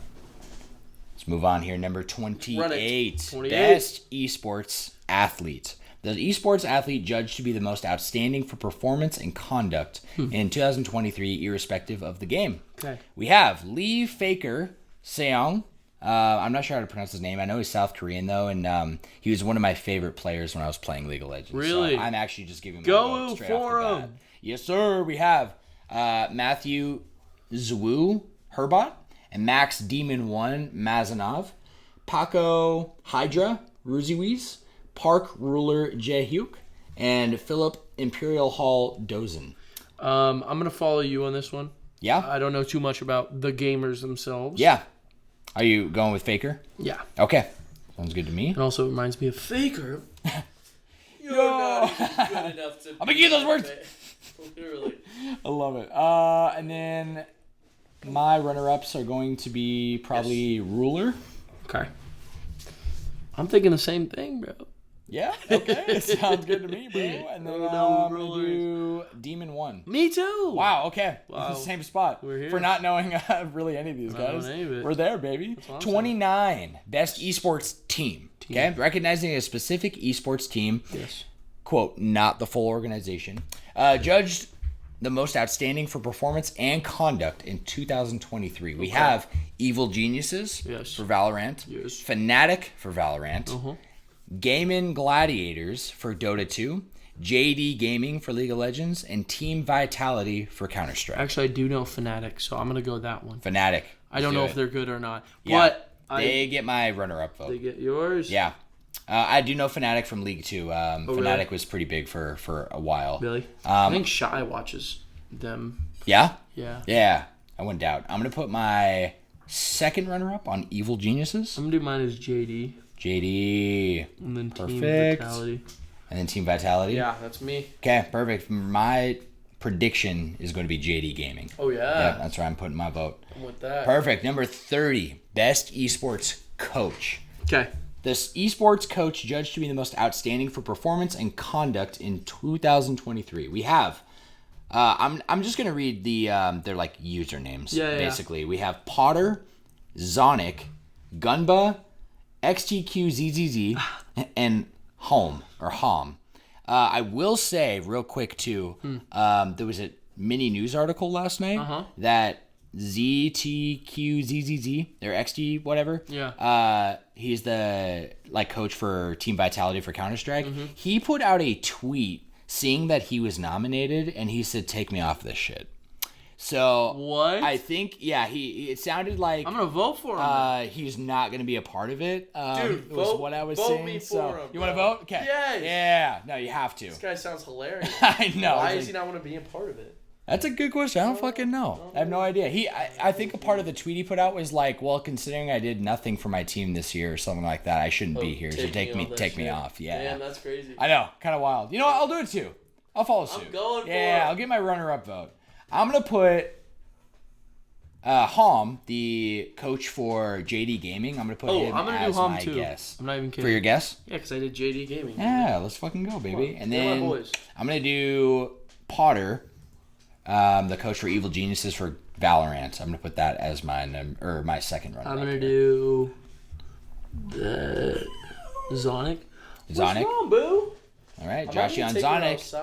That's cool. Yeah, I have one left. Once we can wrap up here. Okay, we'll take a little tiny break. Yeah. Okay, cool. Perfect. Okay, number 31, the last category here, Josh. Best esports event. Okay. Recognizing an event across single or multiple days that delivered a best of class experience for participants and the broadcast audience. We have 2023 League of Legends World Championship. That is a international tournament, by the way. It's huge.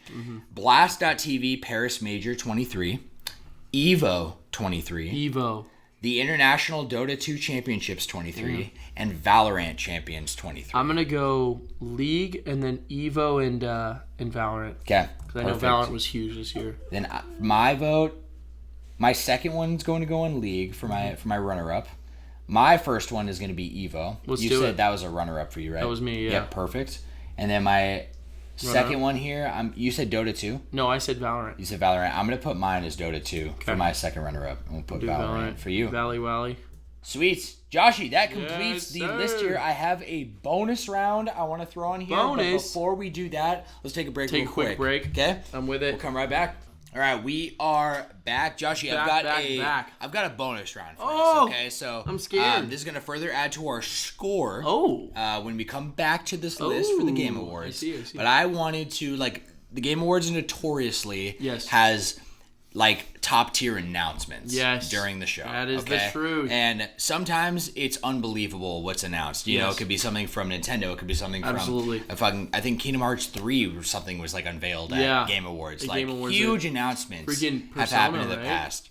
Wasn't it Persona 5? Yeah. No, dude, it was Joker coming to Smash. Yeah, to Smash. Was that the Game Awards? Yeah. Yes, dude. Which is such a baller announcement, by the way. The way they did it with the letter. Yes. Remember that shit? Yes, and dude. nobody knew it was Smash. It was like, Persona? I remember I was driving and I had my phone in my hand and I was watching it live. Oh, yeah. I picked up my phone, or I had it in a one of those car mounts, and it had the Joker thing, and I was like, no, I must be tripping. I picked up my phone and bring it to my eyes as I'm on the highway, and I'm staring at my phone and I'm lost in it, and I screamed in my car. As the Flash Bros, we do not recommend doing this. No. Do not drive and watch. No. Yeah, do not watch YouTube while driving. Watch YouTube while driving. Very dangerous. Yes, we never do it ever. Right?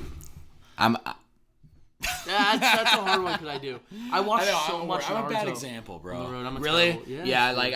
I try not to watch anything. I try to I'll put on a YouTube video, but then I'll literally turn my screen off and just listen. Yeah, totally. I just want to say that for safety. Of course, especially because sometimes you guys drive out there when you're listening. So do not pull out your phone and watch this. Okay. Don't watch. So, Joshy, for the bonus round, I wanted to make 3 predictions, unique predictions each. We'll go back and forth on a announcement of any kind during the Game Awards. If you get the announcement right in your description, you get 3 points. I already have a couple. Okay. Which one for you? Number 1, God of War DLC. That was going to be my first one. Was it really? It was. Seriously? Yeah, the God of War, the half sequel. The half sequel DLC. At least something from it. It doesn't have to be a full trailer. We're talking about Ragnarok specifically, right? Because that's, I think, what the news article we touched on, right? Okay, well then, if you're stealing that one, my first one is going to be Grand Theft Auto 6 trailer. Ooh. Because I feel like since they literally said it was going to be in December... Yeah, I have a big feeling about it, right? You're totally early December. Yes. Come on, man. You're totally right. All right, you said you had a couple. So what's the what other else one on I'm thinking? Your mind? Shoot, I just lost it. I just had it. Yeah. Yeah. Yeah. Come on. Metroid Prime 4. Metroid Prime 4. Okay. I think that was going to be my third one. Really? Yeah, I had a few in my mind already coming into this. That's what I'm thinking. Dude. That's what I'm feeling. Metroid Prime 4. Oh, it's so good. I know. Okay. I know. For my number 2. Yes. I will say Switch 2. I was going to say that too. Really? But I got We're on the same wave I know. bro. I got a little... I was like, I feel like Nintendo would want to do it on their own, right? Yep. Or would they just do that and then release the trailer? Kind of like they did for the Switch. Mm-hmm. Switch they just dropped as a YouTube video. Remember that? They did. Yeah. They did. But this is a Switch 2. This is a Switch 2. No, they could do this. Yeah. They could absolutely do this. Yeah. I don't know if at the very least it's a hope I have. I'll say a hope. Okay. Yeah. I'll put that in the list. Okay. What's gonna be your number 3? Dude, I was gonna say GTA as well.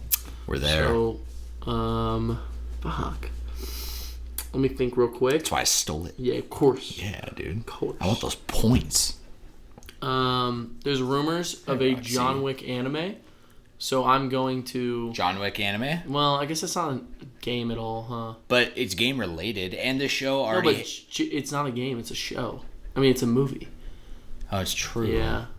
It's what true. About... But they have a category on here for game adaptation. It's not a game. It'd be an anime. But it's adapted from a game. No, it's not. It's not? Alan Wake? My God. Ignore me, bro. Why did my brain the whole time was on Alan Wake. Yeah. Yeah, okay, never mind. All right, here's a hope. A new Cyberpunk show. New Cyberpunk anime? Anime show. Okay, yes. okay. Which I know they're not going to do a season 2 of Edge Runners, but something.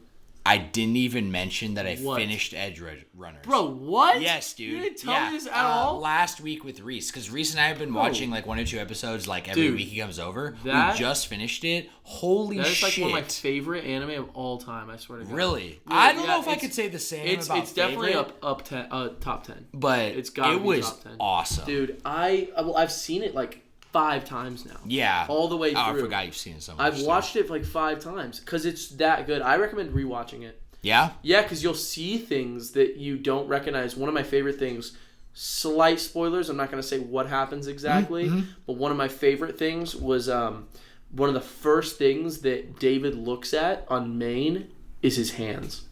It's the first thing you see his eyes go to, or his hands.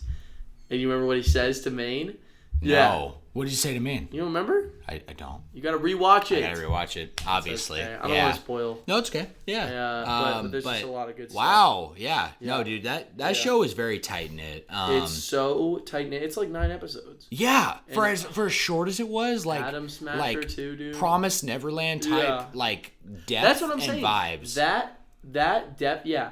And honestly, like when I think of like 2 characters that are in love, I think of Lucy and David because rewatching and all these things, there's so many attributes that I feel like even I can relate to in like my own life, in the sense that this girl is so convinced that she will never like find love because of her past and because of her history, and David and because of the life path she's on, and David literally like comes to her and is like, why not? Like, why can't you be happy? Why can't we be together? Without him literally saying it out loud, because he's in love after that first date, which she was doing mostly acting, but she let herself feel in love with David for at least a moment. She allowed herself to. And so, but she was trying to cut it off, just like everything she's ever done in her life, run away from everything she's ever done. And then David coming to her, he's naive, he's a kid. You're pulling he's like the heartstrings 17. right now, bro. Dude, yes. it's one of the most emotional relationships I've seen in an anime. You know what I mean? Where it's like that moment of her being like, it's just not possible. And he's like, tell me why. Tell me why it can't, because he's so passionate about this.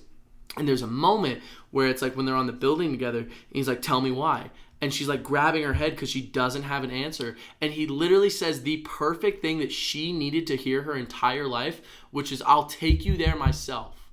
I'll take you to the moon. That's her dream. That's the one thing she ever wanted. And this guy knows her well enough to be able to say that. It's that moment. And now I'm thinking of the end, and I'm and like, then, hey, dude, like, I fucking know, chills, bro. I know. And then the moment of him saying that, and she isn't even able to respond, so she kisses him because she's so in love with him. Yeah. And there's those moments where you see them, and even though they change a lot throughout the series because there's that time skip and everything, they never stop that love for each other, and they do these things for each other. And David loses a lot of himself, and Lucy can see that, but is helpless to be able to stop those things. But he does it for her and for himself too. And so when you see all those things that happen in the end, you just it's heartbreaking. But it's even like, you know, there's this level of, it's kind of like Interstellar, which you watched that again recently. Yes. There's something more powerful in this world than technology, science, the universe. There's one thing that literally reaches beyond all those things, and it is love. It's love. It's love. Yeah. And so that across moment, space and time.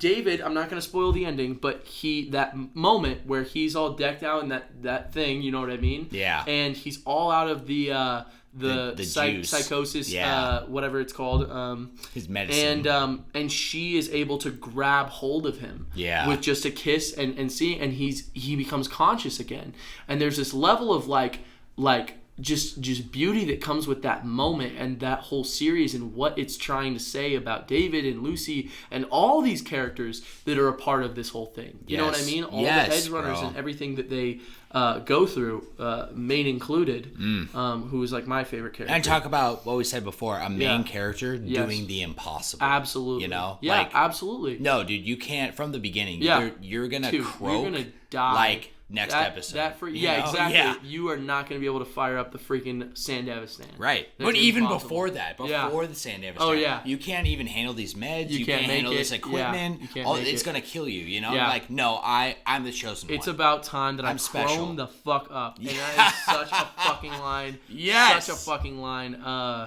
And yeah, I love the voice acting. By the way, David is the same actor as Tanjiro, which is so funny because they're such different roles. Yeah. I didn't even notice. Tanjiro's more like this, and he like has that thing, and David's literally like, he's like, what? There's no way I want to do that. Yeah. You know what I mean? Yeah, like whatever. Yeah. Whatever. So good. I recommend rewatching it. By the way. Okay. That's one of those shows where recommendation. every single time I rewatch it, I notice something new. And by the time I finish it, I almost want to watch it again. Because there's almost like eras to the story, too. It's like the beginning is this intro to David and this life of cyberpunk and this world that they live in. Which it does the arcane perfect way where it's like, there are some things that you might not even understand about the show, but they don't slam it over your head. It's just the universe is big enough to be able to tell a story that takes place in a game. You know what I mean? Instead of being an adaptation of the entire story, trying to tell every single story or mentioning every character or showing characters that are in the game, they adapt it to be the story that it is. And that's why it's one of the best ever. Anyway. That was a great like mini description, especially like emotionally. We didn't talk about dude, honestly, I'm sorry. I completely spaced. Dude. Yeah, dude, that's one of my favorites. That's a great anime. It's hard to say. That's a great prediction. Oh, yeah? New Cyberpunk? I just want something from it. Yeah, that world is... You can do so many things. Oh, you know? Absolutely. Something like that. Absolutely, man. Yeah. Like, I love how that whole story, too, is so devoid of the game. You know? Totally. Like, I barely know anything about the game itself, but I know that story is not in the game. Absolutely not. Yeah. And it's funny because since that was super popular, it kind of revitalized the game. People want to play the game, and so there's little references to it now. There's originally there wasn't cyber psychosis, and they added cyber psychosis as a part of 2077 as a actual thing you have to be worried about if you're going to deck out from the anime. Yes. Well, I mean, it's from the lore, like in 2077, the game, like people will go cyber psycho, but V, the main character, is supposed to be kind of void of that. But they changed that so that it could be more like the experience of Cyberpunk 2077. Whoa. Isn't that cool as fuck? And you can get like David's that is jacket. Cool as fuck. Yeah, and you can get the Sandevistan is something you can get in the game now because of the story. So wow, cool I had no idea. I know, cool shit. Dude. Josh, yes, sir. I was thinking for my final prediction here. Please. While you were talking, and really the thing that I was about to say, a new Final Fantasy VII Rebirth trailer, like a brand new one. But I feel like they already had like 2 come out, new trailers very recently, and they showed a whole kind of mini gameplay demo.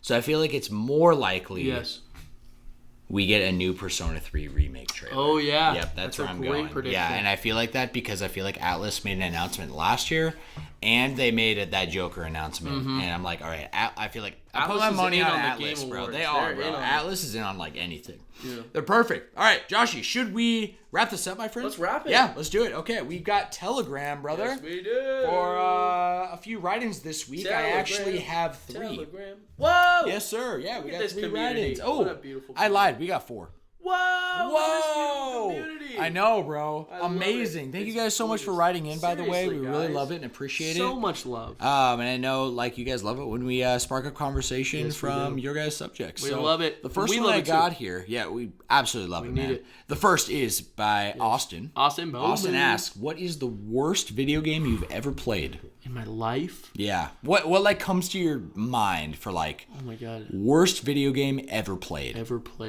Well, I played a lot of really bad games back in the day. So like Cube Life is one I can think of. Cube Life. Do you remember that one? No. Before Minecraft was on systems. Okay. This was a long time ago. Yeah. They had knockoff Minecrafts on everything. And Cube Life was the one for Wii U. And I got it. And it sucked so much dick. Really? It's crazy. Yeah, it sucked wiener like a motherfucker. Bruh. And I seriously, like, when I think of like a bad game, like they had knockoff like monsters in it too. Yeah. It was so cringe and just so bad.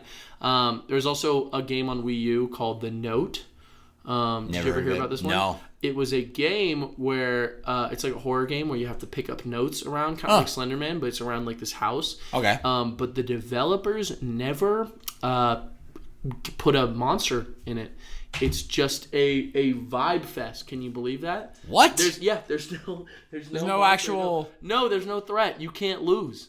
You also can't win. I mean, I don't think the game was finished, but it was on Wii U. And I used to play it with my friends at like sleepovers, and we were like, we thought there was gonna be something scary. Yeah. And we looked it up, and there was never a monster. I'm gonna look that up right now just to see if I can. You check that out. I think they added one later, but it's so funny, right? I think that the worst game I've ever played. Yes. Did I bring you in my room when I booted up this game? For the platinum trophy? Yes. Yes. Okay. That game, Absolutely. I can't remember the whole title, but it's something about like Little Prairie. Okay? Yes. Like, and it looked like the worst game you've ever seen. Legitimately, I'm not kidding. This looked like it was made in a Flash player. Yes. At the beginning of the Flash player era. Right. It's so bad. I wish I could have said that. I thought of that right when you said that. Did you? Yes. Yeah. I wanted to say it, but I didn't play it. I just saw you play it, and I saw the icon, and I remember you getting the trophy because you wanted 100, right? Platinum trophies? Yeah. Or 50 or 100? I wanted 100, and I wanted Persona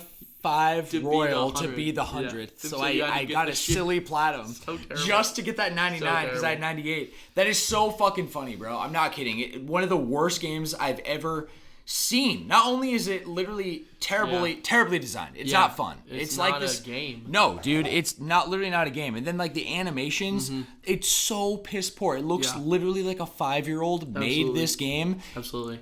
In completion. Yeah. Like this 5-year-old coded it and everything. Yep. Like it's terrible. The Wii U was a great era for me when it came to just games that were not finished, not good, but because I was in love with the Wii U, any cheap game, and I was also, a kid at the time, any cheap game I could get my hand on, I would absolutely play. Is you chewing on something? I'm so sorry. No, you're good. She's chewing a little piece of plastic. That's going in the it's pile. tape. Oh, what the fuck? Oh, she ripped it off the freaking... What are you... on the couch? Silly girl. Stop it. Oh, well. That was a good question, Austin. Yeah. Thank you very much. Austin, fantastic question. And also, Austin, I love you. Yeah, love you, Austin. I love you so much, bro. Number 2 up here is from Johnny. Johnny asks, what was the hardest moral decision you had to make in a game ending or in a character arc? Oh, my God. Or you witnessed from the main character? I have a great one. Yeah. In Infamous 1, the main villain holds a bus full of 9 doctors, esteemed doctors, and your girlfriend by the throat, and you have to choose which one you have to save. So, are you kidding me? And there's like a pandemic going on during the Infamous, right? So everyone's sick. So 9 doctors is a very, very important part of this world, or it's your girlfriend. So you literally had to make the decision between the two. Morally, so evil. You literally, and the worst part, just to spoil that one part, Roxy, what's wrong, girl? I think she's just excited because she hears Moda. Mm-hmm. The worst part about it was if you choose the 9 doctors, the girlfriend survives, and she is pissed at you. And then I think that if you choose your girlfriend, no matter what, I think she's always mad at you. I think it's a lose-lose. It's a lose-lose. That's a tough one. Wow, that's a great example. Yeah, that was a tough one to make. Hey, Josie. It's tough, right? It's really tough. Mm-hmm. I don't know that anything is coming to my mind. Not like a Fire Emblem thing or something? I think there's a lot of decisions to be made in there. Right? Yeah. I'm trying to think on a grander scale. What about you just played the Quarry? Until Dawn in the Quarry. And the Quarry. You're right. I thought of Until Dawn right when I thought of it too, that's probably where I'm going Infamous with stuck with me because I played it as a kid. Yeah. And that moral question has stuck with me my entire life of imagine the love of my life versus what is better for this world. You know what? Because of your example too, I think more than the Quarry and more than Until Dawn, I'm going to say The Last of Us. And I'm going to say The Last of Us because of the ending I'm not going to spoil. Oh yeah. But you know very well I'm talking about the decision that Joel makes at the end of the game. Yep. Because that is, and then the ending and how it plays out and how it shows Ellie and kind of her body language and how she kind of takes in his decision. Yes. It's left very open-ended for a reason, and that was that was just like gut wrenching to be a part of that. So sad. And in a lot of ways, like the game does a really good job of making you feel emotionally like you're in Joel's shoes. Totally. Like what would you do throughout the game, like if you were like a dad in this, or if you were a human in this. That decision is also one that like sticks with me because I'm also not a father. And I don't know what it's like to have a child. Yeah. I fucking feel like I do right now. Yeah, for sure. Right here. We make sure she's not chewing on that. You see that? I will. She's just chewing laying. on? Okay. No, yeah. She's taking in the loves right now. Is she? Josh's foot. Yeah, I got my foot on her. Ironically, I'm not a father. But it's funny because you ask any dad and they will agree with Joel. Absolutely. Like that is like almost like the age-old question. You know what I mean? Any dad agrees. Yeah. Any father. Like without a doubt, right? Not and a second of right. reconsider. No hesitation. Ask Craig. And he'd probably say the exact same if thing. I was in those shoes, in the same boat as you, I'm not a father. I still had the impact on me was like, absolutely. I don't know that I would do different. I don't know if I could. I don't know if I could. It's funny because that is such a moral question that leads into Last of Us Part 2. Yeah. And what it even means, and it's really and the funny. consequences, yes, right? the consequences that come from that, and not only just the consequences, but what does someone who's not in the shoes of Joel feel about it? Ellie being the character to be the one impacted the most by that. Yes. You know what I mean? Yes, because bro. that's a massive like leap of putting yourself in someone else's shoes. That is a hard one. So that's a fantastic answer. We're both there, bro. Yeah. We're in that bitch. Fuck. I'm so glad you told me about Yeah. that scene too. I mean, that sounds excruciating. Which one? From Infamous? From Infamous. Yes. Yeah, dude. I mean, Infamous always has some tough... That's some Spider-Man shit. But that's what I'm saying. I mean, they literally did that in the Sam Raimi Spider-Man movie. Yeah. Remember, it was that trolley full of people, and then it was MJ. Yeah. That's where my brain went in Yeah. terms of like scenery in my mind, like Right. literally holding up each Yeah. and being like, pick one. Oh, Yeah. I'll drop both. I'll drop both. Like, Dude, he's such and a so you have to decide right Yeah. then and there, right? Let's move on though. I got another question here from Caleb. Beautiful question from Johnny, by Yes, the way. thank you. We love you, Johnny. We love you, Johnny, Thank you for so listening. much, bro. You're so Caleb asks, do you think pre-orders are positive or negative for the end consumer? Do you think it plays a factor in locking in easy sales and encouraging rushing deadlines, arbitrary DLC, or pre-order bonuses? Kind of an extension of the question. I think both are very, very prevalent. Yeah? Yes, absolutely. I think that there are some games like Assassin's Creed that almost push pre-orders as if they're such an important part of the game.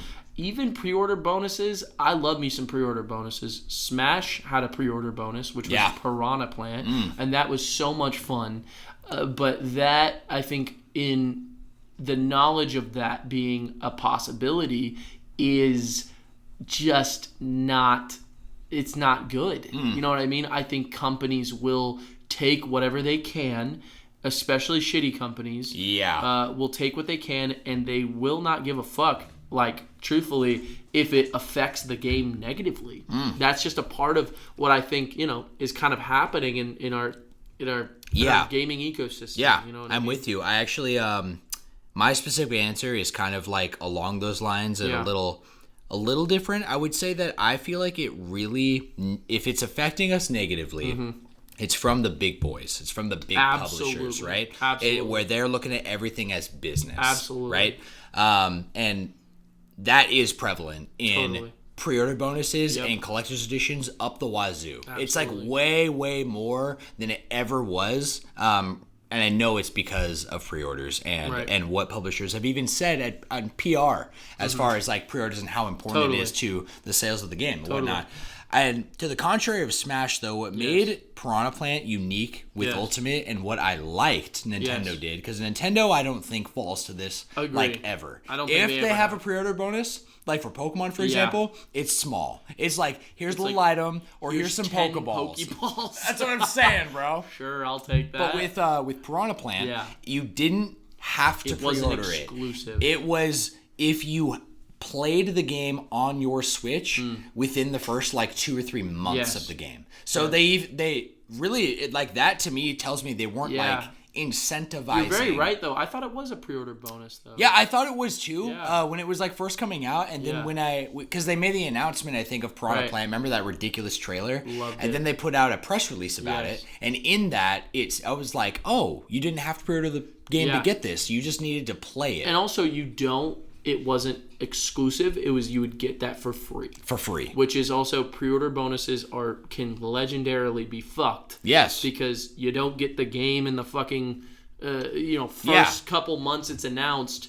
You're fucked up a creek. Like, okay. No, dude, ridiculous. And I think this is like, and where Caleb said that is is kind of like the difference between like launch day release is not what I'm talking about, right? Or Caleb, it's the concept of pre-orders leading up to that launch day. You know what I mean? Absolutely. Even Pokemon, I remember getting Black and White too. Yeah. Or Black and White, sorry, the original, and Victini was what they were pushing. Yes. But all you had to do, you didn't have to pre-order the game. All you had to do was connect to the online and get the mystery gift within 3 months of the launch of the game. Which is totally doable. So, encouraging you to get it, not to pre-order it, to get it early. Right. You know? Like, within launch. So, I feel like that is perfectly acceptable. Yeah. So. I wanna hear what Caleb has to say. Yeah. Too. Yeah, we await that, Caleb. And thank you so much for writing in, brother. We fucking awesome. love you. We love you Last so one here is from Adrell. Adrell Williams. Actually, wrote in this week, and he asked, if you could play one series of a game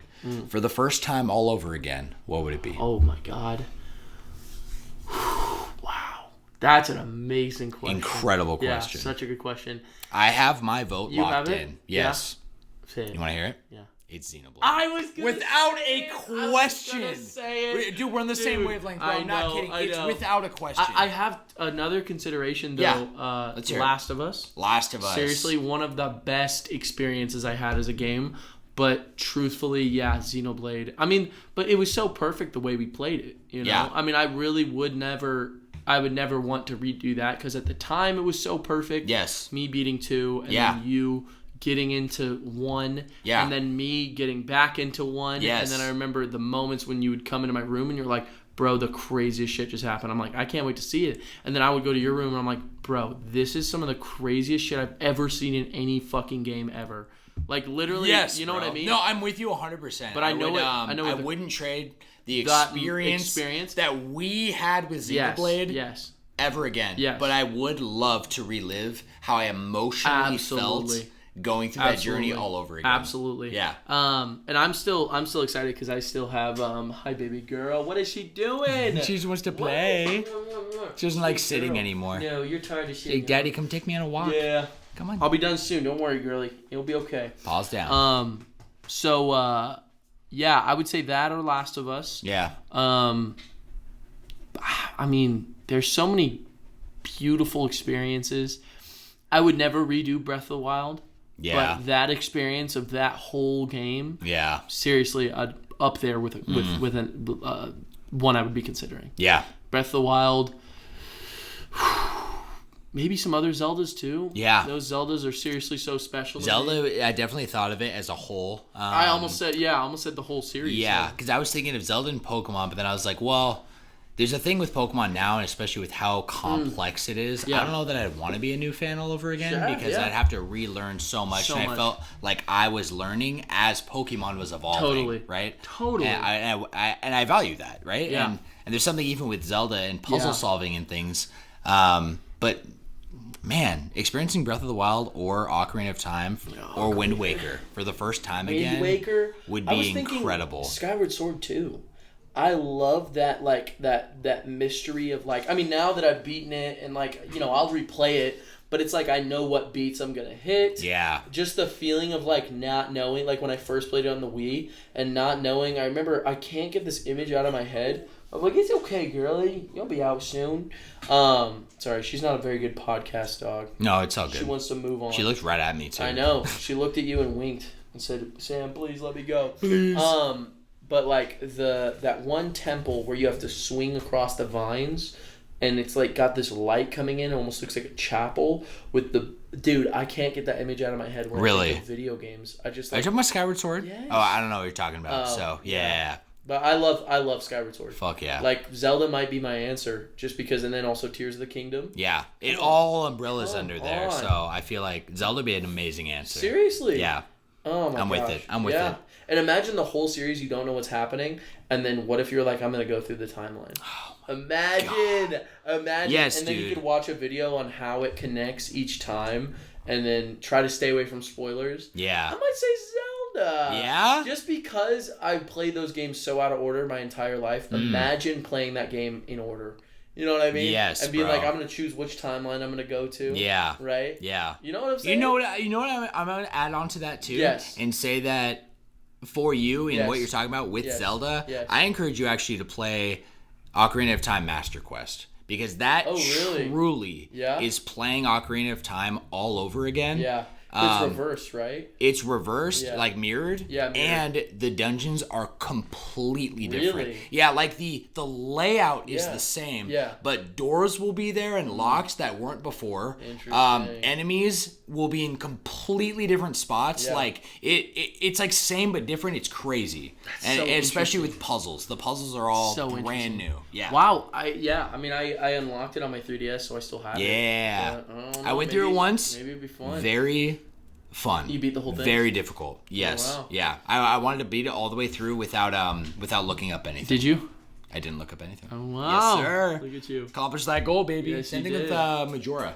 Oh, yeah? Yeah. They had the same thing? For the masks. I wanted to get all the masks without looking anything up. Wow. Unfortunately, I didn't, but I did do all the dungeons with all of the tiny fairies. Oh, nice. You collect like 15 fairies in each dungeon. I did that without looking it up. Nice. And I felt good about that. That's amazing. Yeah, bro. Yeah, I love that. Beautiful question, too, Adriel. Yeah, thank you so much, Adriel. That was honestly fucking That was killer. one of the most fun I don't know what to ask. I know. Thank you, guys. You guys are awesome. Fucking love you. Fucking love all of you. Shout out Joshy. Austin. Shout out Johnny. Shout out Caleb. Shout out Adriel. Adriel. Sweet A. Shout out to all the homies. Shout out to all the homies. Seriously. Fucking love you guys. Seriously. Joshy, before we end here, Yes. we have some pop trivia. Pop trivia. Yes, one of my favorite sections. Yes, we have we do, here. we do. And you have some trivia for me today. I do. I understand. Yeah, Sweet. yeah, What's absolutely. the subject on it? The subject is Game of the Year. Let's so this go. one is a little bit short, but Okay. what I did was it's not what you're thinking. Okay. I know this for sure. Let's go. So Game of the Year, I went from the beginning of when the Game of the Year or when the Game Awards started. Okay. And I have a question that is trivia for each game that won Game of the Year. Okay. And some of these are tough. Some of these I know you did not play. Yeah. So it might not feel as fair. Okay. But some of these I'm with it, bro. I know you have. I'm up for a challenge. Okay. Are you? Let's go, baby. Okay. Every it's a little time. shorter. Okay. So it's not that long. But it's been a long episode, so I think we're okay with this. Yeah, I think if you're cool with I'm totally cool with that. Yeah. Do you know what the first do ever it. Game of the Year was? For the Game Awards? Yes. I do not. You don't? I do not. Okay. Well, I'm gonna ask I'm gonna say the year real quick. Wait. Yeah, I'm gonna say What's the year, and you can guess, and these are gonna be separate from your questions, but it's almost like a bonus. Okay? Oh, nice. Year is Okay. 2015, which is when the Game Awards started. Okay. Do you know what won Game of the Year? You don't? I don't. I'm like, what the fuck? Do you want to make a guess? 2015. How about this? Yeah. You know what? I'm gonna pull up the because I want to have fun with this too. I don't Yeah. know why. I just want to do it. I don't know. I'm feeling fun. Yeah. Feeling That's cool with you. Spicy. Yes. Alrighty. One sec. Wait. Yeah. You know, if you're thinking of hints, tell me the publisher or the. No, I'm not thinking hints. I'm thinking I'll give you multiple choice. Oh, cool. Like the nominees. Yeah. And then you get to guess which one's which. Fuck I yeah. think this will only be the way for this one. Okay. I'm fucking with it. But we shall see. We shall see. It's gonna be fun. It's gonna be fun. I'm promising. All right. Alrighty. Let's see. I got this. Wait. Yeah, you can find it. All right. I know. I got it. All right. Alrighty. I lied. It's not 2015. It's 2016. Sorry, 2014. 2014. Alrighty. Here are the nominees. Okay. First answer: Middle Earth: Shadow of Mordor. Okay. Hearthstone. Yep. Dark Souls 2. Okay. Bayonetta 2. Okay. And Dragon Age Inquisition Those were the nominees for 2014. Wow. Pretty big ones, huh? Yeah. Dark Souls 2. You kidding me? That's huge. That's crazy, right? I think that was the The remaster, wasn't it? Dark Souls 2? No, that was like the original release. Was the OG 2014. Fuck. Roxy. Let me think. You wanna give I'm me a gonna sec? say. These are the bonus questions. Can I get to it one make more sure. time? Absolutely. Yeah. We had Middle Earth Shadow of Mordor. I'm actually gonna go with Middle Earth Shadow of Mordor. That is a great guess. It was actually Dragon Age Inquisition. That's right. Really? Yes, sir. Wow. Do you know much about Dragon Age Inquisition? I do. Yeah. Okay. Alrighty. Question number 1. Your motive Technically, back I there. know I can do Yeah. it. In Question number Dragon 1. Age Inquisition, a massive explosion destroys the conclave and creates a hole in the veil, which is the metaphysical boundary between the physical world and the Fade. The world of spirits and demons. What is the name of this said event? No idea. You have no clue? I'm gonna guess Cataclysm. It's a hole. It's also a hole. It's the same thing they call the hole. Okay. Do you know what it's called? I don't. Okay. It's referred to as the breach. The Breach. Yes. Okay. So, Got it. beautiful, right? Beautiful. Alrighty. I'm going to go again. 2015. Okay. Our nominees, and you will have to guess the one. Is this still bonus then? Or this is actual question? No. The I'm just doing it where once you guess the answer, I'll give it so it's bonus. Cool. Technically. Got it. So you'll have 2 and you can add them together in the end. Sounds good. But they're not too important. Fallout 4, this is 2015. Fallout 4, Metal Gear Solid 5, The Phantom Pain, Super Mario Maker, The Witcher 3 Wild Hunt, or Bloodborne. Dude. That's a pretty stacked Holy fucking shit. That's pretty stacked. I have to guess The Witcher. The Witcher? Witcher 3. It's your final one? Yeah. Okay. You're correct. Let's go. Yeah, you are All completely right. correct. Bonus, Alrighty. baby. In The Witcher 3 The Wild Hunt, what is Geralt's occupation? He is a, dude, what the fuck? I feel like I know. Didn't you play it? No. Or no? I actually have not played The Witcher Alright. 3. I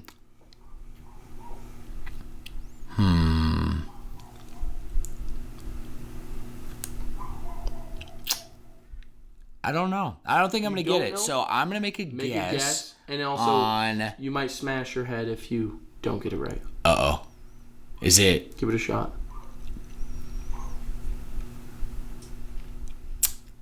It's not Bounty Hunter, right? I can't say anything. I'm going to guess Bounty Hunter. Very close. Very close. They're called Witchers. They're called a Witchers. Witcher. You're right. Yeah. I am going to smash my head. They call him the Witcher because he's Geralt of whatever his name is. Okay. Alrighty. Got it, baby. We're going to move on to 2016. These are... Are you ready? I love how you structured this, by the way. Yeah, you like that? Yeah, it's very unique. Yeah. We're going to do 2016. Okay. Alrighty. You ready? Yeah. Starting us off, we have Inside, Okay. Doom, Overwatch, Titanfall 2, and then Uncharted 4, A Thief's End. I have to say Uncharted 4. You have to? Yeah. This is bullshit. Overwatch 1. Overwatch? Overwatch beat Uncharted Shut fucking the 4. fuck up, which bro. is... Wait, did I say Uncharted 2? Or did I say Uncharted You said 4? Uncharted 4. Okay, good. Yeah. Yeah. All right. Damn. Well, that's kind of fucked up if you ask me. That is fucked up. Alrighty. In the game Overwatch, what 2 characters are brothers? 2 playable characters are brothers. Is it... Estranged brothers, by the way, too. Is it, who's the guy that shoots a gun? Is that Creed? That is McCree. McCree. But yeah. Is yeah. that... I'm you gotta have 2 characters because these 2 characters are... I'm gonna go with him and the soldier guy. Oh, Soldier 76? Yeah. It is Genji and... what's his name? I only wrote Genji. Why am I stupid? Genji and Hanzo. Hanzo. Remember Hanzo? Okay, and then I do. The masked guy is Genji, and it's his estranged brother. Okay. All right. Okay. Just didn't know if you knew any Overwatch lore. Yeah, No, I didn't. I did play Overwatch a little bit, though. Alrighty, for the next one. This is going to be either easy or hard. Okay. Alright. Persona 5, PUBG, Horizon Zero Dawn, Mario Odyssey, or Breath of the Wild? It has to be Breath of the Wild. You are correct. Yes, sir. Breath of the Wild. Let's Give yourself a go. little point there. You said Horizon Zero Dawn, and I'm like, oh, Yeah. dude, Breath of the Wild's on this It's going to beat its ass. It's got to, bro. Yeah, alright. This one is going to be tough. I'm going to give you 4 possible. Like multiple choice? Actually, I'm going to give you. You could have a possibility of getting 4. Okay. But it's going to be broken into almost 8. So there's a half point you can get for each. I'll explain the question. Okay. In Breath of the Wild, what are the names of the 4 champions and their abilities?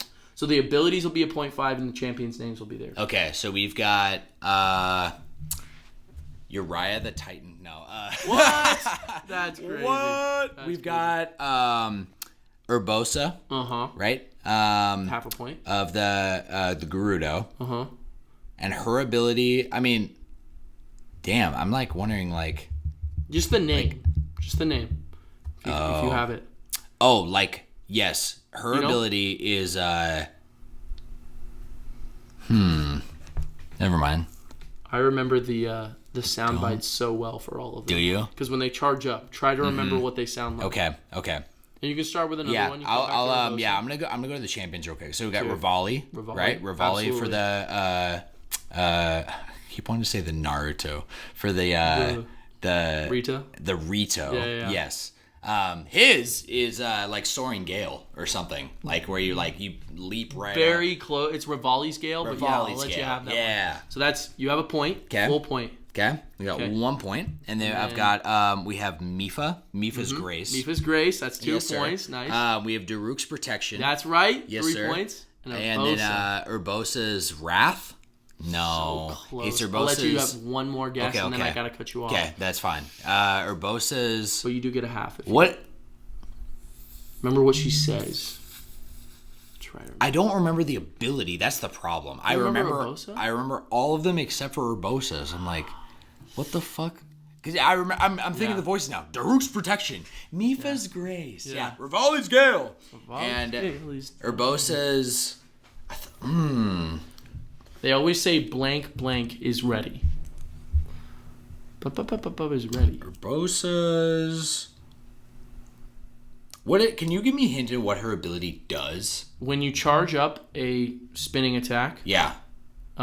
you get an electrical field that comes around you, and then when you let go of that spin attack, everything that in that field gets electrocuted with a shock of lightning. I don't remember, so I'm gonna guess Urbosa's Thunder.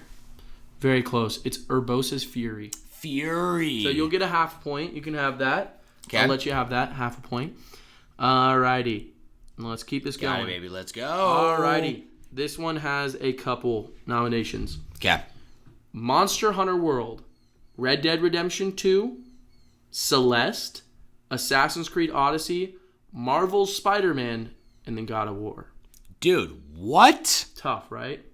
This, I feel like we almost got shafted a little bit with some of these me. like nominees. You're You know what I telling mean? me, I'm like, bro. dude, these are all like huge fucking You're games. telling me. Can I get that list one more time, One more time, in absolutely. reverse order? In reverse order. God of War, Assassin's Creed Odyssey, Celeste, Marvel's Spider-Man, Monster Hunter World, and Red Dead 2. You got me fucked up. It's literally tough, huh? where my brain's at is I'm like, dude, it's got to be either Redemption, Red Dead 2, God of War, or Freaking Spider-Man. Spider-Man. Yeah. And I have to. I'm gonna go with God of War. It's a great one because you're completely correct. Fuck. You are completely correct. I was sweating. God of War, attaboy. Okay. Alrighty. I'm just gonna say very heavy spoilers for the end of God of War. Oh shit. Okay. Skip ahead maybe a minute. Yeah. That's all I'm gonna say because I didn't really think about this while I No wrote worries. this. Yeah. All right. I want you to remember to God of War 1, okay? Okay. Why was Kratos able to kill Baldur in the end of the game based on how Baldur's killed in mythology? What did he have to do? That is a great question. Because remember, he's undying. Yes. I want to say it had something to do with Freya. Yeah, it did. But there is a specific answer. There is a one-word answer of what his weakness is. I'll just say that.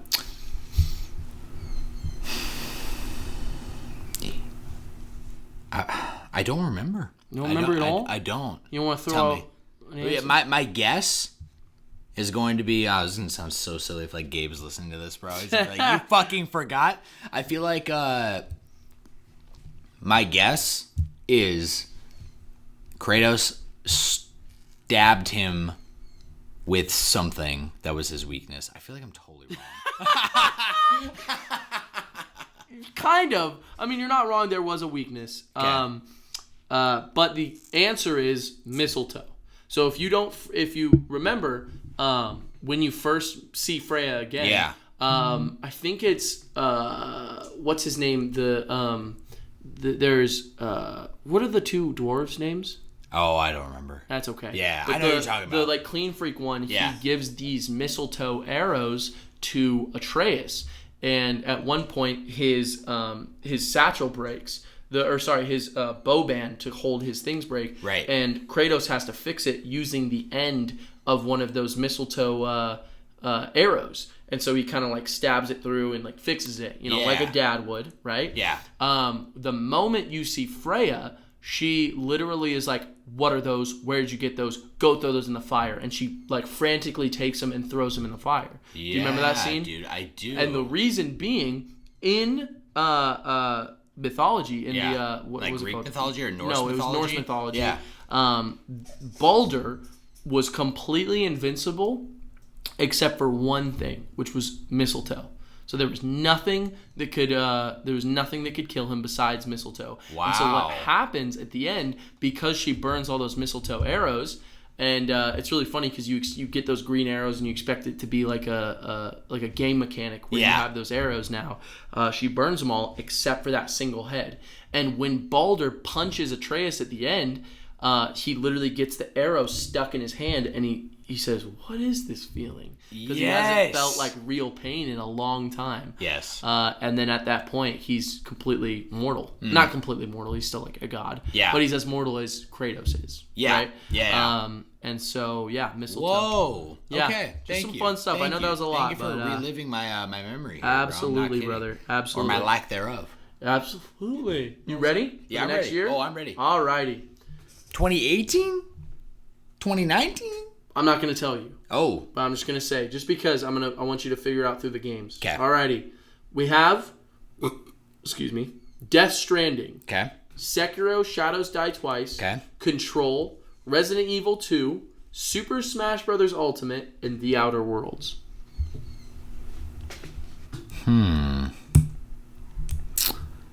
I feel like it's between Ultimate and Death Stranding, and I'm going to go with Death Stranding. This is a good guess. A lot of people thought it was going to be, but it was actually Sekiro Shadows Die Twice. It was Sekiro Shadows Die Twice. It was. Okay. All right, little simple question from here. What time period, because it's in rural Japan, what period does Sekiro take place in? Is it the Edo era? It's close, actually. Oh. It's the Sengoku period. Sengoku period. Very interesting, huh? Alrighty. I know I almost feel like I'm setting you up. But no, dude. No, I'm fucking with this. If anything, I'm learning, too, from all these fucking questions. This is great. This is great history. Yeah, isn't it? All right, next year. Here's what we got. Okay. Which is also a very good year. You'll see this. We have... All right, you ready? Yeah. Last of Us Part 2. Yeah. Animal Crossing New Horizons. Doom Eternal. Final Fantasy Remake. Ghost of Tsushima. And Hades. That's a pretty star-studded cast. Yes, dude. Like, all those are bangers. I'm going to say Final Fantasy VII Remake. That was a great guess, but it was actually Last of Us Part 2. It was Last of Us Part 2? And that was 2020, by the way. Fuck. I was kind of thinking even from all the controversy. Yeah. I remember, like, the whole game was leaked early. Yeah, of course. Then, like, all this shit. Yeah, still won. Won. Wow. Alrighty.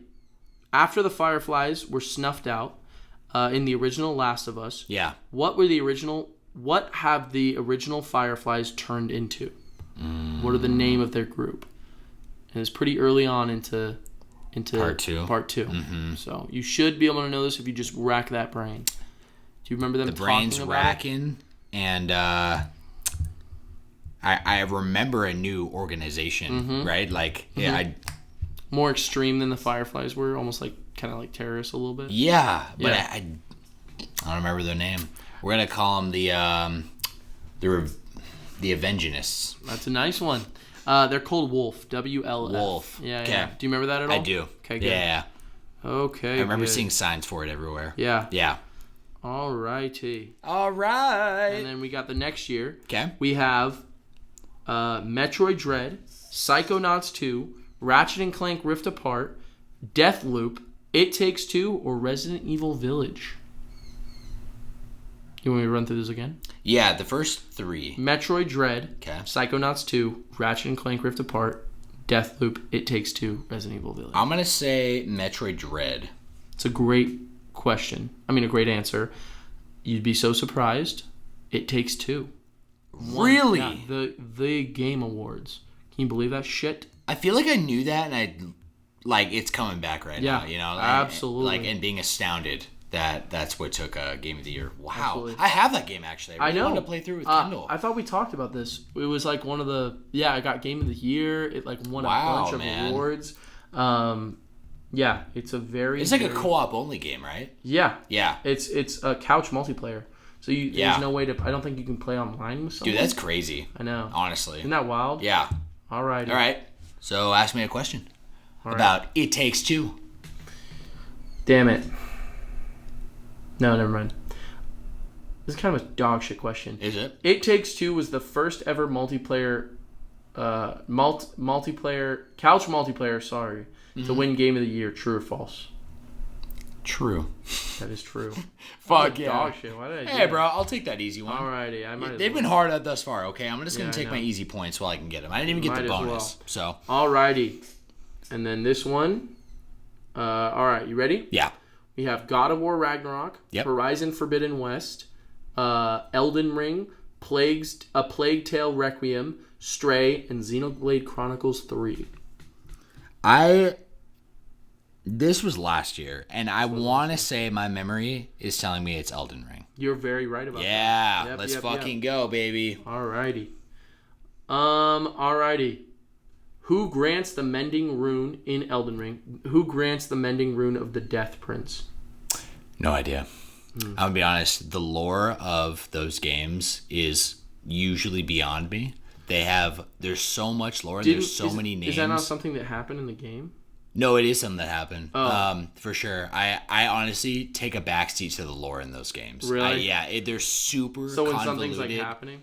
Yeah, because a lot of how the lore is given to you is through your own research. Right. And then there's dialogue and there's some cutscenes, but the cutscenes are usually before a boss fight. Right. And it's kind few of and far between. Take a nap, yeah. Yeah, so to really, and it's very convoluted. When you hear the dialogue and you see the cutscenes, a lot of it doesn't make sense unless you are doing your homework. Yeah. Yes, and so I usually don't put that much my time into the Soul series is really the gameplay, specifically co-op. So I have no idea. I could give you a multiple choice. Cool. I can do that. I'll take that. That was kind of what I was doing right now. Brother Corhill, okay. Dung Eater, Fia, or Gold Mask. Do any of those help at all? Yeah. Okay. What was the first one? Brother Corhin. I want to say it's Dung Man? What you said? Dung Eater. Dung Eater. I want to say Dung Eater. It's Fia. It's Fia. Yeah. Okay. So I'm sorry. No. Those were all tough. Sweat, bro. Those were all tough. Tough as a mug, bro. Alrighty. And then the last one. Last question? Yes. Here we go, baby.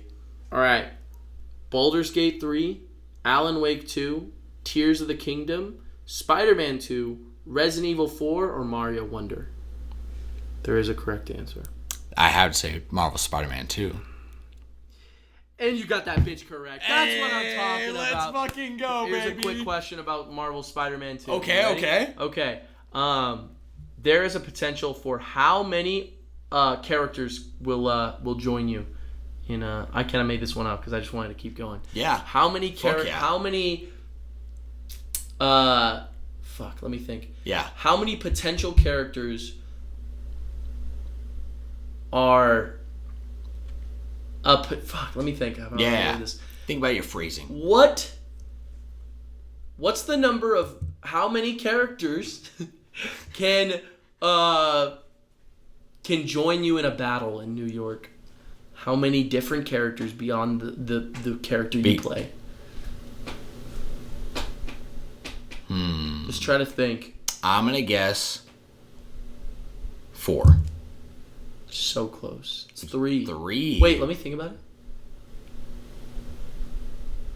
No, it's 4. No, it's 3. It's 3. It's 3. It's 3. I'm sorry, bro. No, I kind of bullshit that last one. That was perfect. I'll take it as the bonus point. Yeah, because the way that this site is let up, they have 2023. And so I was like, I might as well just make it. Might as well, bro. And I was just going to make up a question on it. I'll take it, baby. I got 8.5 right with the bonus, and I missed 8. Whoa! I'll fucking take it, baby. Dude, that's a dub. Yeah. That is a dub. More wins than losses. Beautiful stuff, stuff, bro. man. It's beautiful. Beautiful Thank you stuff. so much for that, bro. You're that was welcome. literally incredible. Isn't that fun? Joshy, we have weekly wisdom this week. Yes, we do. Brought to us by your friendly uncle. Can I try Iroh? something? I want to see if this works. And I think about this every time we record. I'm not even kidding. Do you remember the song? Someone's playing it on a thing, but I want to remember that. Oh, it's called The Avatar's Love. The Avatar's Love. It's such a good song. Boo, boo, doo, doo. Just play that version anyway. That's perfect. Look, no, this is the best version. Have you heard this song? It's so beautiful. Yes, bro. I'm going to skip to the part. Beautiful. This part. All right. You ready for the quote this week? I'm so ready. The stomach is the source of energy in your body. It is called the Sea of Chi. Only in my case, it is more like a vast ocean. I love him. I love it. The music was perfect. I know. I kind of want to bring. bring that each time and just have it in the background. Down. I'm so down. Fuck yes, baby. Joshy, that wraps up. Wrapped it. Episode 13 Wrapped. of the podcast, my friend. Let's we go. have finished our predictions for the nominees for the Game Awards. As a 13th episode, this didn't feel very unlucky. Yeah. I feel like things went pretty well. I'm going to knock on wood. I don't know why I said that shit. Good. We're surrounded by wood around here, Roxy, bro. Your worst nightmare. Absolutely. All right, my friends, that concludes this episode are. of the Flash Bros podcast. Thank you so much for hanging with us this week and showing us your love and support. We fucking love you and always appreciate you. Once again, I'll say we invite you. Indict me? That we I hope not. I'm going to invite you. Indict her? I barely know her. We invite you to join the community. Check us out. We got a Patreon page that's going to be patreon.com/flashbrospodcast. Oh, yeah. And you can email your comments, questions, concerns, your write-ins, also to our email. Oh, yeah. It's flashbrospodcast@gmail.com. That's the one. I want to say thank you so much, Joshy, for joining me today, bro. Of course, man. Yeah, I couldn't do this without you, Always bro. love it. For real. Stellar, man. We'll see you guys next week. We shall see you. We love you. Next week. And I love you. Be safe, guys. Be so safe.